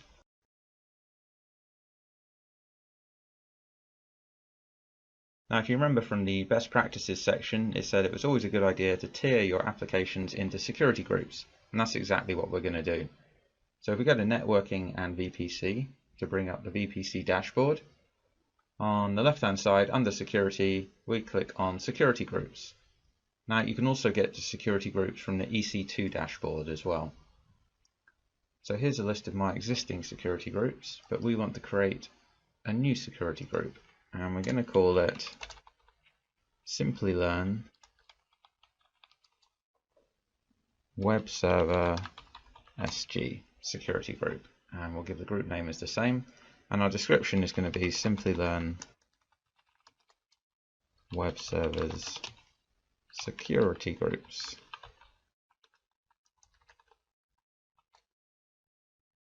Okay, and then we need to select our VPC. Now it defaults to the default VPC, but obviously we want to put it in our Simplilearn VPC. So we click Yes, Create. Takes a couple of seconds. And there it is. There's our new security group. Now if we go down to the rules, the inbound rules, you can see there are none. So by default, a new security group has no inbound rules. But what about outbound rules? If you remember from the lesson, a new security group by default allows all traffic to be outbound. And there you are. All traffic has destination of everywhere. So all traffic is allowed. But we want to add some rules. So let's click on inbound rules. Click on edit. Now this is going to be a web server. So if we click on the drop down, we need to give it HTTP. So you can either choose custom TCP rule and type in your own port ranges, or you can just use the ones they have for you. So HTTP. This pre-populates the port range, and then here you can add the source. Now if I click on it, it's giving me the option of saying allow access from different security groups. So you could create a security group and say I only accept traffic from a different security group, which is a nice way of securing things down. You could also put in here just your IP address so that only you could do HTTP requests to the instance. But because it's a web server, we want people to be able to see our website, otherwise it's not going to be much use. So we're going to say all traffic, so all source traffic can access our instance on port HTTP 80. I want to add another rule because we also want to do HTTPS, which is hiding from me. There we are. And again, we want to do the same. And also, because this is going to be a Linux instance, we want to be able to connect to the Linux instance to do some work and configuration. So we need to give it SSH access. And again, it would be good practice to tie it down to your specific IP or an IP range, but we're just going to do all for now. And then we click on save, and there we are, there we have our ranges. So now we want to create our security group for our DB servers. So let's click create security group, and then we'll go through it and give it a similar name. Simplilearn DB servers SG, and the description is going to be Simplilearn DB servers security group, and our VPC is obviously going to be Simplilearn VPC. So let's click yes, create, we'll wait a few seconds, and here's our new security group. As you can see, it has no inbound rules by default, and outbound rules allow all traffic. So this is going to be a SQL Server database server, and so we need to allow SQL Server traffic into the instance. So we need to give it Microsoft SQL port access. Now the default port for Microsoft SQL Server is 1433. Now in reality, I'd probably change the port the SQL Server was running on to make it more secure, but we'll go with this for now. And then the source. So we could choose the IP ranges again, but what we want to do is place the DB server in the private subnet and allow the traffic to come from the web server. So the web server will accept traffic, and the web server will then go to the database to get the information it needs to display on the website. Or if people are entering information into the website, we want the information to be stored in our DB server. So basically, we want to say that the DB servers can only accept SQL Server traffic from the web server security group. So we can select the Simplilearn web server security group as the source traffic for Microsoft SQL Server data. So we'll select that. Now our SQL Server is obviously going to be a Windows instance, so from time to time we might need to log in and configure it. So we want to give RDP access. Now again, you would probably put a specific IP range in there. We're just going to do all traffic for now. Then we click Save. And there we are. So now we have two security groups, DB servers and web servers.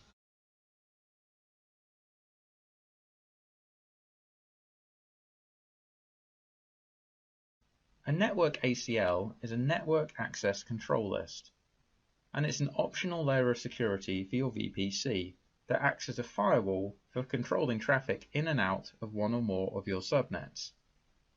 You might set up network ACLs with rules similar to your security groups in order to add an additional layer of security to your VPC. Here is our network diagram, and we've added network ACLs to the mix. Now you can see they sit somewhere between the route tables and the subnets. This diagram makes it a little bit clearer, and you can see that a network ACL sits in between a route table and a subnet. And also you can see an example of the default network ACL, which is configured to allow all traffic to flow in and out of the subnets to which it's associated. Each network ACL includes a rule, whose rule number is an asterisk. This rule ensures that if a packet doesn't match any of the other numbered rules, it's denied. You can't modify or remove this rule. So if you take a look at this table, you can see on the inbound, some traffic would come in and it would look for the first rule, which is 100. And that's saying I'm allowing all traffic from all sources. So that's fine, the traffic comes in. If that rule 100 wasn't there, it would go to the asterisk rule. And the asterisk rule is saying traffic from all sources is denied. Let's take a look at the network ACL rules. Each subnet in your VPC must be associated with an ACL. If you don't assign it to a custom ACL, it will automatically be associated to your default ACL. A subnet can only be associated with one ACL. However, an ACL can be associated with multiple subnets. An ACL contains a list of numbered rules which are evaluated in order, starting with the lowest. As soon as a rule matches traffic, it's applied regardless of any higher numbered rules that may contradict it.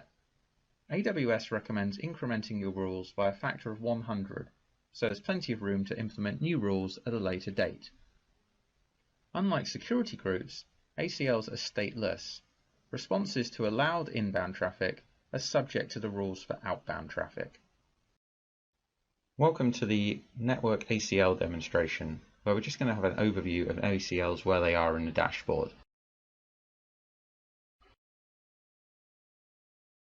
Now you don't need to know a huge amount about them for the exam, you just need to know how they work and where they are. So let's go to networking and VPC, and when the dashboard loads, on the left hand side under security there's network ACLs. So let's click on that. Now you can see some ACLs that are in my AWS account. So we want the one that's associated with our Simplilearn VPC. So if we extend this VPC column, that's our network ACL there, Simplilearn VPC. Now let's give it a name because it's not very clear to see otherwise. Also, I'm kind of an obsessive tagger. So let's call it Simplilearn ACL and click on the tick. So there we are. So now it's much easier to see. So we click on inbound rules. So this is exactly what we showed you in the lesson. The rule is 100, so that's the first rule that's going to get evaluated, and it's saying allow all traffic from all sources. And the outbound rules are the same. So if you wanted to tighten down the new rule, you could click edit, we'll give it a new rule number, say which would be 200. So you should always increment them in 100, so that means if you had 99 more rules you needed to put in place, you'd have space to put them in between these two. And then you could do whatever you wanted. You could say, we are allowing HTTP access from all traffic, and we're allowing, or you could say, actually, you know what, we're going to deny it. So this is the way of blacklisting traffic into your VPC. Now I'm not going to save that because we don't need it, but this is where network ACLs sit, and this is where you would make any changes. It's also worth having a look at the subnet associations with your ACL. So we have two subnets in our Simplilearn VPC, so we would expect to see both of them associated with this network ACL because it's the default. And there they are. There's both our public and our private subnets are associated. And you can also see up here on the dashboard, it says default. So this is telling us this is our default ACL. If you did want to create a new network ACL, you would click Create Network ACL. You'd give it a name, just say New ACL, and then you would associate it with your VPC. So we would say Simplilearn VPC. Takes a few seconds, and there we are. There we have our new one. Now you can see this one says default no, because it obviously isn't the default ACL for our Simplilearn VPC, and it has no subnets associated with it. So let's just delete that because we don't need it. But there you are. There's a very brief overview of network ACLs.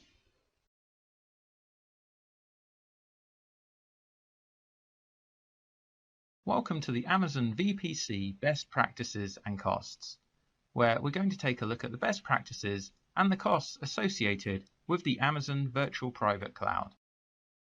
Always use public and private subnets.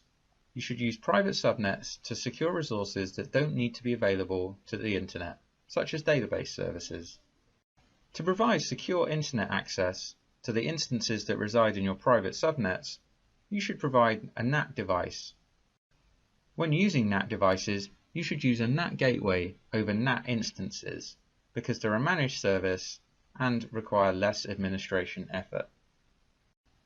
You should choose your CIDR blocks carefully. Amazon VPC can contain from 16 to 65,536 IP addresses, so you should choose your CIDR block according to how many instances you think you'll need. You should also create separate Amazon VPCs for development, staging, test and production, or create one Amazon VPC with separate subnets, with a subnet each for production, development, staging and test. You should understand the Amazon VPC limits. There are various limitations on the VPC components. For example, you're allowed 5 VPCs per region, 200 subnets per VPC, 200 route tables per VPC, 500 security groups per VPC, 50 in- and outbound rules per VPC. However, some of these rules can be increased by raising a ticket with AWS support. You should use security groups and network ACLs to secure the traffic coming in and out of your VPC. Amazon advises to use security groups for whitelisting traffic and network ACLs for blacklisting traffic. Amazon recommends tiering your security groups. You should create different security groups for different tiers of your infrastructure architecture inside VPC. If you have web tiers and DB tiers, you should create different security groups for each of them. Creating tier-wise security groups will increase the infrastructure security inside the Amazon VPC. So if you launch all your web servers in the web server security group, that means they'll automatically all have HTTP and HTTPS open. Conversely, the database security group will have SQL Server ports already open. You should also standardize your security group naming conventions. Following a security group naming convention allows Amazon VPC operation and management for large-scale deployments to become much easier. Always span your Amazon VPC across multiple subnets in multiple availability zones inside a region. This helps in architecting high availability inside your VPC. If you choose to create a hardware VPN connection to your VPC using Virtual Private Gateway, you are charged for each VPN connection hour that your VPN connection is provisioned and available. Each partial VPN connection hour consumed is billed as a full hour. You'll also incur standard AWS data transfer charges for all data transferred via the VPN connection. If you choose to create a NAT gateway in your VPC, you are charged for each NAT gateway hour that your NAT gateway is provisioned and available. Data processing charges apply for each gigabyte processed through the NAT gateway. Each partial NAT gateway hour consumed is billed as a full hour. This is the practice assignment for designing a custom VPC, where you'll create a custom VPC using the concepts learnt in this lesson. Using the concepts learnt in this lesson, recreate the custom VPC as shown in the demonstrations. The VPC name should be Simplilearn VPC. The CIDR block should be 10.0.0.0/16. There should be two subnets, one public with a range of 10.0.1.0 and one private with a range of 10.0.2.0, and they should be placed in separate availability zones. There should be one internet gateway and one NAT gateway, and also one custom route table for the public subnet. Also create two security groups, Simplilearn Web Server Security Group and Simplilearn DB Server Security Group. So let's review the key takeaways from this lesson. Amazon Virtual Private Cloud, or VPC, enables you to launch AWS resources into a virtual network that you've defined. This virtual network closely resembles a traditional network that you'd operate in your own data center, but with the benefits of using scalable infrastructure of AWS. There are three types of IP address in AWS. A private IP address. This is an IP address that's not reachable over the internet, and it's used for communication between instances in the same network. A public IP address is reachable from the internet, which you can use for communication between your instances and the internet. And there's an elastic IP address. This is a static, public, persistent IP address that persists after an instance restarts, whereas a public IP address is reassociated after each restart. Amazon defines a subnet as a range of IP addresses in your VPC. You can launch AWS resources into a subnet that you select, and a subnet is always mapped to a single availability zone. Use a public subnet for resources that must be connected to the internet, and a private subnet for resources that won't be connected to the internet. To allow your VPC the ability to connect to the internet, you need to attach an internet gateway to it, and you can only attach one internet gateway per VPC. A route table determines where network traffic is directed. It does this by defining a set of rules. Every subnet has to be associated with a route table, and a subnet can only have an association with one route table. However, multiple subnets can be associated to the same route table. And you can use a NAT device to enable instances in a private subnet to connect to the internet or other AWS services. But a NAT device will prevent the internet from initiating connections with instances inside your private subnet. A security group acts as a virtual firewall that controls the traffic for one or more instances. You add rules to each security group that allow traffic to or from its associated instances. A network access control list, or network ACL, is an optional layer of security for your VPC that acts as a firewall for controlling traffic in and out of one or more of your subnets. Today's session is on AWS SageMaker. Let's look into what we have in our today's session. So what's in it for you? We would be covering what is AWS, why do we need AWS SageMaker, what is AWS SageMaker services, what are the benefits of using the AWS SageMaker, machine learning with AWS SageMaker, how to train a model with AWS SageMaker, how to validate a model with AWS, and the companies that are using AWS SageMaker. Along with that, we will be covering up one live demo on the AWS platform. Now let's understand what is AWS. So what is AWS? It's an Amazon Web Services. It's the largest or most widely used public cloud platform offered by Amazon. It provides services over the internet. AWS services can be used to build, monitor, and deploy any type of application in the cloud. AWS also uses the subscription pricing model. That means you only pay for whatever the services you use for. Now, why do we need AWS SageMaker? Let's look into it. So let's consider an example of one of the company, that is ProQuest. Now, before AWS SageMaker, the ProQuest is a global information content and technology company that provides valuable content such as ebooks, newspapers, etc. to the users. Before AWS SageMaker, the ProQuest requirement was to have a better user experience, maximum relevant search results. Now, after AWS SageMaker, they were able to achieve those results. So they achieved more appealing video user experience. They achieved more relevant search results for the users. Now, what do we mean by AWS SageMaker? Why this service is primarily used? So Amazon SageMaker is a cloud machine learning platform that helps users in building, training, tuning, and deploying machine learning models in a production-ready hosted environment. So it's kind of a machine learning service which is already hosted on the AWS platform. Now, what are the benefits of using AWS SageMaker? The key benefits of using AWS SageMaker are: it reduces machine learning data cost, so you can do the cost optimization while running this particular service on the AWS. All ML components are stored in a particular place in a dashboard, so they can be managed together. Highly scalable, so it can be scalable on, you can scale this particular service on the fly. It trains the models quite faster, maintains the uptime, so you can be assured that your workloads will be running all the time, it will be available all the time.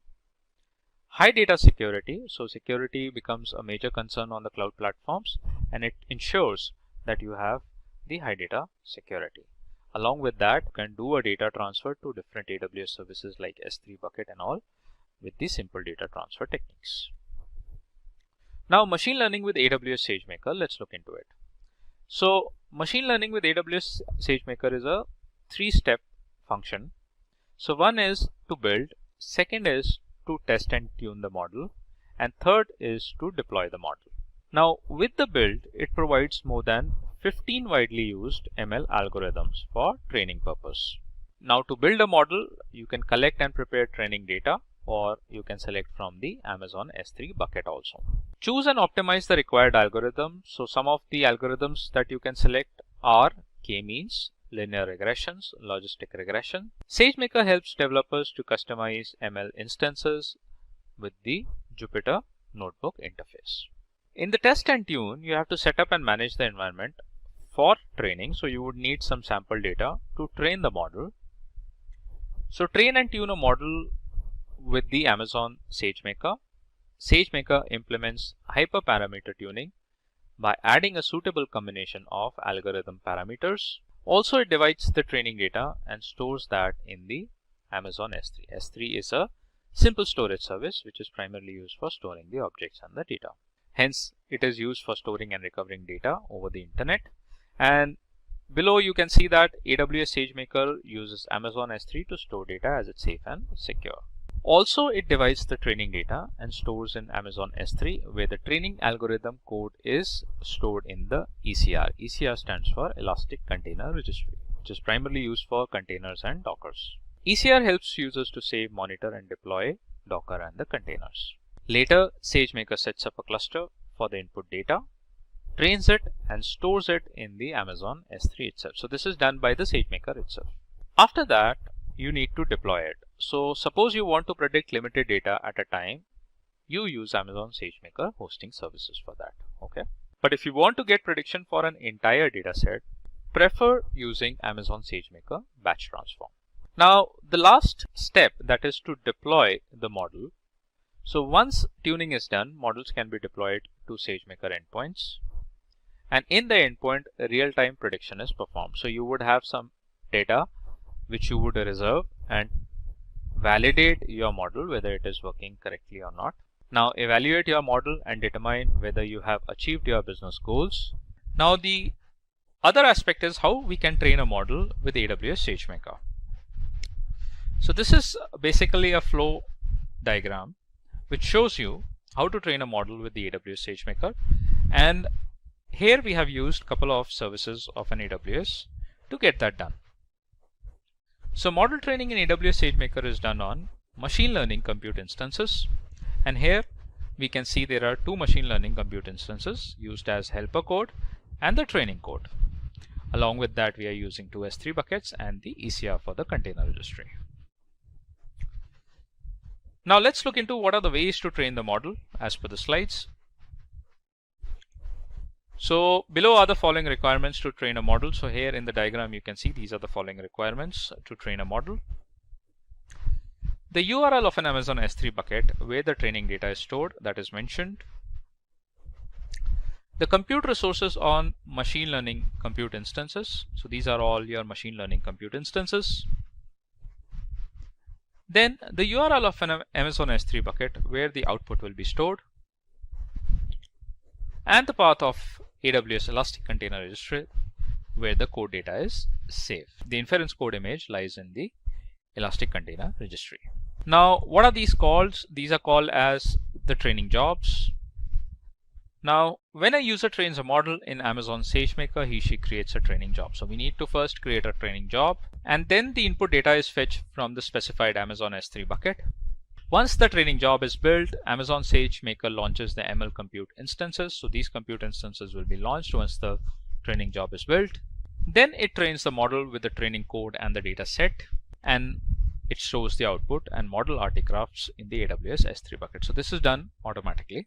Now here the helper code performs a task when the training code fails. The interference code, which is in the Elastic Container Registry, consists of multiple linear sequence containers that process the request for inference on data. The EC2 container registry is a container registry that helps users to save, monitor, and deploy container images, whereas container images are the ready applications. Once the data is trained, the output is stored in the specified Amazon S3 bucket. So here you can see the output will be stored here. To prevent your algorithm being deleted, save the data in Amazon SageMaker Critical System, which can process your ML compute instances. Now, how to validate a model? Let's look into it. So you can evaluate your model using offline or using the historical data. So first thing is that you can do the offline testing to validate a model. You can do an online testing with the live data. So if you have a live data coming or real-time streams coming, you can validate a model from there as well. You can validate using a holdout set, and also you can validate using the k-fold validation. Now use historical data to send requests to the model through the Jupyter Notebook in Amazon SageMaker for the evaluation. Online testing with live data deploys multiple models into the endpoints of Amazon SageMaker and directs live traffic to the model for validation. Validating using a holdout set is part of the data is set aside, which is called holdout set. So the part of the data is left, which is basically called as the holdout set. This data is not used for the model training. So later, when the model is trained with the remaining input data and generalize the data based on what is learned initially. So whatever the data which is left out will be used for validating a model, because we have not used that data while training a model. The k-fold validation is the input data is split into two parts. One part is called k, which is the validation data for testing the model, and the other part is k-1, which is used as a training data. Now based on the input data, the machine learning model evaluates the final output. Now the companies that are using AWS SageMaker, one is the ADP. So you must be knowing about ADP, Zalando, Dow Jones, which is the stock market, ProQuest, and the Intuit. Now let's look into the demo that how we can actually run the AWS SageMaker. So we'll use the R algorithm and then package the algorithm as a container for building, training, and deploying a model. We are going to use the Jupyter Notebook for that, for model building, for model training, for model deployment, and the code for the demo is in the below link. So you can see here that from this link you can get the code for the demo. Let's try to do a demo on the AWS. Now I would be using a link which is provided by Amazon to build, train, and deploy the machine learning model on the SageMaker, as you can see on my screen. And in this tutorial, you would have some steps where you can put those steps and the code, Python codes, into your AWS SageMaker Jupyter Lab. So in this tutorial, you will learn how to use Amazon SageMaker to build, train and deploy a machine learning model. And for that, we will use the popular XGBoost ML algorithm for this exercise. So first of all, what you need to do is you have to go to the AWS console, and there you have to create a notebook instance. So in this tutorial, you will be creating a notebook instance. You will prepare the data, train the model to learn from the data, deploy the model, evaluate your ML model's performance, and once all those activities are done, then we'll see how we can actually remove all the resources in order to prevent the extra costing. Now the first step is we have to enter to the Amazon SageMaker console. So here you can see I'm already logged in into the SageMaker console. You can click on the services, search for the SageMaker here, and here you get the Amazon SageMaker service. Now the next step is that we have to create a notebook instance. So we will select the notebook instance from the SageMaker service, and then after the notebook instance is selected, we'll put a name to our instance and we'll create a new IAM role for that. So let's wait for the SageMaker Studio to open. So here you can see the studio is open, and you just have to click on the notebook instances, and here you have to create a notebook instance. So here you can see a couple of notebook instances have already been created. One of them is in service. So this is the notebook instance that we are going to use for creating the demo model. I'll show you how you can create a notebook instance. You just have to click on create notebook instance button and put your notebook instance name. So you can put something like demo-sagemaker 987, or we can put it as model. We'll go with notebook instance type as default, which is mlt2.media. And in the permission and encryptions under the IAM role, we'll click on create a new IAM role. Now why we are creating a new IAM role? So that we can allow the SageMaker to access any S3 bucket that has been created on our account. Just click on create a role, and here you would see that the new IAM role will be created with the set of permissions. Then rest of the things we'll keep it as default, and then you just have to click on create a notebook instance. The notebook instance creation takes some time, so you just have to wait for a couple of minutes to get that in service. We already have one of the notebook instance that has been created, so we will be using that to create a demo. Now going back to the steps, so these are the steps that we have already performed. Now once the notebook instance is created, then we have to prepare the data. So in this step, we will be using the SageMaker notebook instance to pre-process the data that would require to train the machine learning model. And for that, we would be opening up the Jupyter notebook, and then we have to select an environment, a kernel environment in the Jupyter notebook that would be conda_python 3. So let's follow these steps. Go back to the SageMaker, click on the notebook instances, select the running notebook instance, and here you would select the Open Jupyter Lab. Now here you would see that the SageMaker would try to open up the Jupyter notepad, and we would be performing all our inputs into that Jupyter notebook and executing the results there itself. So just wait for the notebook to open. Now here you can see the Jupyter Lab notebook has been opened. So I would be selecting one of the notebook that has been created. So this one. So likewise, you can create your own notebook also. How you can do that? First of all, let me select the kernel environment. So I would be selecting conda_python 3 and just click on select. So how you can create your own notebook? Just have to click on file, click on new, and here you can select the notebook. Just name your notebook, select the environment conda_python 3 to run this demo. So I have my notebook open. So in the tabs, I would be putting up the Python codes, and I would be executing those codes to get the output directly. So the next step is to prepare the data, train the ML model and deploy it. We will need to import some libraries and define a few environment variables in the Jupyter notebook environment. So I would be copying this code which you can see that would try to import NumPy, Pandas. These are all required to run the Python syntax. So just copy this code and paste it into your notebook. Right? So once you do that, execute your code, and here you can see that you get the output, which is that it has imported all the necessary libraries that have been defined in the code. Now the next step is we would create an S3 bucket into the S3 service, and for that you have to copy this Python code, just that you have to edit it. So you have to specify this bucket name that you want to get created. So here I would provide the bucket name, which should be unique, should not overlap. So something like SageMaker dash demo is the name that I have selected for the bucket, and now you have to execute that code. It says that the S3 bucket has been created successfully with the name SageMaker-demo 9876. So this is something which you can verify. So you can go to the S3 service, and there you can verify whether the bucket has been created or not.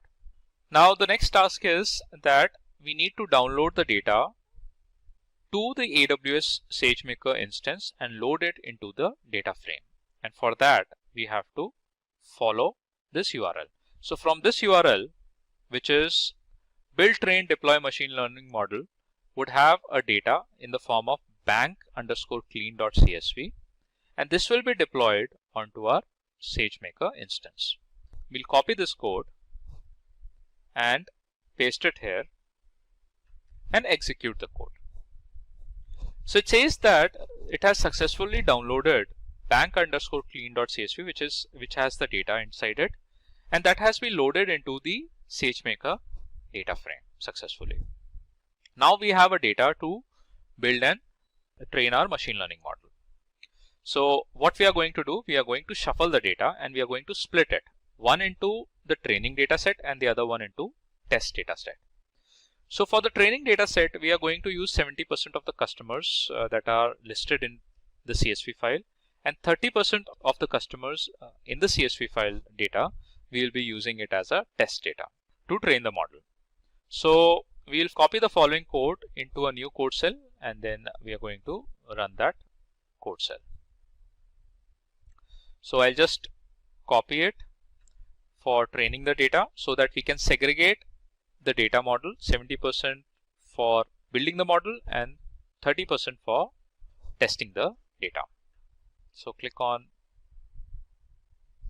run the execution, and here you can see that we got the output successfully. Now we have to train the model from that data. So how we are going to train that model? And for that, we'll use SageMaker pre-built XGBoost model, which is an algorithm. So you will need to reformat the header and first column of the training data and load the data from the S3 bucket. So what I'll do is I'll copy this syntax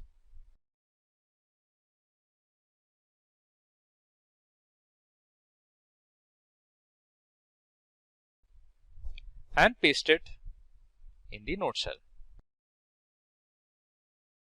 So it has the train data, it would train the model.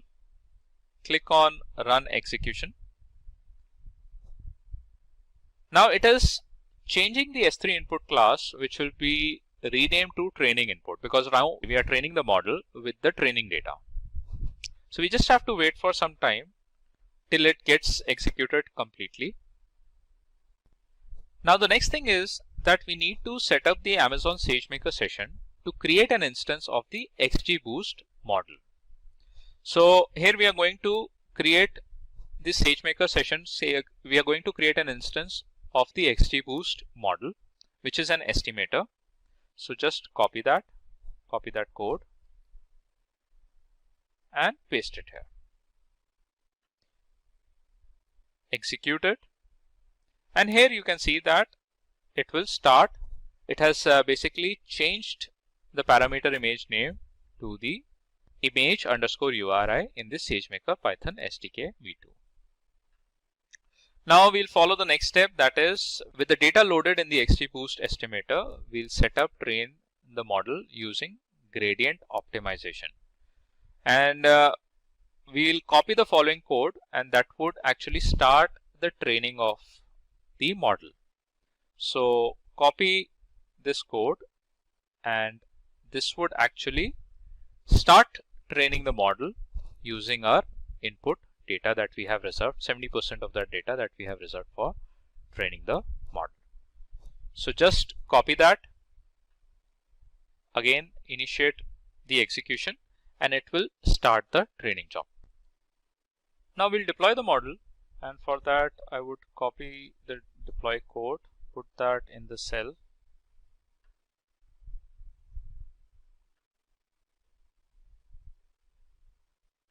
and execute it. So it says parameter image will be renamed to image URI and using already existing model. So XGBoost was deployed already. If you have not done that, if you're doing it first time, so it will initiate another XGBoost instance. So where you can find your XGBoost endpoints created, you just have to scroll down, and here under the inference, click on the endpoints, and you should find the XGBoost endpoints defined here. So here you can see that today I have created one XGBoost endpoint, and that is now in process of creating. So just refresh it. So it is still created. It is going to take some time to get that in service. Now our endpoint is in service state, so now we can use it. So going forward with the next steps, we'll try to predict whether the customer in the test data enroll for the bank product or not. For that, we are going to copy this code, put that in the Jupyter cell function, and execute it. So here it gives you the output that it has actually evaluated, and the same output we got in the screenshot of the demo as well.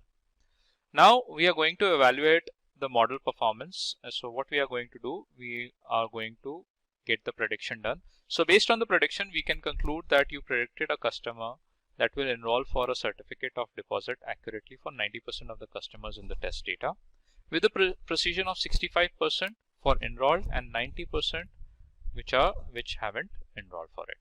So for that, we are going to copy this code and execute it here in the cell. So if it is predicted correctly, that means our model is working absolutely fine. So here you can say the overall classification rate is 89.5%, and there is the accurate prediction that has been made by the model. And that's what the output we can see here in the screenshot of a model.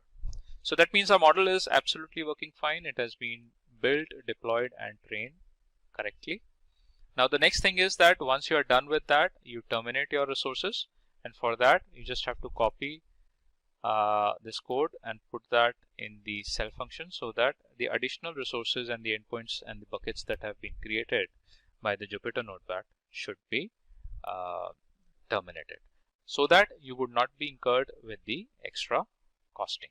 So just execute it, and here you would see that it would try to terminate all the additional resources that we have created from the Jupyter Notebook. Today's tutorial is on AWS CloudFront. Let's look into what we have today in the CloudFront. So what's in it for you? We would be covering up the concept of what is AWS, what was earlier before AWS CloudFront, after AWS CloudFront, what were the services that were introduced, how it benefited. What do we mean by AWS CloudFront, benefits of the using AWS CloudFront, and how AWS CloudFront actually is known as a content delivery service, the name of the companies that are using AWS CloudFront, and we would be covering up one live demo. Now, AWS is the Amazon Web Services. It's a cloud service provider that basically offers a multiple services, variety of services, such as compute power, database storage, networking, and other resources, so that you can create your solutions on the cloud and help the business grow. Now, with AWS, you only pay for whatever the services you use. So for example, if you're using a service for a couple of hours, then you pay for only that many hours that you have used that service. Before AWS CloudFront, so there is an example that we are going to talk, and that is you must be aware of an application called Spotify. So when you used to access Spotify and when you click on it, it kept on loading, and at the end you used to get the error, and the error was that the connection failed. And why you received that error? Because of a latency issue, probably a network error, right? So how you can solve these kind of a latency issues, and that is also going to, these kind of an issues are also going to impact the performance of an application. So with the introduction of AWS CloudFront, this problem of loading the application got resolved. So after AWS CloudFront, with the help of AWS CloudFront, Spotify gives the facility of updating new features, access to million songs that you can access instantly. So with the use of AWS CloudFront, the latency issues were solved, and successfully you can basically access your application. Now, what we mean by AWS CloudFront?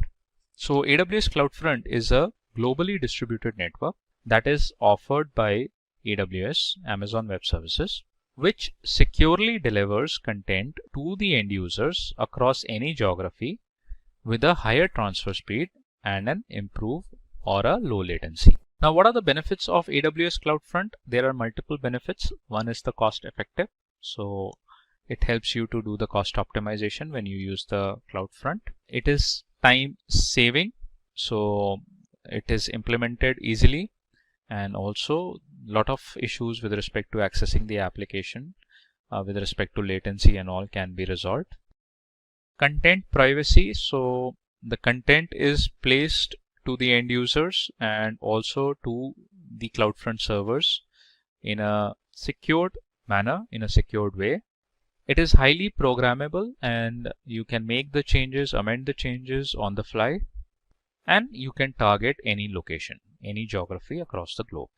Along with that, it helps you to get the content deliver quickly. Now, how AWS CloudFront delivers the content? Let's look into the architecture. So this is a flow, and the flow is with respect to how the user is going to get a content from the CloudFront. Now, the client first access a website by typing a URL on the browser, and in the step 1 it tries to access the application. Then the client requests, when the website is open, the client requests for an object to download, such as, for example, a particular file. Now at that time the DNS routes user request to download that file to AWS CloudFront. The AWS CloudFront connects to the nearest edge locations. Edge locations are basically the servers where it caches the files, documents, and the web codes. AWS CloudFront connects to its nearest edge location in order to serve the user the request. At edge location, AWS CloudFront looks for its requested cache file. Once the file is found, let's say if the file is available in the cache of an edge location, AWS CloudFront then sends the file to the user. Otherwise, if the file is not found in the cache memory of an edge location, AWS CloudFront compares the requirement with the specification and share it with a respected server. That means a web server or a server where the file is actually available. The web server responds to the edge location by sending the file back to the CloudFront edge location. And then as soon as the AWS CloudFront receives the file, it shares with the client, also adds the file to the cache of an edge location for a future reference. This is how the flow of a CloudFront is. Now, the name of the companies that are using the AWS CloudFront. So one of them is Geo7 app, which is a very popular app. So it uses Amazon CloudFront to deliver 15 petabytes of audio and video to its subscribers globally, which is a huge data. Sky News, it uses the service in order to unify the content for faster distribution to subscribers. The Discovery Communications also uses the CloudFront. It uses the service for delivering API, static asset, and also the dynamic content. And then the TV1 EU, Streaming Europe, is basically also uses the CloudFront service that helps in improving latency and performance that results in fastest delivery of content. Now let's look into the demo how to use CloudFront to serve private S3 bucket as a website. Now I'm going to run a CloudFront distribution demo on the AWS console, and we'll basically try to deliver the content from a private S3 bucket and then map that with the domain name using the Route 53 service. So what we need for this demo, we would need a domain URL, we would need a Route 53 service, we would need CloudFront. We have to create a CloudFront distribution, and that will be linked with our S3 bucket, the private S3 bucket, right? And in the S3 bucket, we would have one HTML file, the index.html file. So let's move into AWS console. So right now I have opened up the CloudFront distribution, and here you can see that couple of distributions have already been created. So what I'm going to do, I'm going to create a distribution. Now there are two types of delivery method for your content. One is the web distribution and the other one is RTMP. RTMP stands for real-time audio or video distribution. It's basically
That's a wrap on the Cloud Computing full course. We hope you gained valuable insights and are ready to take the next steps in your cloud journey.